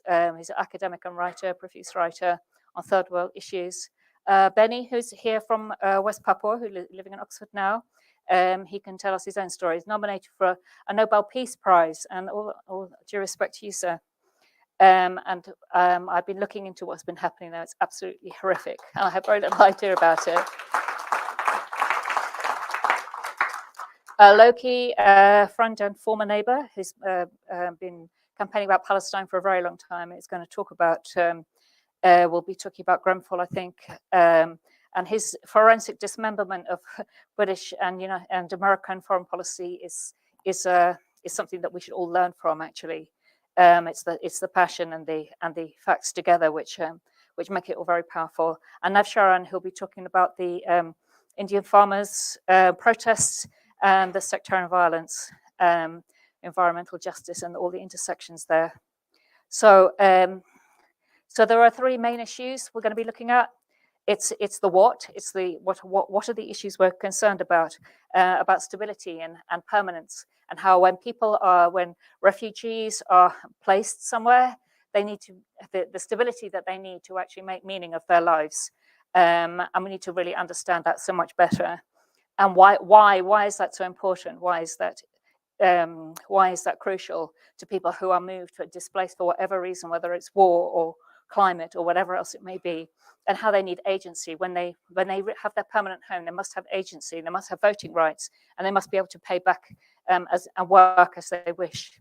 And how do we do that? How do we actually do that? We have policies to cover most of these issues, and they're completely ignored. So how do we do that?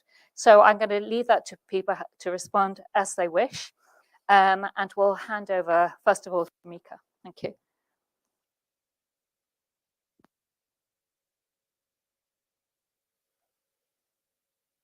Hello, hello. Oh, there we go. Injury to one? Okay, great. So the question of housing, dignity, and land, and when it comes to refugees, I think a big question that we all should be tackling, and it's so important that you here are having better, refugee reception policies, but what creates the refugee crises? I find it astonishing when I'm looking at the BBC and they're saying, let's just send them back to Rwanda, etc. But no one is talking about what is the structural basis, the material basis that people feel like they have to leave their countries. How is it that we have African countries, where around 35 African countries who are dealing with debt distress, 60% of those countries, they spend 60% of their revenue servicing their debts, their loans, right? So what is the fundamental structure that we're trying to deal with? And we all know it as capitalism, as imperialism. But with these conversations around refugees, we cannot just talk about the consequence without locating the cause. And the cause is not the African people who just run away because we are ungovernable and we have no, sense of our own history and our ability to rule ourselves. Is that we fundamentally need to talk about things that I know the Peace and Justice Project has spoke about a lot. Reparations. We need to have, I think, a serious conversation. And in the African continent, we're trying our best to build a campaign of we need a debt strike. Why are we paying people who stole our resources and now we must pay them for looting us? So we're trying to build this consciousness, and I think this moment is ripe right now, where regardless of what you think, I heard earlier people are talking about BRICS and talking about China. The fact of the matter is, and I talk to African people about this all the time in regards to China, is people don't see China as a neo-colonialist. You can disagree with some of the private companies, you can disagree with some of the deals that are made, but for us right now, we see China as an alternative, as giving us space, choices to leverage our collective interests. Before, we could just in the 70s, 80s, 90s, we just had to say, thank you, IMF, we will take whatever we can get. Right now, we actually have a moment in which we can not only have governments leverage African people's interests, but we can also push for our governments to be more responsible about the kinds of deals that they make and the kinds of financing and the conditionalities that are placed on them. China doesn't give conditionalities of now you have to liberalize your different sectors, common resources must be privatized.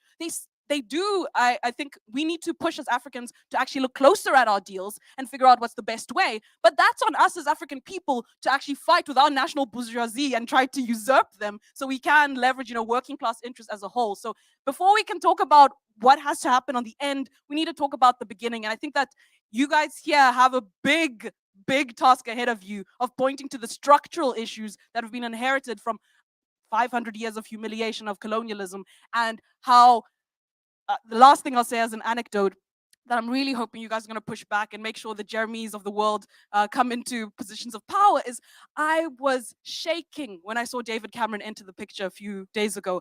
And the reason I was shaking is because one of the biggest crimes that he is yet to be held accountable for is the 2011 bombing of Libya. Libya had one of the highest human development indexes.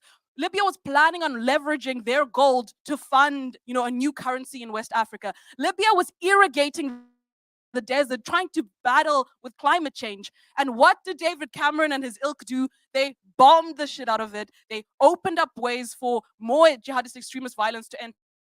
They created the instability, and yet they want to tell us about the refugee crisis that they created. So I want you guys to hold David Cameron accountable for the crimes in Libya.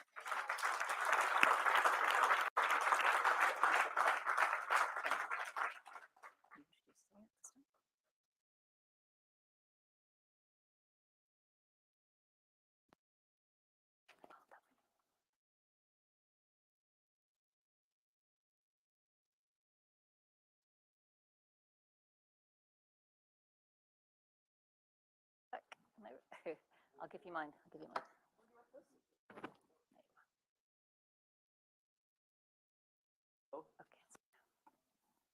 Hello?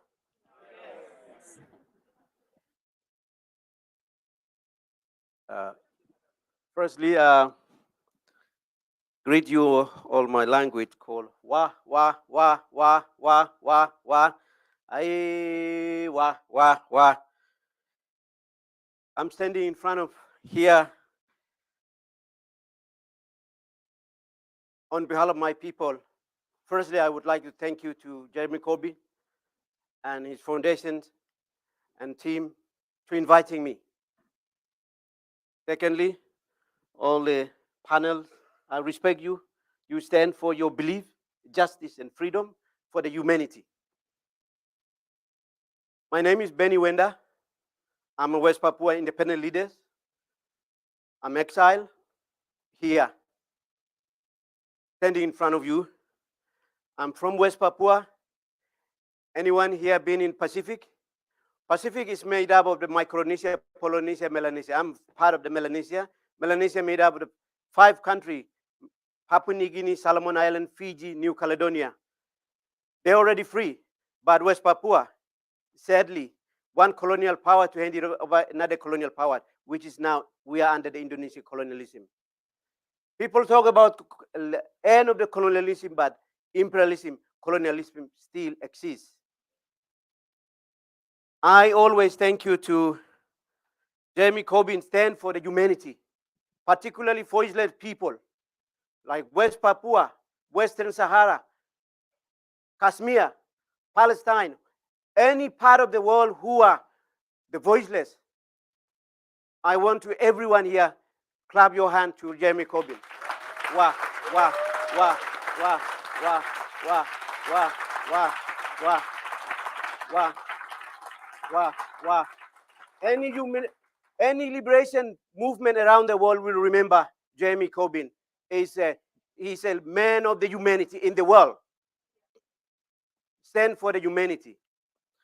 Secondly, West Papua is a forgotten. West Papua is a home of the bird of paradise. This is a bird of paradise. Home of the 3 kangaroos. Home of the rainforest. But today, become home of the Indonesian military. Indonesia massacre 500,000 men, women since Indonesia invaded 1963. Anyone here knows about West Papua? Please raise your hand. Thank you. Thank you. West Papua is occupied territory. 3 things we are facing West Papua in the Pacific, particularly in West Papua. Ecocide, genocide. Our freedom taken away, stolen by Indonesian government. We are fighting for the liberation. We are fighting for the independence from Indonesian colonialism. 50 years, 60 years, West Papua forbidden journalists. Amnesty International, Red Cross, totally banned. Talking about the refugee.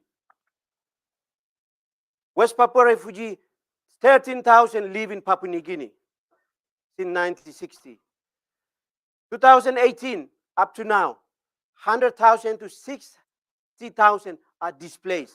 While I'm speaking in West Papua, still displaced. I'm sympathy with the people of Ukraine and people of Gaza are they facing. I'm really appreciate everyone here stand for the humanity.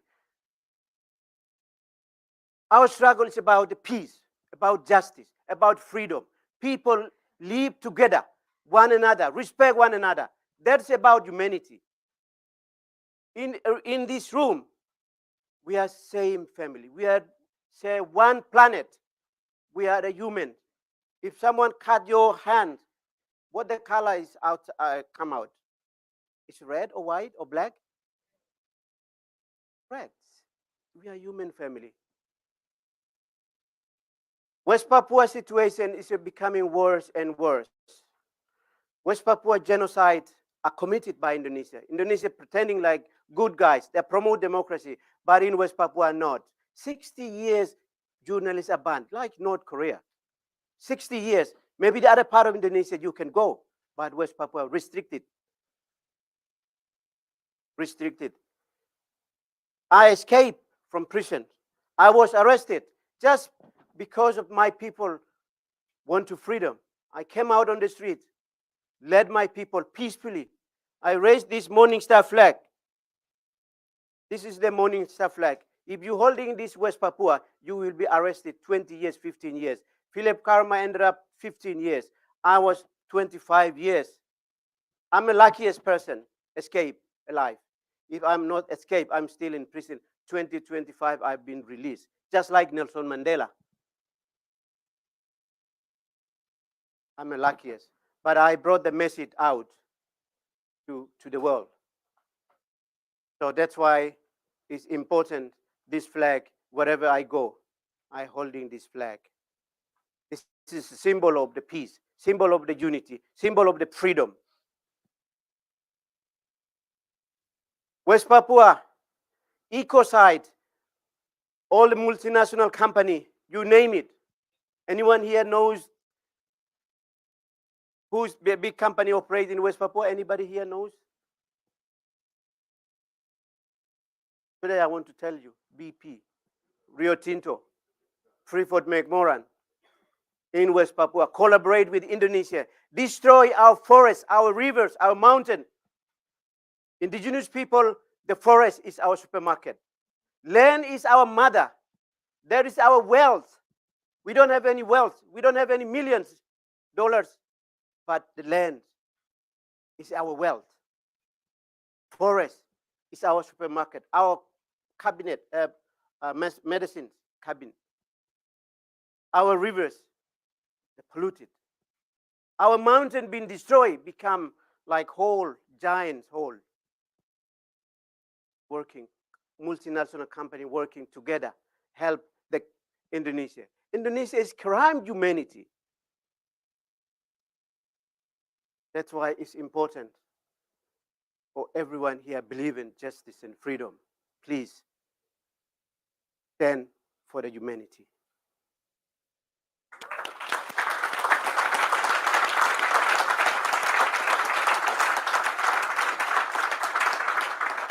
Just last one.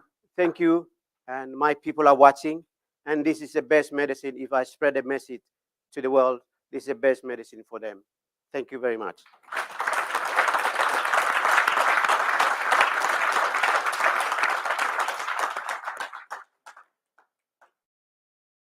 Thank you, Benny. And we'll hand over to Vijay now, who's online. 5 minutes if you can, please, Vijay. Thank you. Yeah, can you hear me okay? Yeah. Yeah, perfect. First, thanks to Jeremy and Laura for inviting me to join. It's a great privilege to be with you. I'm sorry I'm not there, but so be it. You know, as Mika was saying, there are several great processes in our time.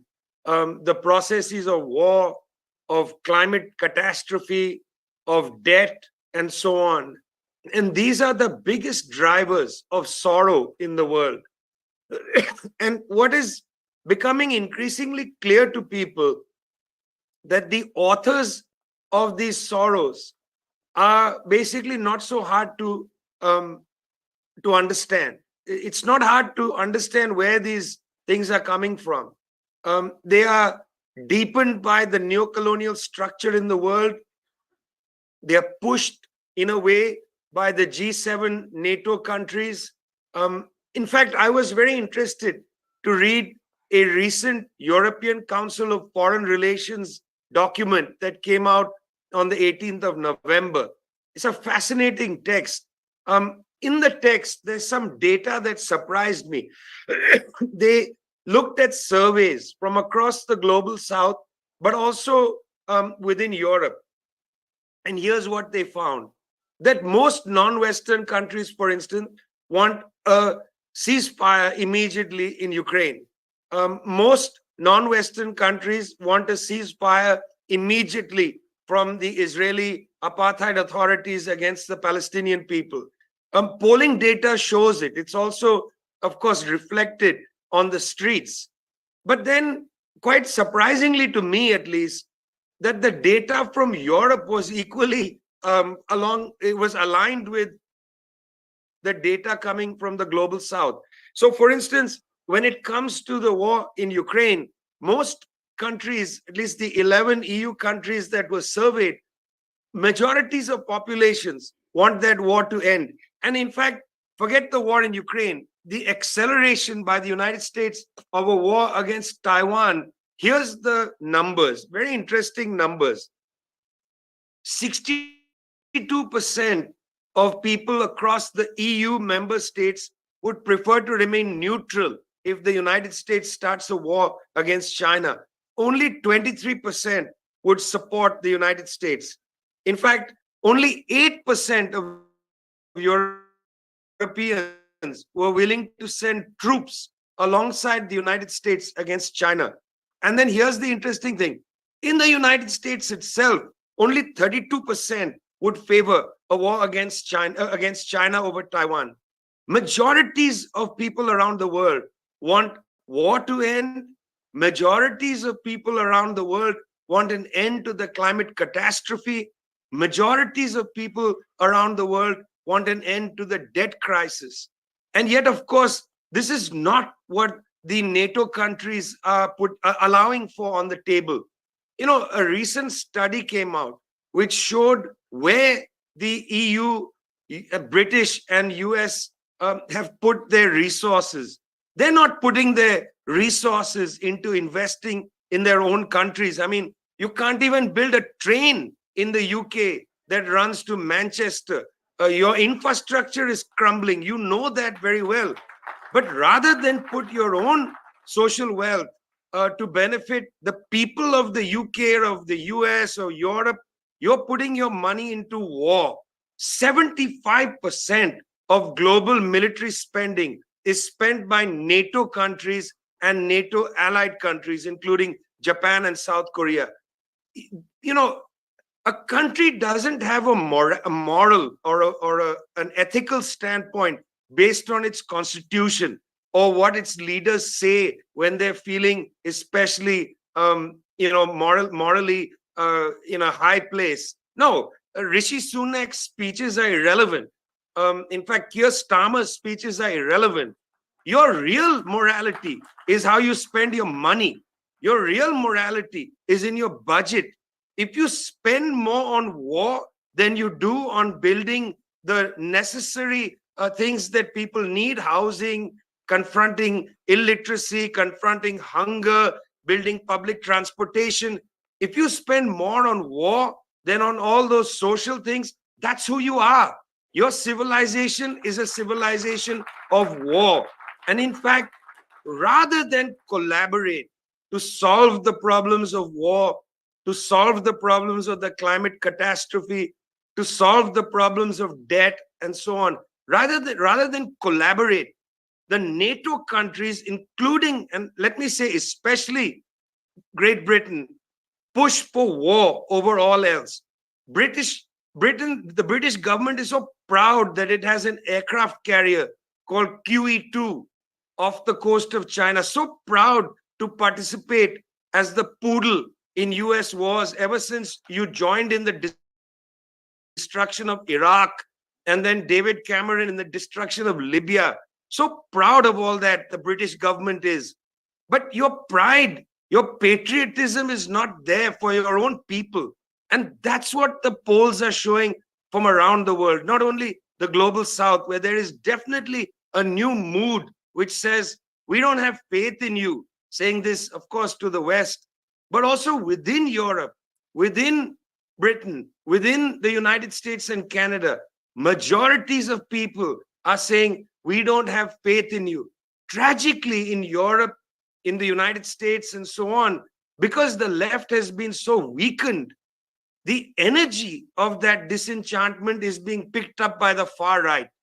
It's very important for us on the left to think hard about how to draw that energy which the far right is taking advantage of, how to draw that energy of disenchantment with the present world that we're living in, how to take that energy and build majorities to create a proper civilization, a socialist civilization.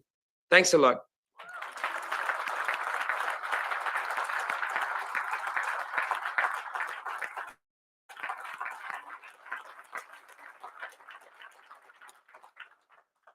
Thank you very much, Vijay. We'll hand over to Loki now.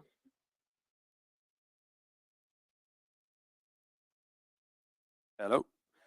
Okay. So as Emma stated, I lived next door to Grenfell Tower at the time of the fire. And what I want to talk about a bit is integration, but not in the fluffy, happy clap hands liberal way, integration of particular powerful bodies. And I would say that Grenfell has a lesson within it, but unfortunately, we have not absorbed that lesson. Also, Palestine has a lesson in it, in British involvement in the genocidal fascistic violence which is being visited upon the 2.3 million people of Gaza right now, has a lesson within it, and we must learn it. So to start with Grenfell, these were 72 of my neighbors. One of them, Yasin, who died in there, I knew since he was a 14-year-old boy. He died in there with his entire family, cuddled up on the bed together. We saw people from the window calling out to us. We saw a helicopter come towards them and then turn around. That helicopter was in fact working for the police as well as the media. Pictures were taken and put on the front pages of newspapers of the Shukhair family, whose 6 members of the family, 3 generations died in that fire. Took a picture of them from a direct plane, meaning that the helicopters which were giving people in the building the impression that they may come and rescue them were actually being used to not only monitor them for police purposes, but also take pictures of them for the media. The interesting thing is that Grenfell was a manifestation of the austerity visited upon the important institutions of administering life, like the fire brigade. Well, who do you think? The Evening Standard was the newspaper that put that picture on its front page. Who do you think the editor of the Evening Standard was at that time? George Osborne, the king of austerity in this country. Now, what we also have to remember is that the insulation which was placed on the building and the cladding which was placed on that building was manufactured by the US company Arconic. The top shareholder, of course, was BlackRock. And where did George Osborne go on to work after working at the Evening Standard? He went to work for BlackRock. Now, Arconic, the US company, would only be in a position where it was able to insulate and put cladding on buildings all across this country off the back of the Kyoto agreements. And 2 things. This is where an attempt to deal with climate change meets deregulation. So, whereby we had consecutive governments from Michael Heseltine, all running through, Margaret Thatcher running through to John Prescott, actually his role in the management of approved document B, which is the way that the government explains building regulations to companies. During his time, creative ambiguities were placed into the building regulations, which rather than being directly prescriptive about what materials can and can't be placed in there, they became performance-based, meaning that all a company would have to do would be to prove that their materials didn't perform in a particular way, not that they wouldn't include specific materials. Of course, during Thatcher's years, they went from having 325 pages of building regulations to about 25 pages of building regulations. And this is the way in which neoliberalism kills people. But the bottom line is this, that when the government, following the Kyoto agreements, found, oh, we have to lower carbon emissions, one of the best ways to do it is to insulate buildings and therefore decrease the amount of energy which is consumed within the homes. What happened is those companies and the lobby groups which represented them, who have changed their names post Grenfell, seized on the opportunity to get the big payout that came through insulating buildings across the country. We have not seen in the climate movement any criticality when dealing with what Grenfell told us. If you have a deregulated construction industry and you want to insulate buildings, you have to make sure that the materials being placed on those buildings are not flammable. And after Grenfell, frankly, there was no excuse. Grenfell was exceptionalized rather than generalized. Our community was coddled off into a corner. And, and this is where I want to get to about integration. one of the things that Len was talking about earlier was this issue of the construction industry and the way that it sought to suppress its demands of its workers, the demands of workers within it. Well, we all know of the blacklisting scandal where you had 3,000 workers within the construction industry who were blacklisted. What were they blacklisted on the basis of? They were blacklisted, yes, on the basis of unionizing, yes, on the basis of health and safety concerns, but also on information which was fed to them by the Special Demonstration Squad. Information fed to private companies by institutions of the state to blacklist those workers. If the construction industry was at that level of integration with British police at that time, are we to suppose, post-Grenfell, that there was no cooperation between these massive construction companies like Arconic and the British state in suppressing what we were able to do, in calming us down, in silencing us, in stopping us from being able to demand the rights, not only for our community. And this was, I think, the great problem. And it was definitely a policy asserted by the government.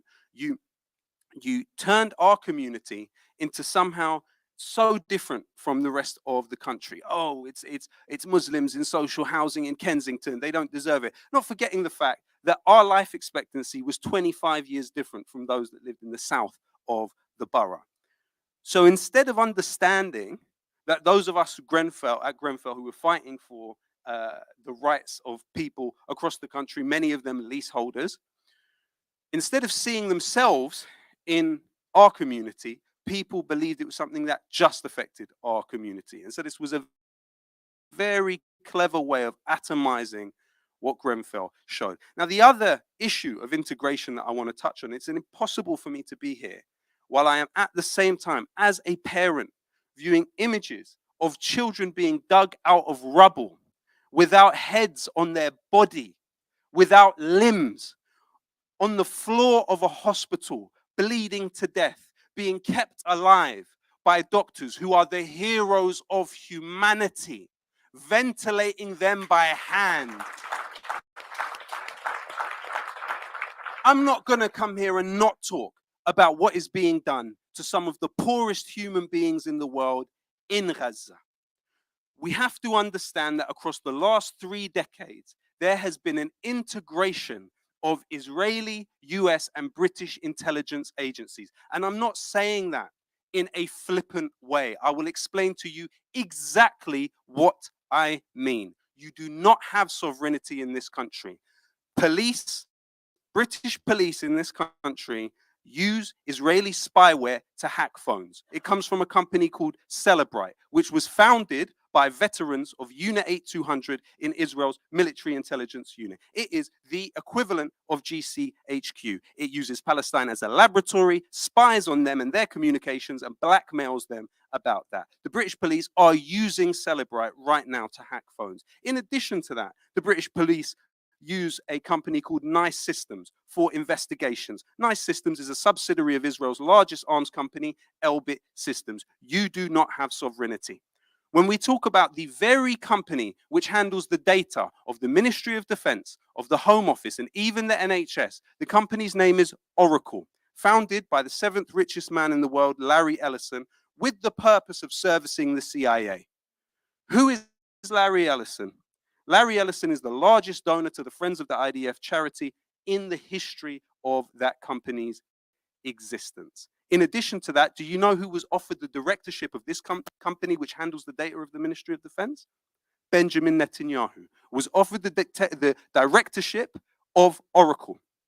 And let me tell you something. Britain today is not merely not calling for a ceasefire. And frankly, we need to advance far beyond these very tepid calls that we are directing towards our government. Britain is a participant in what a war against a non-state actor, which is mainly entailing the bombing of civilian infrastructure in a refugee camp of 2.3 million people, with the stated objective of driving those 2.3 million people into the Sinai Desert. Britain is participating, and I'll tell you exactly how.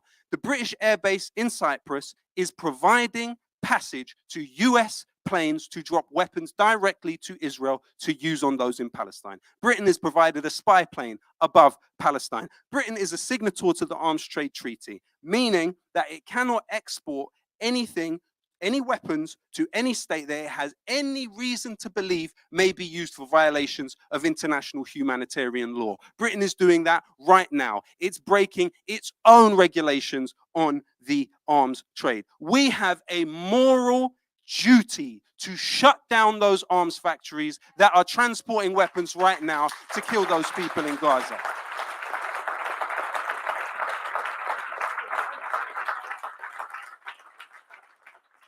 And you know what takes us in an interesting direction? When we look at that company, Arconic, that caused all of that harm in our community on the streets of North Kensington. Arconic do not only make flammable insulation for buildings across the world, they also make the F-35, which Israel has used to bomb Gaza. We are in a position now where we are not outnumbered. We are out-organized, to quote Malcolm X. We have a very clear responsibility here to stop what the British government is doing and to be very, very clear with the public about the way in which our society is arranged. Power is arranged in a more sophisticated way than at any point previously in human history. They tell us that resistance is futile. We say resistance is fertile, and we will plant seeds for trees which we may not sit in the shade of, but we will plant those seeds. Thank you very much.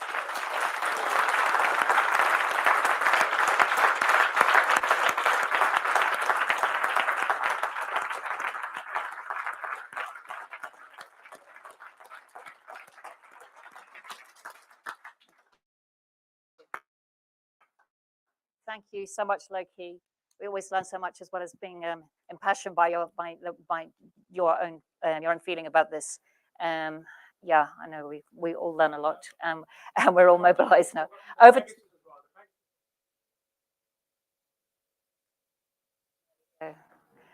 to Navsharan. Thank you. Thank you, Emma.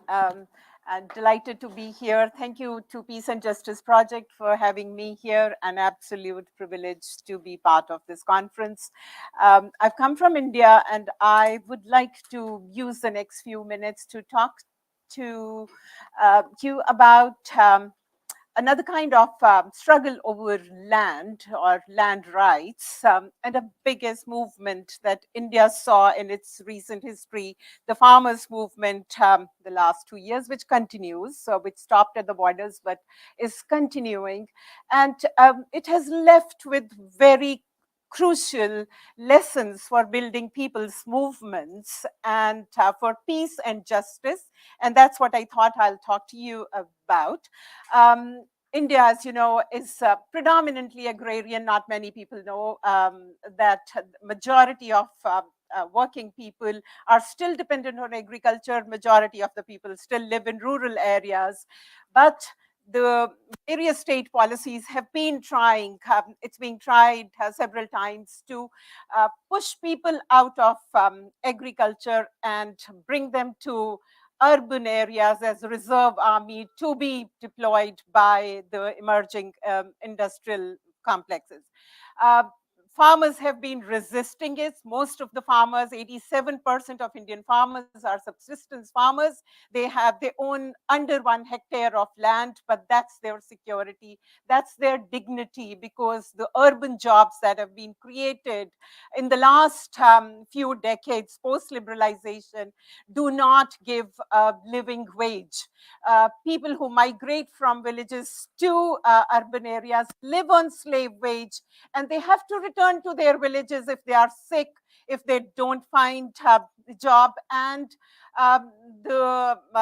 their own experience during COVID was most telling when the government imposed lockdown, within 3 days, all the working people who lived in the cities did not have anything to eat, and they started walking back to their villages, not in hundreds, not in thousands, but in millions. They walked back because there were no trains, there were no buses, and nobody took care of them. They were told that they were on their own, and they knew they were on their own. They went back to their small parcels of land, and using COVID as an opportunity, Modi government passed 3 farm laws, which they told were for the benefit of people.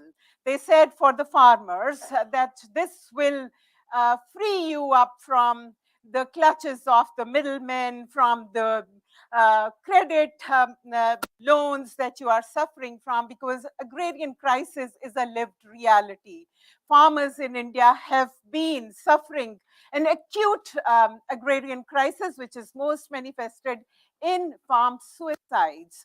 Over the last 2.5 decades, over 400,000 farmers have committed suicide by hanging, by drinking pesticides. That comes to 48 deaths by suicide every day.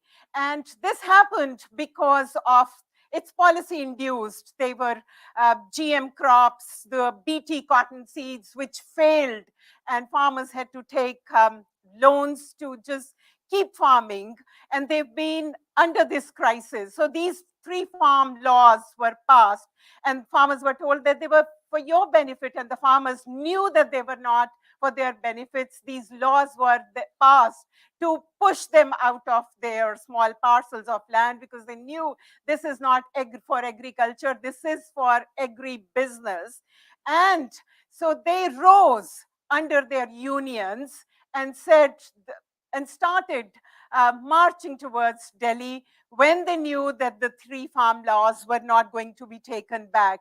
And their fight was against market subjugation of farming communities, as they said, which was pushing them as perennial casual labor in unwelcoming cities. So they told Modi government to take back the laws, and when the laws were not taken back, under their union banners, waving their union flags, they started marching towards Delhi.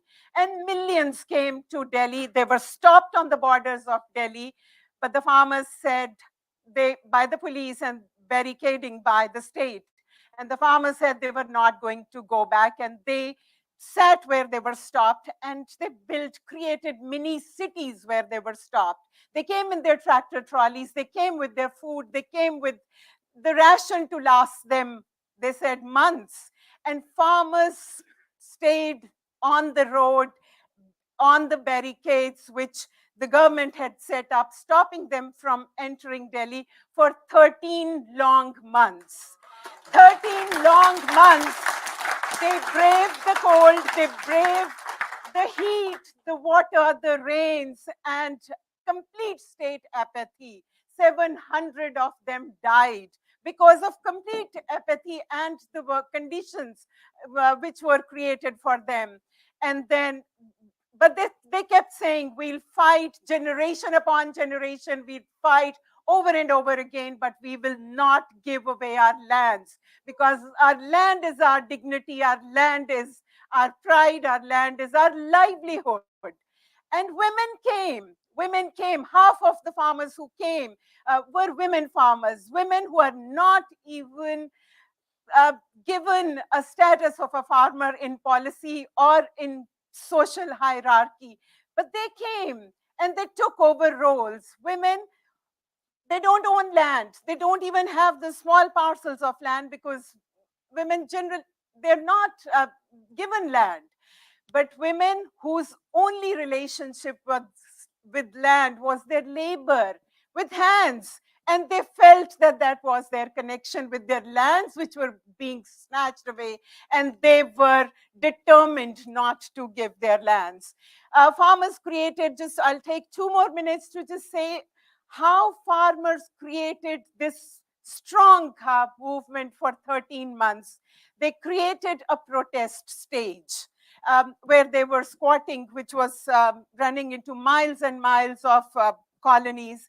They created protest stage where not only farm leaders spoke, not only farmers spoke, but all other people from all over India, fisher folk came, casual labor came, Dalits came, the low caste people came. They all talked about their experience of being led by the same corporate greed. And when they came there, they saw that what were the dots that were connecting, and they started to build a movement there. They realized that the only effective resistance they could build against the authoritarian government, against corporate greed, was the common experience and their solidarity with which they could exert a moral pressure. And from that protest stage actually started this big movement, and they continued resolute in their resistance and in their solidarity. And they put Mr. Modi's indomitable spirit to test. And after 13 months, the laws were rolled back. Mr. Modi came to the TV and said, well, I have been not successful in convincing the farmers, some of the farmers, that these laws were for their benefit, so we are taking the laws back. He was not gracious, he was not honest, but the farmers went back, but they left a big mark on India's conscience and also gave us crucial lessons in building movements, in building solidarities, in connecting the dots about different people who are being oppressed by the system.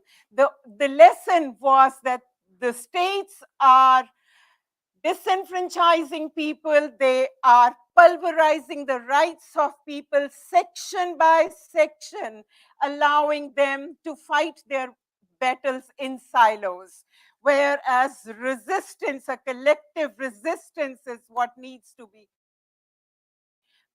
built by making alliances with solidarity and joining the dots. And that's what the farmers did. And that's why we were successful and continue to hold that lesson. And I think that's something very crucial to build people's movement, how you build these connections. And that's what I wanted to share with you.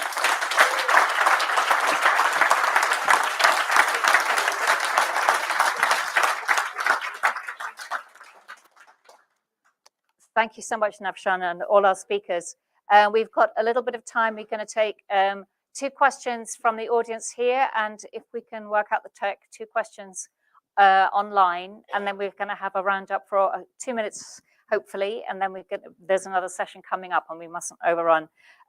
So are there any questions from the floor that anybody would like to ask our speakers, and we can have whoever would like to respond? Yes, madam.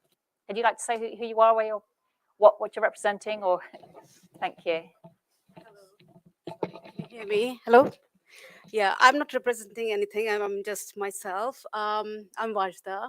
I'm a therapist. I just wanted to ask one question, and maybe it is out of context. How do you keep yourself calm? Hello? Hi.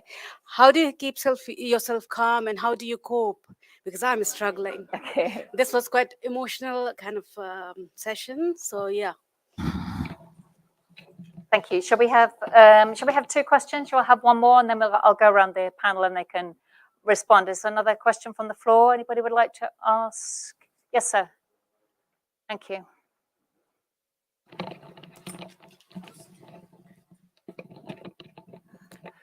Thank you. My name is Wael Kabani. I'm a songwriter and filmmaker. Co-produced some films. Some of you may be familiar with We Are Many and Open Bethlehem. Just wanted to know if the panelists are all familiar with the fact that at least 26 states in America have bills that have been passed to boycott, to disallow boycotting of Israel. Just curious about that. Okay. Thank you very much. Let's go around the panel. Let's start. We'll just start. Loki, do you want to respond to some of that?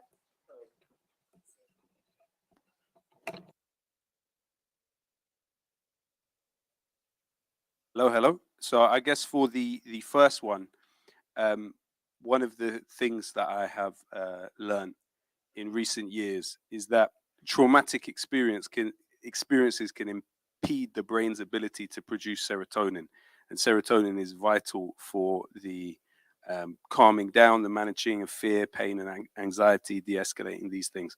So once I understood that, I was able to take certain measures to try and redress what I felt would have been probably some aspects of ways of sort of lacking in serotonin production. Ultimately, I think it's having a purpose and focusing. Purpose, having clear focus is essential. In terms of the question about the states, yes, absolutely. But I think we also need to, and that is the direct consequence of a very well coordinated and funded rollout, not just in the US, here as well. It's a bigger conversation, but I think we also need to not look at BDS as a panacea when dealing with the Palestinian cause. I think it's quite a comfortable way of us not risking much by saying, oh, well, I'm not going to buy this, or I'm going to encourage the government. And I agree with it. And absolutely, it has, historically, when you look at South Africa, you look at the Musicians Union here, it takes credit for being the first one to stop its members from going and performing in apartheid South Africa. It was all important. It was all part of the attritional struggle. However, I don't believe it's the be all and end all, and I do believe there is a liberal push, certainly in this country, to lead people to believe that this is where your activism for Palestine begins and ends. You do have examples of community enforced BDS, which I mean, that's not standing outside an arms factory and saying, oh, well, I don't want to buy arms. Well, you're an individual. You wouldn't buy the arms, would you? You go inside the arms factory, you break the door, you go in there, you shut it down. That's community enforced BDS. That has worked in this country. And that's something that I think cannot be left out of the story of how things have happened. Even in Keir Starmer's, who, let's be clear, Keir Starmer is more pro-Israel and to the right on Israel than Margaret Thatcher was. And I'll tell you why. When Najil Ali, the Palestinian cartoonist, was killed in this city by Palestinians who themselves were working for Israeli intelligence, what did Margaret Thatcher do? She shut down the base for Israel's external intelligence agency, Mossad, in this country. Keir Starmer would not breathe in the direction of Israel's external intelligence agency, certainly not those based in this country. In fact, Keir Starmer hired Asaf Kaplan, who was an alumni of Unit 8200 in the very unit that I mentioned earlier. So we're very far from that. But in terms of this country, in Keir Starmer's own constituency, the London office for Elbit Systems, Israel's largest arms manufacturer, was permanently shut down by continuous action by Palestine Action and local people coming and making it just impossible to operate. In addition to that, in the sleepy town of Oldham, you saw the local community come out around Ferranti Technologies, a subsidiary of Elbit Systems. They distributed information in the local community saying what was being done in that factory, and Palestine Action came to the community and shut down the factory again and again and again and again and again. And the community demonstrated out there again and again and again. And you know what? Elbit Systems sold that company at a loss. Elbit Systems no longer exists in Oldham. There are things we can do other than controlling what we do or don't consume and what we do or don't ask for. And frankly, while I support the boycott of Barclays, for example, you are talking about the largest possible targets. You're talking about targets that don't miss a few hundred people canceling their accounts. Yes, we need it to be bigger. Yes, we need thousands of people. Yes, we need hundreds of thousands of people. But you may well have in your very community factories manufacturing goods that the British government breaks its own laws by exporting to Israel. And the vast majority of times you come in front of a jury and you make that argument, you are acquitted. All the way from the case of the Raytheon 9 in Derry to here London today. You have 8 people on trial in this city for shutting down Elbit Systems. So let's get active.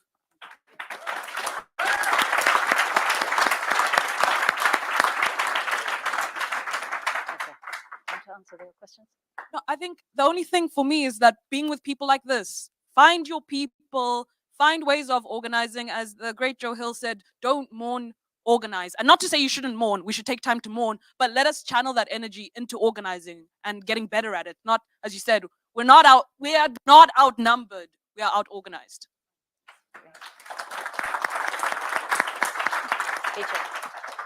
BJ, would you like to respond to those questions? Sorry. Yeah. Well, I don't know about how do you remain calm, because I'm not sure about calmness in general in my own life, but I've been in the movement for almost 40 years. I've been a member of a communist party, India's largest communist party, the CPIM, for almost 30 some years. We have 1 million members. I take comfort in the fact that we are all struggling together. Whether you are in my organization or not, it doesn't matter. We're all struggling together to defeat something that's quite ugly and itself not calm. That's the other thing, is that it itself is a frenetic beast that can't stop accumulating more and more. As Marx said, accumulate. That is the profit, for capitalism. But here's the interesting thing, is that increasingly, and you've seen this in Britain, increasingly, the people who hold power don't want to have the debate. They don't want to have the conversation. On the question of Israel, you are very familiar in this room in which you are sitting, that rather than have a discussion about Israel, they wield the concept of anti-Semitism. Instead of dealing with the real anti-Semites, they manufacture anti-Semites to prevent democracy. And therefore, when you say, well, state after state in the United States, they are banning this, that, and the other, they love banning things. They say no Palestine demonstration, no Palestinian flag. When they say no Palestinian flag, what do the people do? They fill the streets with flags. So they are terrified of having the discussion, the debate, because they don't have any arguments anymore. It's quite pathetic to see David Cameron come back. I mean, how slim is the bench of the British ruling class? For God's sake, don't you have more credible and capable people? Or do you have to keep recycling the same old fellows over and over again? Look at the United States. You can't find young blood to take over the mantle of liberalism. You're going to have the same old people who've been at it for 50, 60 years, hammering on over and over again. And I don't know if you saw this, but Biden came out of the meeting with Xi Jinping and once again said, well, Xi Jinping is a dictator. On the internet, there's a video going around of Blinken's response to that. Biden says that and Blinken goes, oh. I mean, they don't have the argument. They don't seem to even have the people to make the argument. And that's why they need to ban us. It's the banning and the intimidation is just like the spending on weapon systems.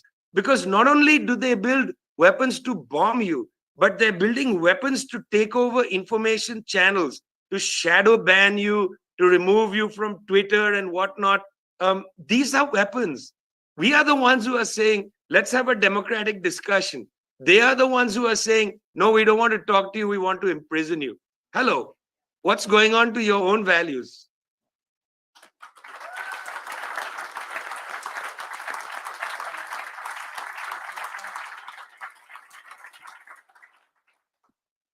Wow. Thank you.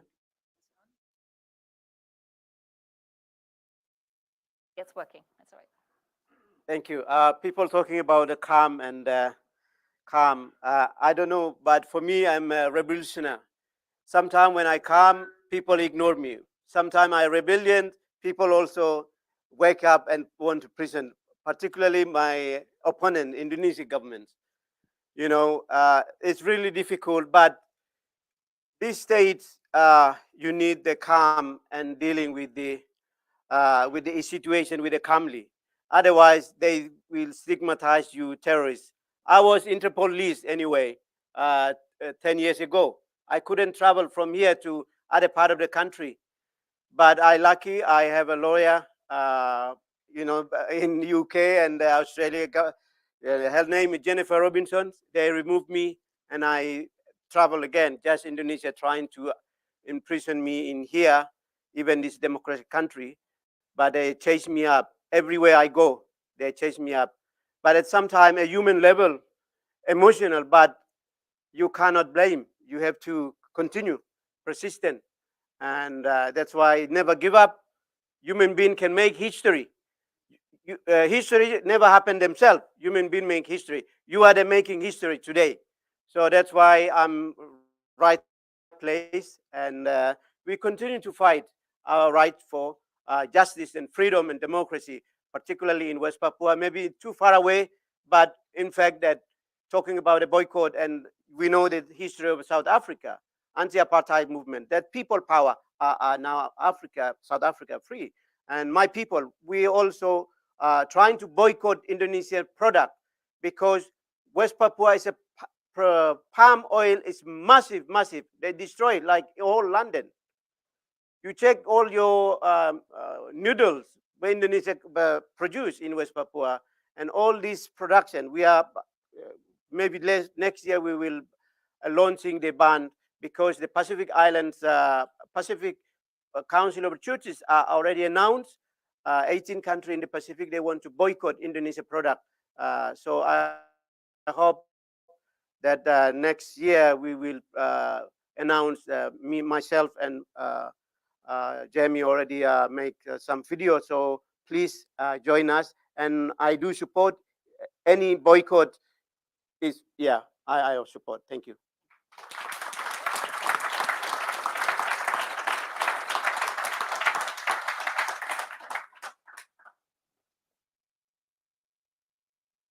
Afshan.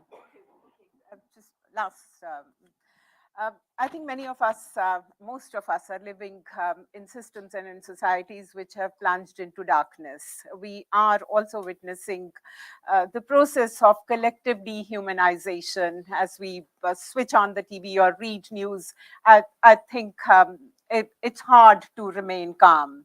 But the collective struggles, the people pouring out into streets, working classes coming out, the marches which we are seeing everywhere are also giving us a lot of hope. And I think it's a time not to stay in remorse, but also it's a time to show courage, and courage is contagious. Once it finds its transmission circuits, it swells and it rises, and it also gives other people inspiration and call them into action. And I think this is what we need. We need a lot of courage at this point in history, and that's what we all come together to pledge for. Thanks.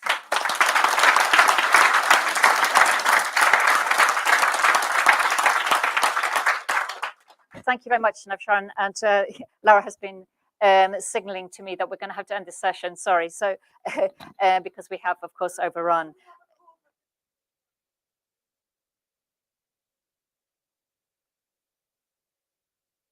Absolutely. We will do that in 1 second. Thank you. Yes, that's a good idea. Thank you very much.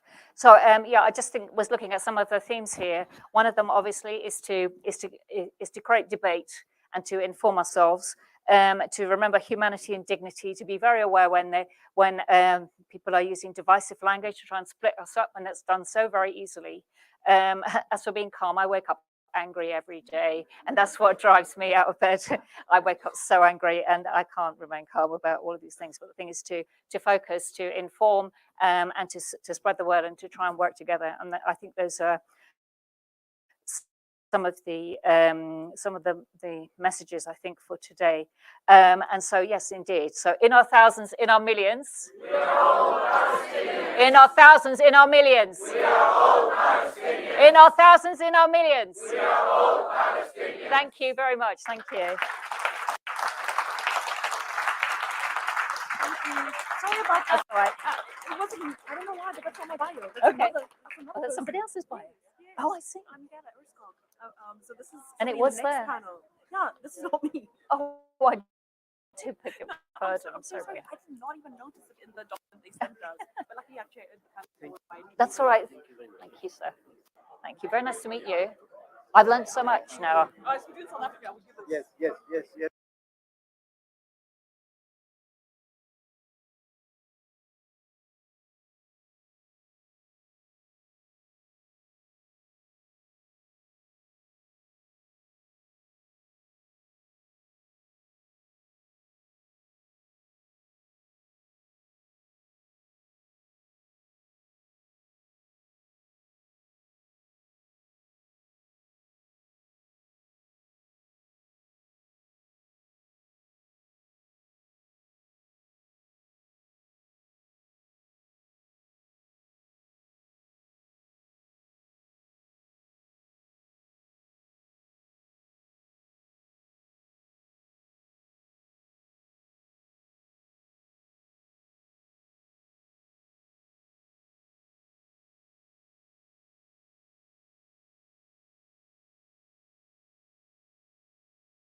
It's been a period of time when the conditions, environmental conditions, have got worse and worse and worse. And I'm sorry if this is contributing to climate anxiety.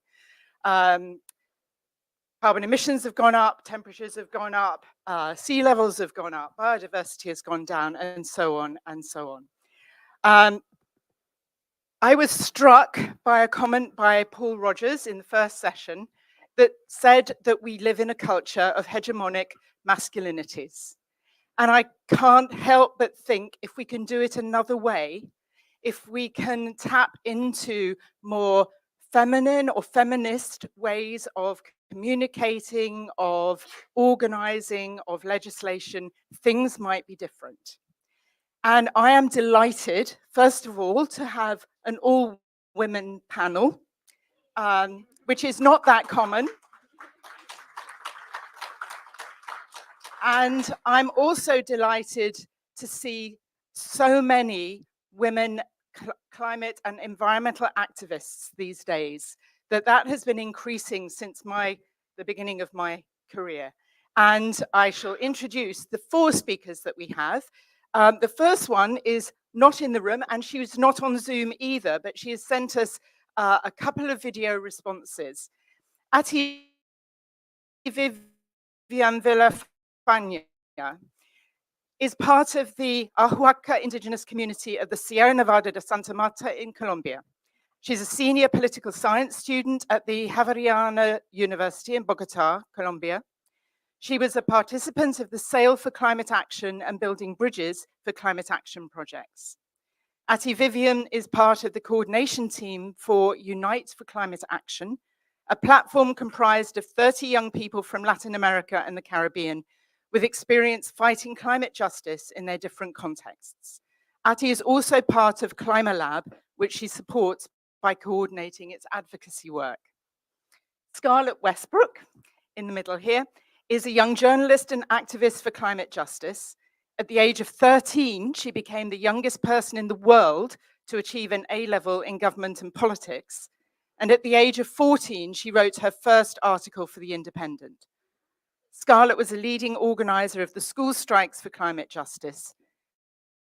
And she won Women of the Future Young Star Award in 2020 and the Diana Award in 2022 for humanitarian work.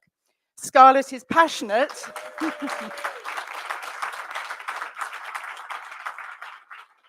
Scarlett is passionate about climate education. She co-authored a parliamentary bill with Labour MP Nadia Whittome and campaigns with the youth-led organisation Teach the Future. Tori Choi, next to me, is a climate justice activist, organiser and writer from Hong Kong. She's the author of It's Not Just You, which explores the intersections between the mental health and climate crises. She's also a campaigner with the Stop Rosebank Coalition and the Climate Justice Lead for Brian Eno's Earth Percent, a coordinator with Climate Live International and a member of the Climate Resilience Project.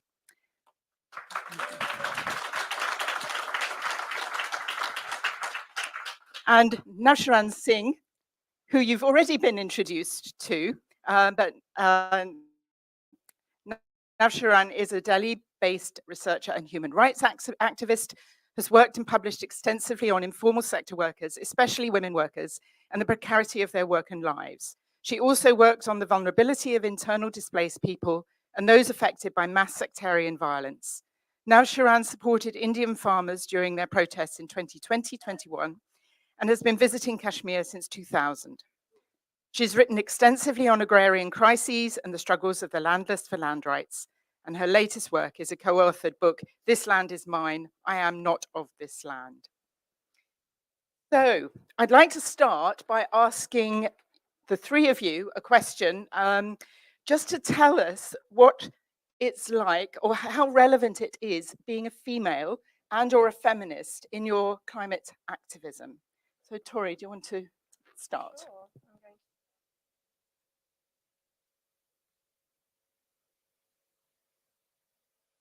Oh, you. I'm a massive introvert. Yes, thank you.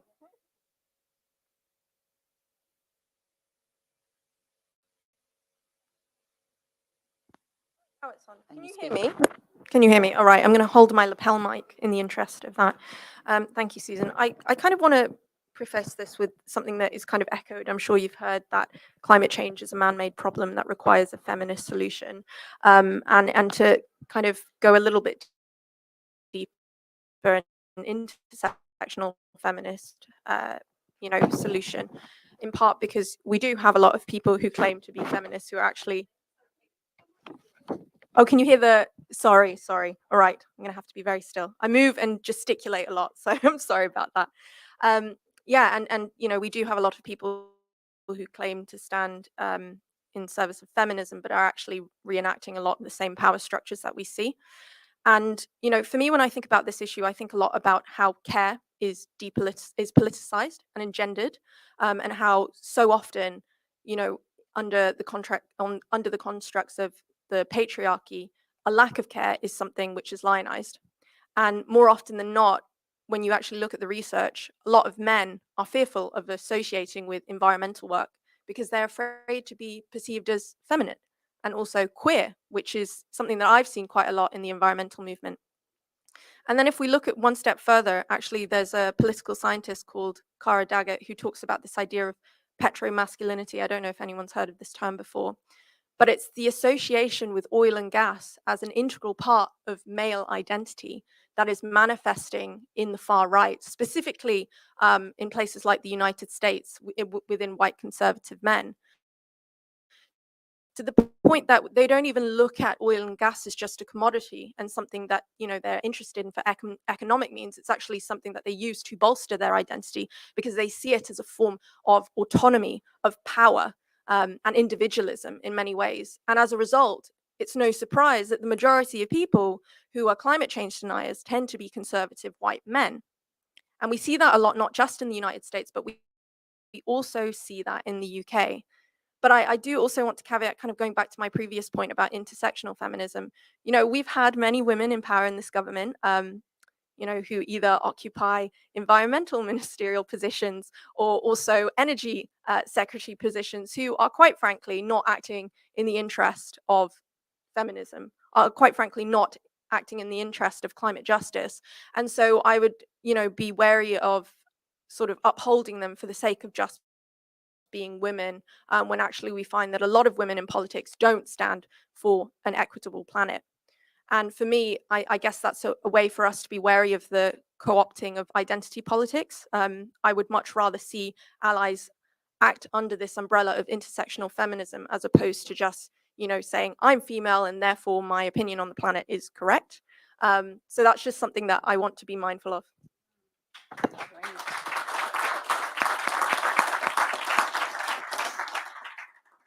Thank you, Scarlett. Sorry. We're all having a bit of mare with mics on this panel. So we know that climate justice and gender justice are inextricably linked. Women are 80% more likely than men to die in the event of a natural disaster and 14 times more likely to be displaced.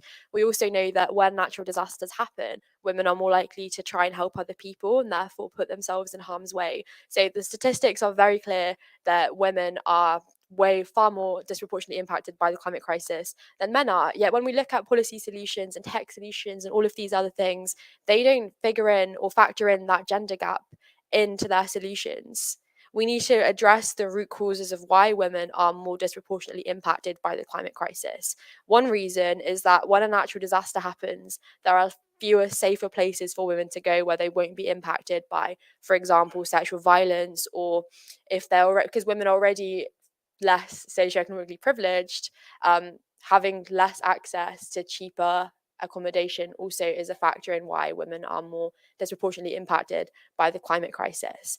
I think that especially now we're seeing a lot of liberal girl boss feminism when it comes to the climate crisis, which refuses to address that the reason women are disproportionately impacted by the climate crisis is actually capitalism and neoliberalism and political ideologies rather than other forces.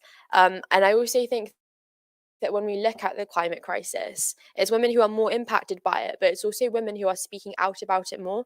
Probably every prominent climate activist we can think of is a woman, you know, whether that's Greta Thunberg or Vanessa Nakate or so many other people. Women disproportionately have all of the sort of caring professions fall on us, and that's not recognised equitably or adequately at all. So I think being a woman and being in the climate movement is particularly important because we're disproportionately impacted by the climate crisis, and we're also disproportionately taking the lead on this too.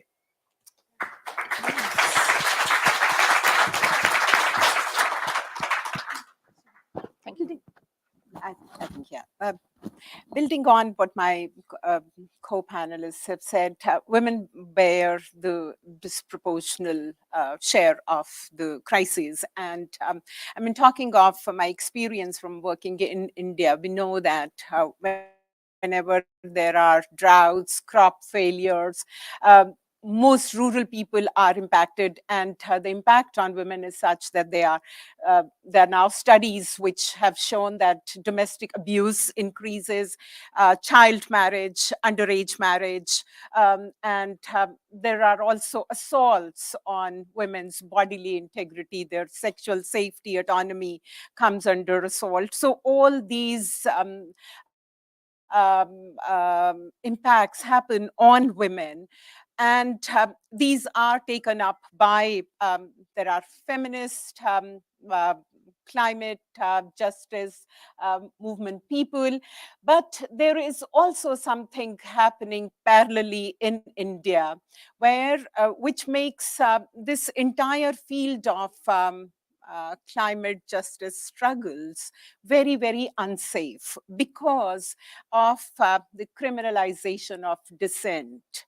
Because as India takes more a turn towards authoritarianism, there are now new laws which have criminalized dissent, criminalized voice. So to raise these issues in areas which are under climate stress, it's extremely difficult for activists actually to fight these battles for justice. So as a feminist, what do you do in such a situation?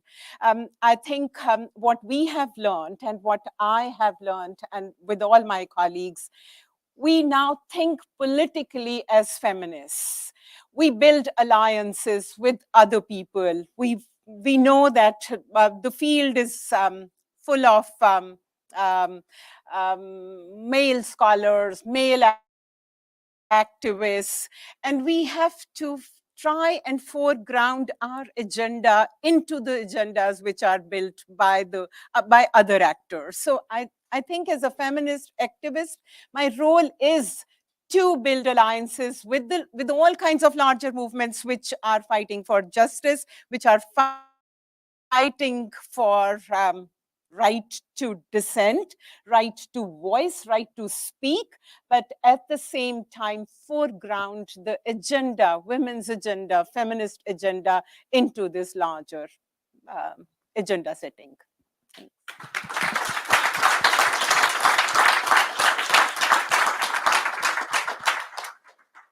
Thank you all. I've got a couple of specific questions, and this one is for Scarlett.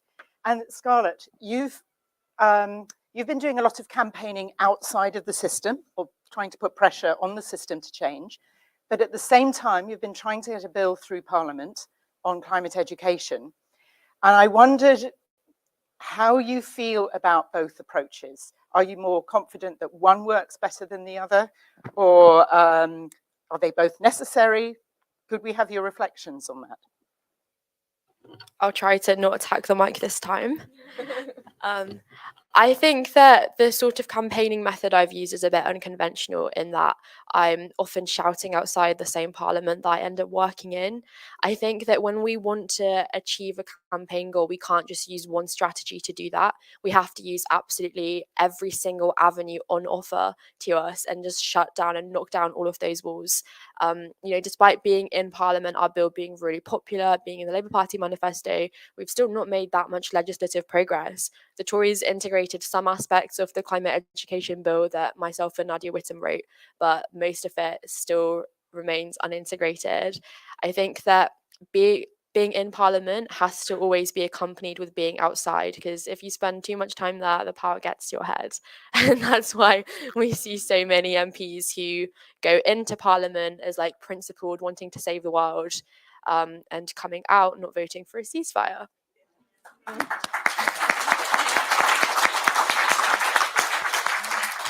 If we don't stay in the communities that are organizing for change, then our own principles, I think, wither too. I think that's one of the reasons why Jeremy, for example, has remained so principled. He's always been in those same activist communities, always on those picket lines, at those protests, and, you know, still being in the real world. I don't think Parliament is particularly the real world when it's just a lot of people who went to Eton and then Oxford and did PP and had the exact same lives.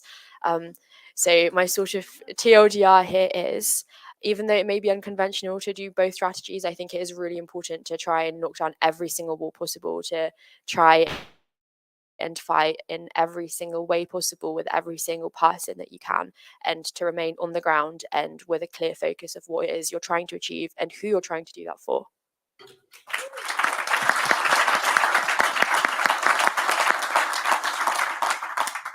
Thanks, Scarlett. And Tori, this is one for you. And I know you've been doing work on climate anxiety and mental ill health.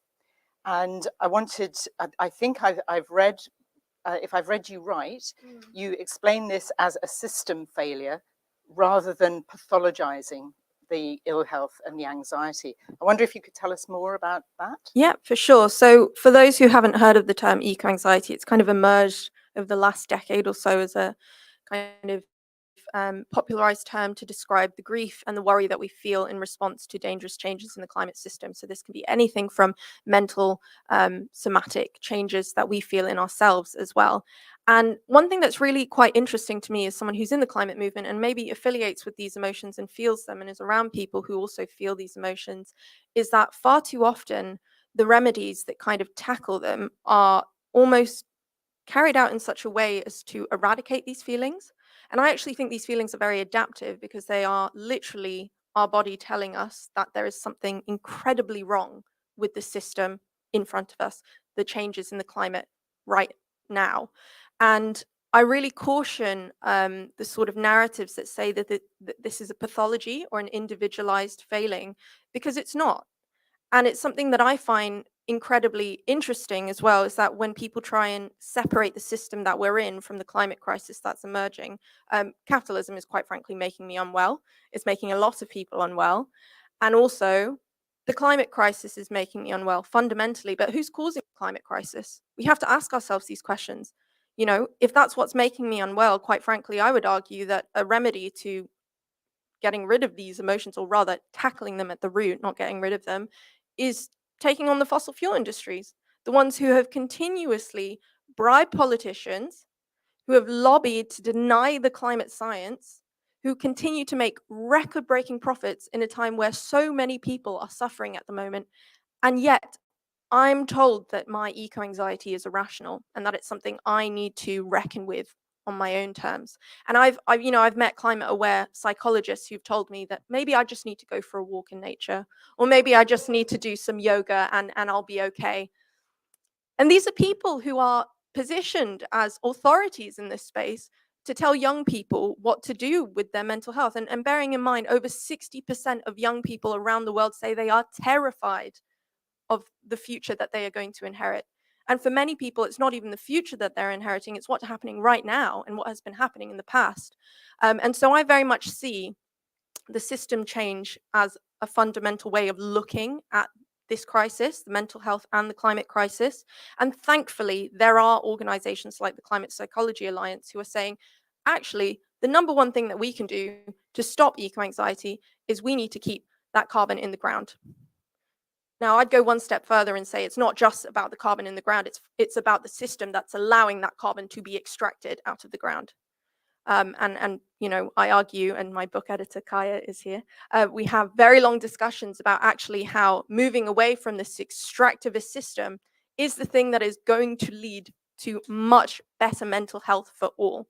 And so I would encourage anyone who comes across these dialogues saying, you know, you need to do this, you need to do that, go, actually, I can do that, but what's more important is we need to change the system that's making us unwell.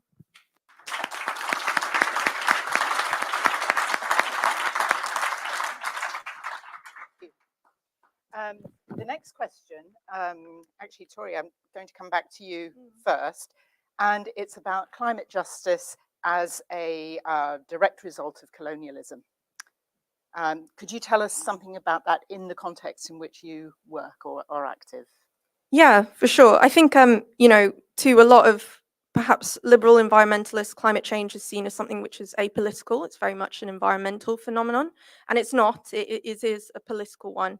And what we've seen is colonial forces often target natural resources for their own gain, displacing local people, extracting from these resources such that local people can't benefit from them, without any regard for their well-being or the planet's well-being. And, you know, I'm going to use the example of what's happening in Palestine as a very clear example of where we're seeing settler colonialism directly impacting people's climate resiliency and predisposing them to more climate risk. Because as we know, the ethnic cleansing and mass displacement of the Palestinian people has resulted in the appropriation of their water and their land, and also prevented them from returning to what is, you know, their indigenous homeland in many ways. And then on top of that, we're looking at how, you know, Israel is also bolstered by imperialist nations like the United States, which spends more money on military efforts than they do on, you know, climate initiatives, despite being the largest historical emitter of carbon dioxide and the US military being the largest industrial carbon emitter. But you never hear about them talking about that. It's really interesting. They'll happily talk about what's causing, in many cases, I'm talking about, you know, the Democratic Party here, they'll often talk about what's causing the climate crisis, and they'll say, oh, well, it's carbon dioxide due to fossil fuels, and then they'll approve things like the Willow Project. But they rarely ever talk about the impacts of their own army on the climate crisis. And obviously, they're funding the IDF. So that's something which is, you know, very glaringly obvious to me as a climate injustice. And then when you look at somewhere like Gaza, 97% of all the water in Gaza is undrinkable, unusable. And that's partly due to rising sea levels, polluting the aquifer that Gaza relies on, and also because the IDF and Israel refuses to allow Palestinians to access resources that would improve their water quality, such that sewage seeps into these systems, and over 20% of the deaths prior to this latest outbreak of conflict has been owed to water pollution. And then on top of that, what you actually see in Israel is this enacting of green colonialism, where they market themselves as, you know, people who champion environmental rights. And what you actually have is Zionist organizations going into places like the occupied West Bank and planting native European pine trees. And so far, since the 1960s, you've seen over 800,000 native olive trees be completely cut down and wiped off. And they even banned the practice of using black goats, which would tend to the land. They banned that in the 1960s as well, and that's increased the risk of that land to wildfires. And that is what we would call green colonialism. It is something that is not, you know, an old phenomenon. We see it happening in the Maasai in Kenya as well, where indigenous people are displaced off their lands. And they even have a saying, which is just incredibly, quite sickening really, which is make the desert bloom. And they use that to greenwash their image. So many have probably heard of pinkwashing. Well, the Israeli government also does a lot of greenwashing. And more recently, many of you might have heard of how there's a big scramble to the untapped potential of Palestinian oil and gas.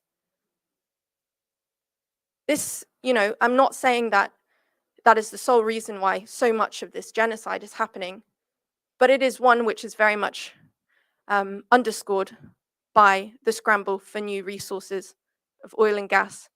And we've seen our own Prime Minister's father just acquire licenses in that region to extract oil. So, you know, follow the money. That's always what we have to say, right? Follow the money.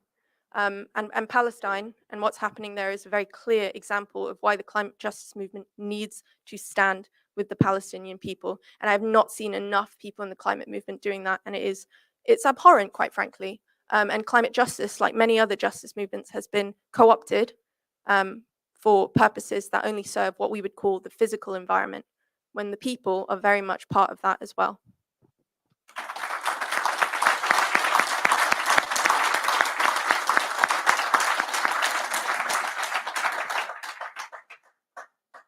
Thank you. We now have Ati, who's going to speak to us from Colombia.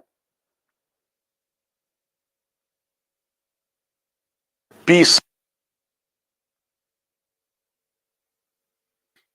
Ati mi vedanuko nang ati gunavi Vivian Mislim Villafán Izquierda kino kwani aviri imi La Vegas Knuganavin. Hola, mi nombre es Ategonavi Vivian Mislim Villafán Izquierdo. Estoy en un lugar muy hermoso de Colombia, que es La Vega.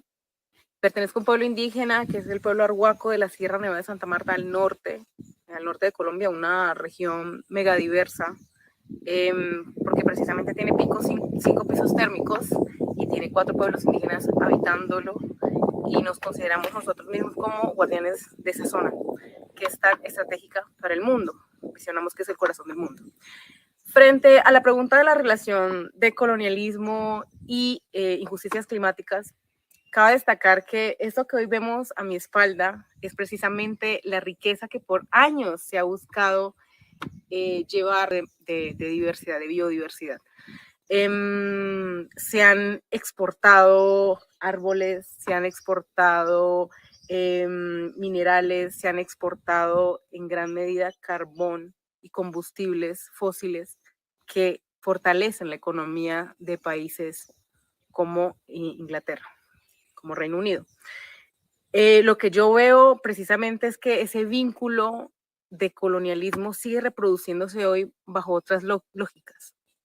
En principio, han tenido una vocación de desconocer, de imponer, de invisibilizar, de borrar el conocimiento de pueblos originarios, porque lo han considerado obsoletos, los han considerado carentes de una lógica de acumulación de riqueza, una lógica de acumulación que hoy día es parte de la razón por la que estamos en esta crisis climática. Entonces, hay un vínculo directo porque el colonialismo reproduce injusticias climáticas.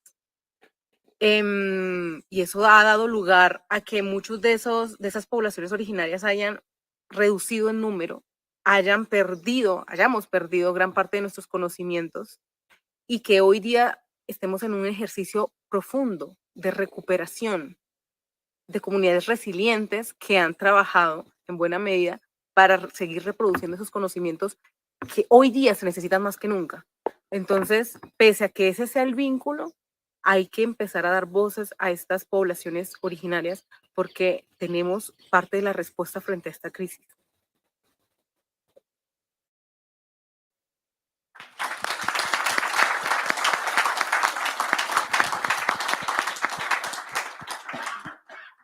Sharon. Very quickly, I think the rapacious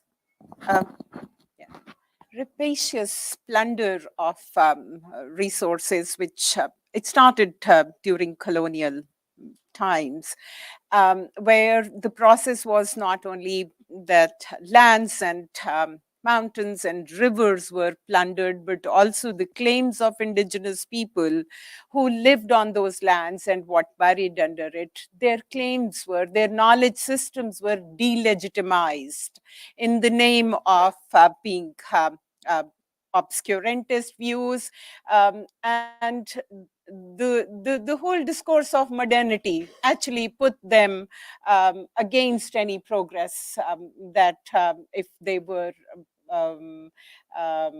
protesting this plunder. But what we see today is that the same policy continues. There is in India at the moment all the areas which are inhabited by indigenous people, the Adivasis, they are being evicted from their lands. Newer and newer laws are being passed. Policies are being changed whereby their claims on their own land, waters are being diminished, and they are being pushed out of their lands. And once again, their knowledge systems are also being legitimized. So there is a continuity in the process which began conquest, violence, plunder. It continues. And it is now reached a stage where it is criminalized. So staking Adivasi people, when they are staking claims to their own resources, which are common resources, their voice is criminalized. They are called anti-national. Sedition laws, unlawful activities laws, preventive detention laws are being used against Adivasi people. And at the moment, hundreds of them are incarcerated in Indian prisons. And those who are fighting to defend Adivasi people's rights are also criminalized, and human rights defenders, human rights lawyers are incarcerated. So so the continuity of colonial legacy continues and remains very, very potent, which needs to be fought with bringing these lessons out. Because there's a nexus, state and corporate nexus, which is ravaging the lands, because what lies underneath, which indigenous people think is the soul of their communities, is seen as bauxite, as cobalt, as minerals, which are being rapaciously dug out.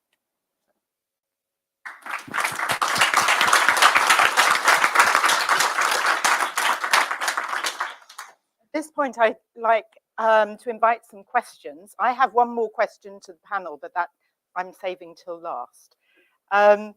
So does anyone in the room have a question? Yes, please. You'll need the mic that's just coming to you here for our friends on Zoom. My name is Teresa Santana. I'm from Angola. And my question is relating to informalization and this thrust for urbanization in Africa, because we are losing our internal territories. Agriculture is down, particularly in my country, is it become an agricultural desert. The women are moving into the city and they integrated the informal economy. And the state is committing femicide because they are shot anytime because they are selling on the streets trying to survive, and they're beaten up, their goods are stolen, and they either die on the street or they die of starvation. So I would see, in terms of the struggle for Greenland and how those countries, how these struggles can be integrated. How do you see they can be integrated into the general and global struggle for or resistance against imperialism? Because in my country, as I might see, I just has border with the Congo, we live in an era of barbarism. Angola got 36 of the most strategic minerals that are necessary today. So people are being uprooted of their land to be able, those extraction companies to extract minerals, and agriculture is dying. We cannot feed ourselves because the land has been taken. So that is my question. Thank you, and that's such a critical question. I think we'll go straight to, if I don't know who of you would like to respond or respond first.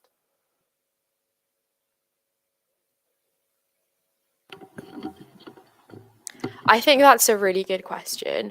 I think we're seeing more as a society how all of these different struggles are linked. We know that the climate crisis, or the impacts of the climate crisis, are felt disproportionately by women, by people who are from low socioeconomic backgrounds, from countries that were colonized or still continue to be. And therefore, the struggle against the climate crisis is also a struggle against imperialism. We know that these fossil fuel companies and extractive companies go back to colonized countries who already have basically everything stolen from them to now try again to steal more resources to fuel this green industrial revolution, just how they did during the actual industrial revolution or the first industrial revolution. And I think the way that we fight against this is by recognizing that all of these systems are inextricably linked. Colonialism massively exacerbated the climate crisis because it embedded this inequality of wealth and power and meant that countries such as this one could massively develop, if you can call this development, at the expense of other countries. And we can't let that happen again. I think the way we stop this is by doing stuff like this here, you know, by creating a global movement that stands against imperialism, that recognizes all of the different shapes and forms that it takes, and recognizes that all of these problems, gender inequality, climate injustice, racial inequality, socioeconomic inequality, they all stem from the same problems, and we have to put up a united front against them.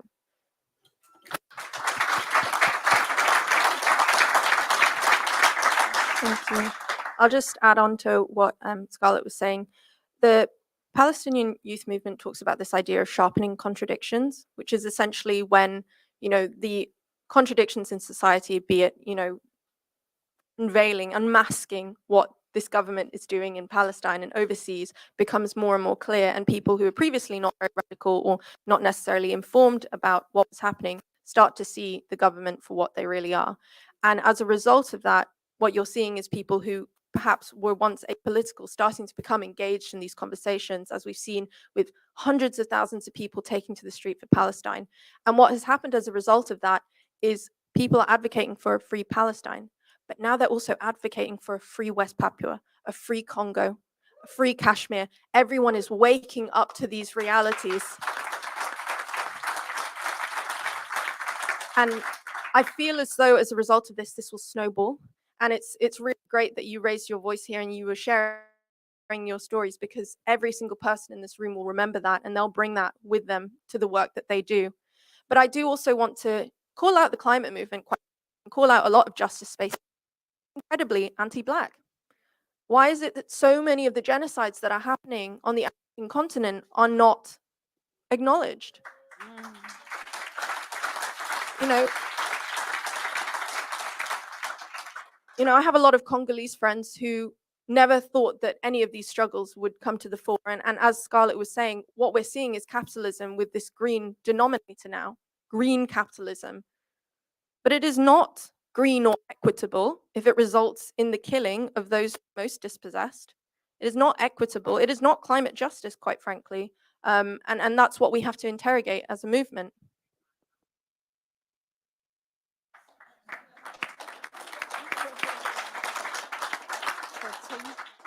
I just want to bring, just a small piece of information that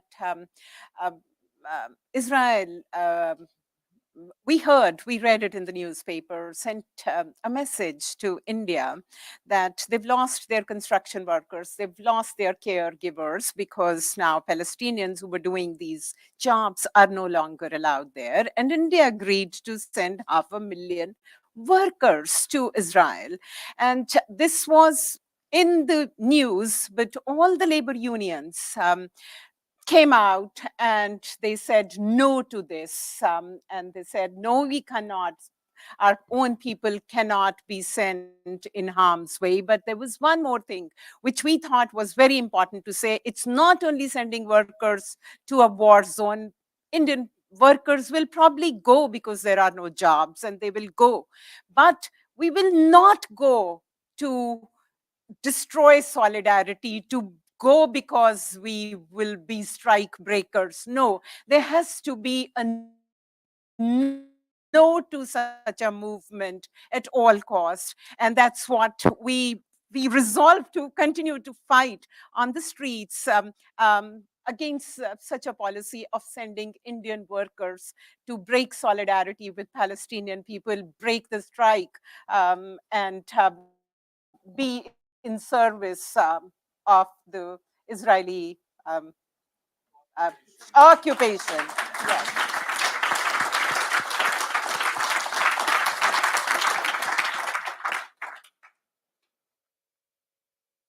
We have another question from the floor.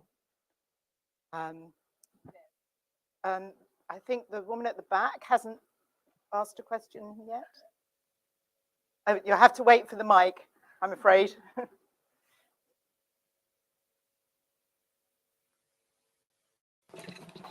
Yes, my name is Fatima Labgari. My question is I know everyone talking about all the country, but for me, the country is being missing what is happening now in Sudan.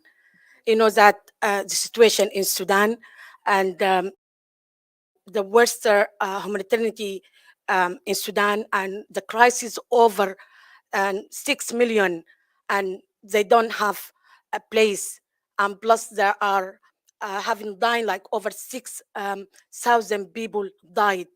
At the same, here they are refugee as well. They not treat them the same as Ukrainian, and I want the peace justice to look on this situation as well. What is happening in Sudan? Thank you.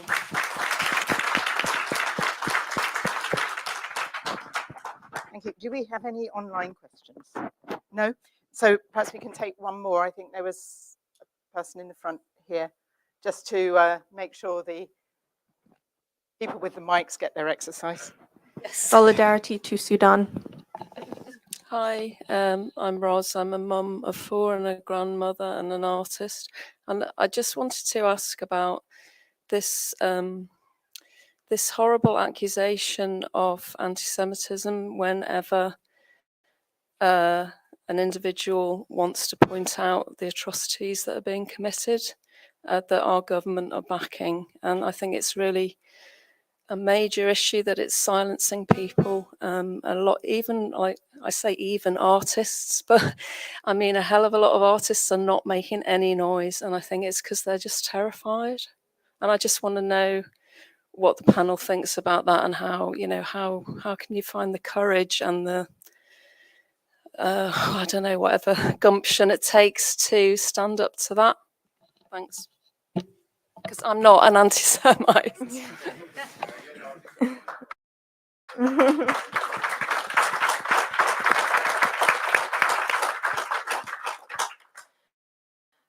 Two things. I look to Jeremy Corbyn.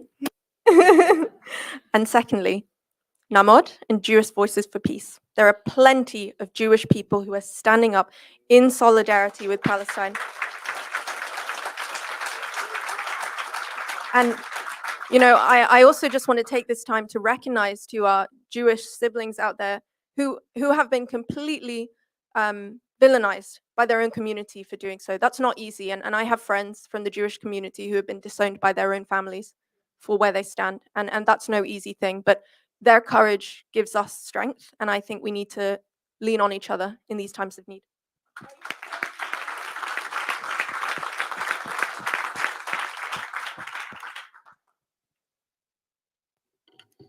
So I'm actually Kashmiri, so I think I know very well the struggle of trying to speak up about genocide, and then in the Kashmiri context, being accused with being anti-Indian, for example. I think it's a really harmful narrative to conflate anti-Zionism and anti-Semitism, because it then, I think, really especially harms the Jewish people who are not Zionists. And, you know, we are having a massive spike in anti-Semitism and in Islamophobia right now. We've seen, I think, is 1,800% rise in anti-Semitism. I think one of the best ways we can actually combat people being called anti-Semitic for being anti-Zionist and also anti-Semitism is to call out anti-Semitism when we actually see it, because anti-Semitic incidents are on the rise, and this movement for Palestinian liberation is a movement for liberation for all. There's no space for any discrimination there. So, and as a movement, I think we're quite good at this. We call out racism and discrimination when we see it. So continue doing that and continue acknowledging that this struggle and liberation is for all, that we shouldn't be silenced, and that we should keep up standing for what's right.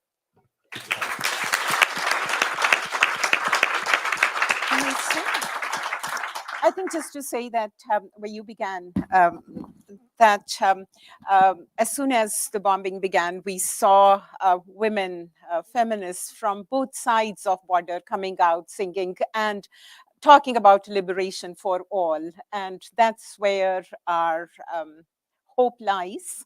and that's we have to amplify and build up. So, yeah.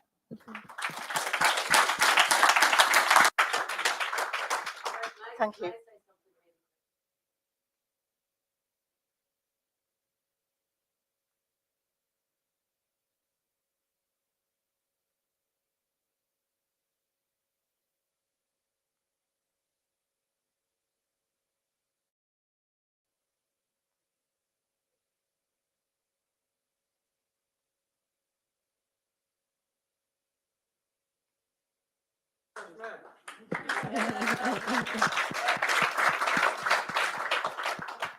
Thank you for the responses. My last question is perhaps hoping to end on a note of hope, and it's to ask you each and Ati about alliances and the importance of building alliances.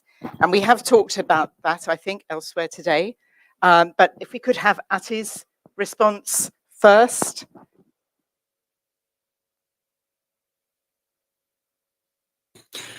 Pensarnos como actor.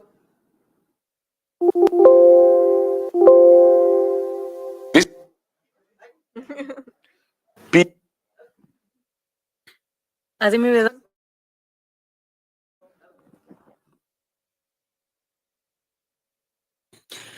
Pensarnos como actores importantes en un escenario internacional y generar alianzas en función de reconocer nuestra valía en este escenario, en esta crisis climática tan importante, es una de las formas de contrarrestar efectivamente estos problemas. De hecho, considero que esta categoría de la marginalización precisamente nos sitúa en un escenario común, y es que históricamente se ha pretendido invisibilizarnos. Entonces yo creo que superar esos vínculos y dejar de depender únicamente de la voluntad política del gobierno de turno no genera retrocesos. De hecho, podemos seguir avanzando sobre estas propuestas a través de nuestros vínculos como organizaciones ambientales, con nuestras figuras políticas. Por ejemplo, en mi pueblo hablamos del Cabildo Arhuaco Magdalena Guajira, que es nuestra institución política, pero también los partidos políticos, las ONGs que estamos trabajando sobre estos temas, y empezar a vincularnos muy por encima de esperar qué propuestas y apuestas tiene el gobierno actual. También nos permite avanzar sobre nuestra forma y nuestra visión política como comunidad indígena. Entonces yo creo que es valioso empezar a tender esos puentes, a generar esas alianzas, a vernos como comunidades hermanas y superar las crisis de manera conjunta. Eso va a generar mucha ventaja frente a la problemática que venimos enfrentando, y nos va a permitir ganar tiempo sobre lo que es urgente.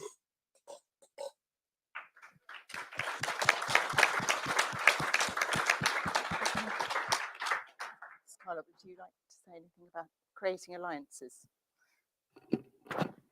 I've had a really weird childhood in that I've spent every year since I turned 13, or every day since I turned 13, in the climate movement. And I think that's really taught me about the power of alliances, because I've effectively been raised by this movement, whether it's spending my 17th birthday at a meeting with Jeremy and other MPs, or, like, being bullied at school and then asking other organizers for like life advice and that sort of thing. It's become a community, not only in terms of strategic aims and wanting to have the same like outcomes politically, but also in terms of all of the people that I organize with have also actually raised me basically and helped me become who I am today. I think that alliances are incredibly important. They're why we're here today. They're why we keep on going, even though so many things in the world are so incredibly terrible. And they're also how we win. I think that capitalism and colonialism has succeeded so well because of how effectively they created division. I've mentioned I'm Kashmiri. The reason Kashmir is in this situation right now is because the British just drew some lines on a map and were like, there we go. We need to overcome those arbitrary lines, overcome those divisions and unite, because that is ultimately what is going to win us this battle for a socialist world that works for everybody, not just those who can afford for it to.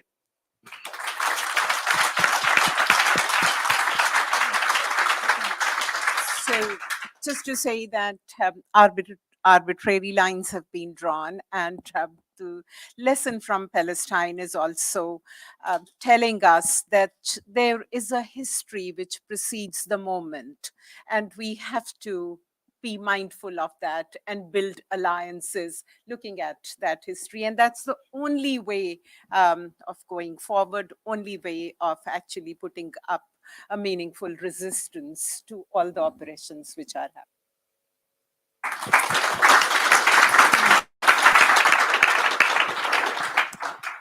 On the subject of alliances, I'd like to invite everybody to stand in solidarity.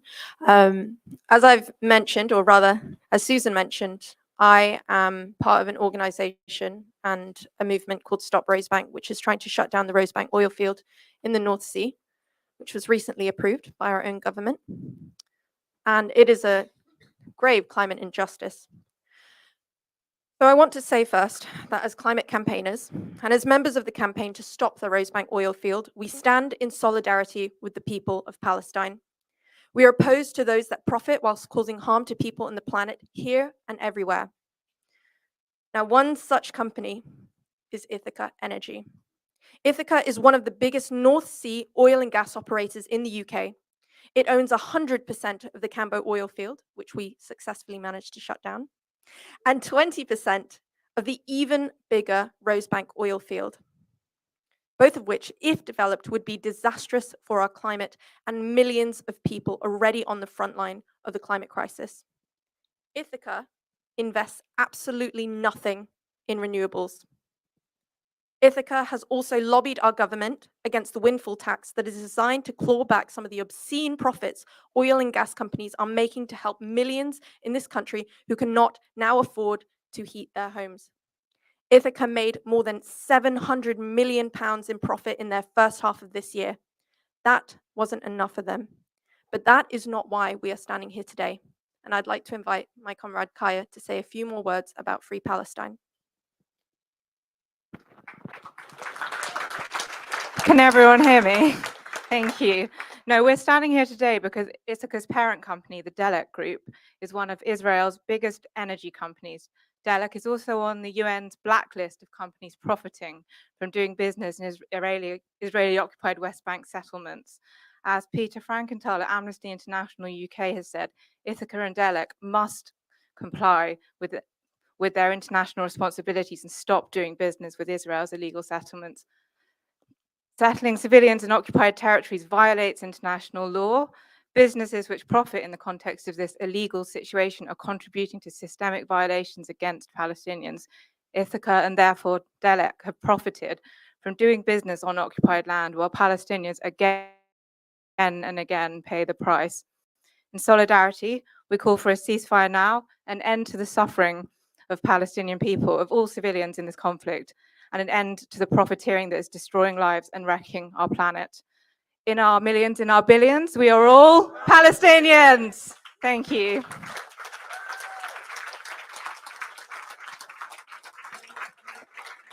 When I say stop, you say Rosebank. Stop. Rosebank. Stop. Rosebank. Thank you. When the seas rise and the bombs fall, remember that we stand in solidarity with the Palestinian people. Thank you.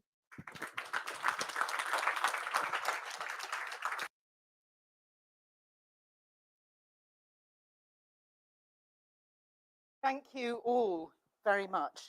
And just to conclude, when I used to go to Labour Party conferences, Dawn Butler used to say to the women's group, we are all phenomenal.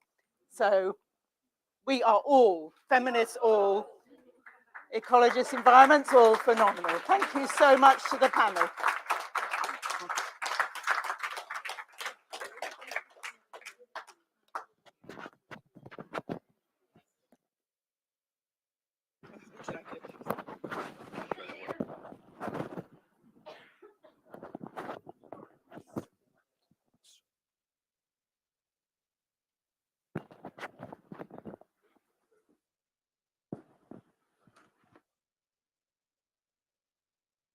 Thank you very much to all those. Are we on, by the way?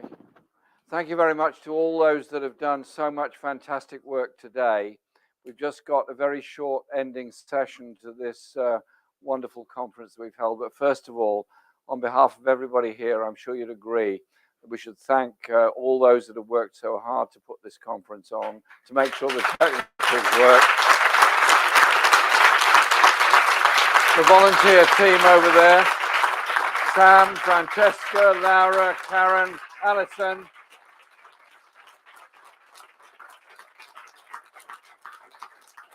Artin has had to leave a bit early because he had a family emergency, and we wish him well with that, so he's had to go. And I want to say a huge thank you to all the organisations that I mentioned at the beginning that helped us, but I also want to say a special thank you to the Bakers Union for the support that they've given to the Peace and Justice Project, and it's been a pleasure working with them on unionisation of Samworths and other places.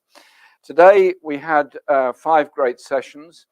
And I also want to just thank all those that came and followed us online today, and probably still are, and thank Progressive International for putting the word out all over the globe about this. And we very much are part and parcel of Progressive International, which is bringing together unions, political parties and organizations all over the world who have a genuinely progressive agenda to try to change things. And I'm very pleased to say that the International Transport Workers Federation at its last executive agreed to participate with Progressive International.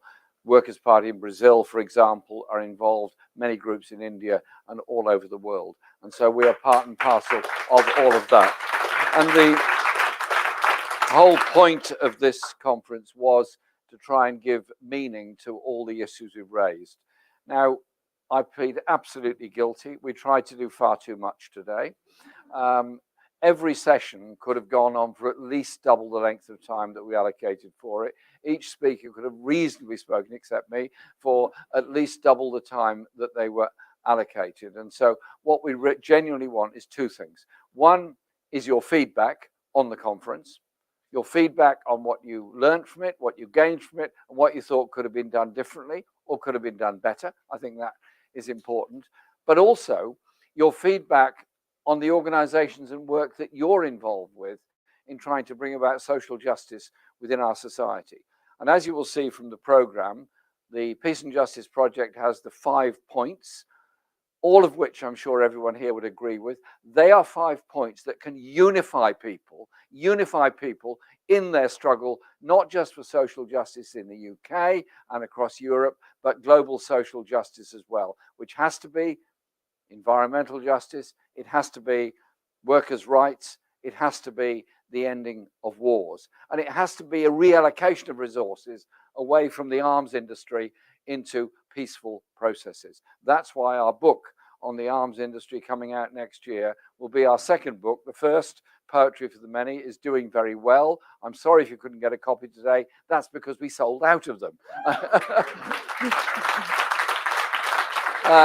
And we're having a lot more printed, and so they will be promoted. And the point of Poetry for the Many was because Len McCluskey and I enjoy poetry and we enjoy the discussion about it, but it also helps people to explore their own interests and their own imagination, because you won't achieve socialism or social justice just by reading economic textbooks. I'm really sorry. I'm really sorry if I've been in the least bit offensive to any economist in the room. That was not my intention, but I think you will all agree. Social change comes about from the spoken word, from the music and all the rest of it. And that is part of it. And so we're absolutely on with that. And Sam will assure you that he's been working very hard on mobilizing musicians in support of Gaza. And 1,000 have signed up for the Musicians for Peace in Gaza. And we'll be holding a concert with not 1,000 of them, I assume. It might be a slightly long concert if we did that. We haven't announced the numbers yet, but we are working very, very hard on that. I now want to conclude there's 2 more people to speak. One, I want to ask you to give a very, very warm welcome to Lian Mohammed. Lian Mohammed is a Palestinian, and I think it's absolutely appropriate that we close this conference with the voice of people from Gaza. like all of you, I'm sure, you follow your mobile phone, you hear what's going on. It's unbelievable. Hospital, school, I'm not sure which school it is, in northern Gaza has apparently been completely destroyed this afternoon. And so it goes on and on. What is wrong with our politicians? They cannot utter the simple word, cease fire now, in order to deal with the real issues, the long-term issues. This conflict didn't come from nowhere. It's come from 70 years of occupation. It's come from the siege of Gaza. And you bring about justice by bringing about peace. You bring about peace by giving justice to the people that deserve it. And that is what we're determined to do. So we're working with everybody on this and the other conflicts, because it's very easy to be driven by the media. Last point from me, media is key to so much of what we say and what we do. Lack of access to the media, the way Yanis Varoufakis explained it very well, the way in which algorithms drive us into the silos that we are encouraged to live in and drive us into the news information other people want us to understand. I want to see a coming together of all of the radical media outlets in this country and around the world, so we can build up a real alternative to Murdoch, to Fox News, to all the others, and the values that go with their form of news reporting. So I want to hear the voices of what's going on in the Congo, in Yemen, in West Papua, as well as obviously what's going on in Ukraine and Palestine and so many other conflicts around the world. And the point you made this morning about the occupation of the West Sahara gets hardly any coverage whatsoever. It's gone on since 1975, sorry.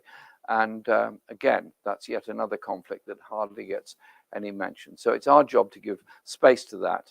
Our information system through our website and information is there for all of you. We want to hear back from you. We want to get that stuff out so the Peace and Justice Project develops, not in competition with anybody, but providing that roof, that tent, that home, that space for people who have been forced into temporary political homelessness.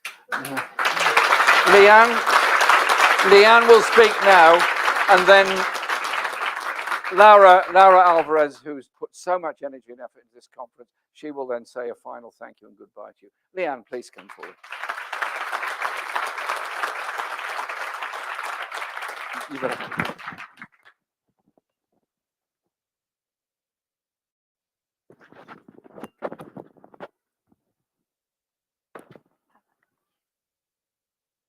Ladies, gentlemen, and respective elders, I'm extremely honoured to be with you here today. It's obviously a difficult and critical time, but even more important that we are here together, united in our campaign for peace and justice everywhere around the world. My name is Leanne Mohammed, and I'm a British Palestinian born and raised in London. Today, I speak to you all as a Palestinian granddaughter of 1948 Nakba survivors. Nakba meaning our Palestinian catastrophe in Arabic. And today it pains me to see another Nakba unfolding right in front of our eyes in 2023. In the past, we believed that if there was access to the internet and digital media in 1948 like today, Palestinians could live stream the Nakba in real time, and the international community would have intervened to prevent it. But my grandparents would not be refugees. They would still be living in their homes in Palestine. How silly we were, because it's never been about a lack of evidence. It's about the very refusal to see us Palestinians as human beings. What is happening in Palestine can no longer be described as genocide. It is even beyond mass extermination. It is total erasure. How do I begin in telling you the feelings of living in a world where Palestinian suffering has become so normalized? Where the idea of a ceasefire to stop the killing of your people 42 days in remains a controversial topic for world leaders. Where all of this is on film, never having been more clearly documented, the death toll is now over 12,000, and we still have politicians justifying this.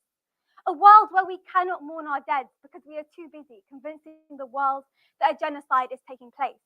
The same world where human rights is dependent on the very few who get to decide who classifies as human. Now, the Nakba is my family's story. The story of when my grandparents were forced and driven out of their homes in Haifa in Palestine by Zionist militias and ended up being refugees in Lebanon. Among hundreds of thousands of other Palestinians who were exiled, they thought it would only be a few days, maybe weeks, at most months before their return. But 75 years later today, they still live in a refugee camp, still awaiting to exercise their right of return. And this forced displacement was the basis for the foundation of the Israeli state. Palestinians in Gaza today, the majority refugees displaced in 1948, are now saying they are experiencing a new Nakba. A population of 2.3 million, half of whom are children, under complete siege without access to water, electricity, fuel, or food. Our people are bombed from air, land, and sea. And you've seen complete neighborhoods have been flattened. Schools, universities, shelters, refugee camps, hospitals, mosques, churches, and medical facilities have been damaged or destroyed. And over 1 million Palestinians have been made homeless. And we know collectively too well that once the Palestinians cross into Egypt's Sinai Desert for safety, that temporary stay will turn into a permanent displacement, just like the situation of our grandparents. As people in Gaza put it, heaven is closer than the Sinai. What we are seeing in Palestine today is nothing new, and it should not come as a surprise to anyone. It is the outcome of decades of Israeli policies and violations that have been imposed through 16 years of siege on Gaza, 56 years of military occupation, and 75 years of dispossession and exile. And not only is the UK complicit in this unfolding genocide, they bear responsibility for it. The UK has an ongoing and outstanding colonial debt that our generation will not ignore and never forget. And the government have now made it very clear this week, their stance that their relationship with Israel is more important than our Palestinian lives. And I need you to understand that we will never be the same again. Our lives will never be the same again. Our children will never be the same again. The number of children killed in Gaza in just over a month has surpassed the annual number of children killed across all world conflict zones since 2019, according to Save the Children. That is one Palestinian child killed every 10 minutes. Over a month of onslaught has ripped children from families, torn through their lives at an unimaginable rate, and a ceasefire is the only way to ensure their safety. I want the children, the women, and the men of Gaza to know what freedom feels like. I want my grandmother, who's a Nakba survivor, to return to her home, and I want my people to experience what justice is. The eyes of the world are now on Gaza, but Palestinians are under attack in the West Bank too, seeing rapid escalations of violence from Israeli settlers, with over 200 Palestinians killed in the West Bank only since October the 7th. This is a war on all Palestinians, an entire people, an entire identity. And each day we see the violent effects of the failure to address this historic injustice, whether on the settler front lines in Jerusalem, whether under Israeli bombs in Gaza, or in the refugee camps in Lebanon.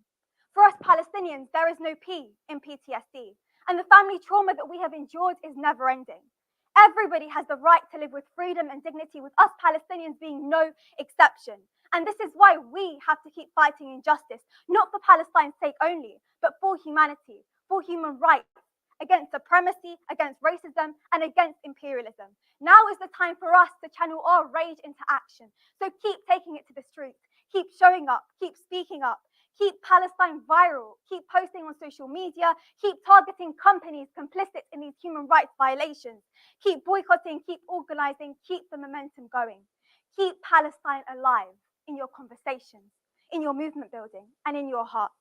It is so important that we collectively come together and raise our voices loud and clear to demand that Britain and other members of the international community acknowledge without any convoluted qualifications that Palestinians not only deserve to live free from violence, oppression, and discrimination, to live without the fear of being arrested, of their homes being demolished, of being shot at by Israeli snipers, or of their children literally being frightened to death.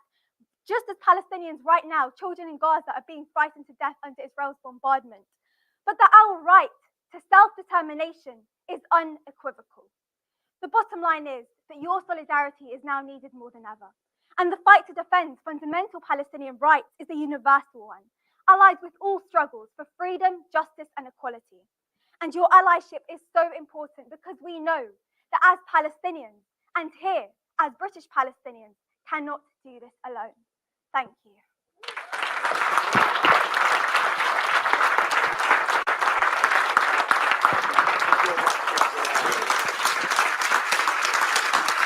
Thank you very much.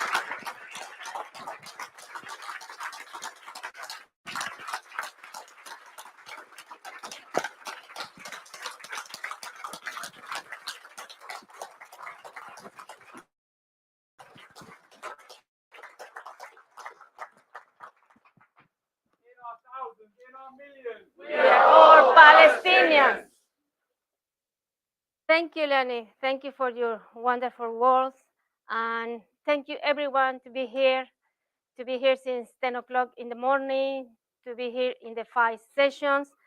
I think Lenny just say something very, very important for our life, for our heart, peace and justice. So we need to carry on campaigning for peace. Peace here and abroad. Peace in our homeland, peace in Latin America, peace in Europe, peace in Middle East, peace everywhere. And also, we need justice. Justice here and abroad. It's very important that we unite and we together change these governments, this current government, and not just here, also abroad. We can carry on with this climate injustice. We can carry on with this taking the land for the indigenous people. We can carry on to ignore what is happening in the Middle East. We can carry on to ignore what is happening in Latin America. We have to make sure that we need to change the civilization. What Vijay mentioned in the previous session, he said, what kind of civilization we wanted. So I believe that we want peace and justice. And thank you very much to be here.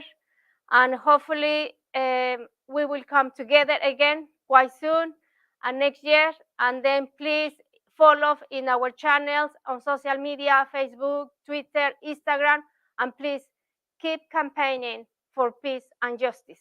Thank you very much.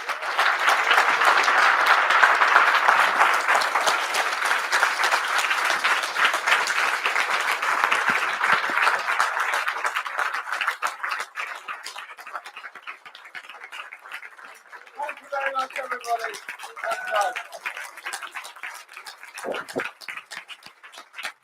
A big round of applause, please, for Lara Alvarez and Jeremy Corbyn. Woo! Wonderful team.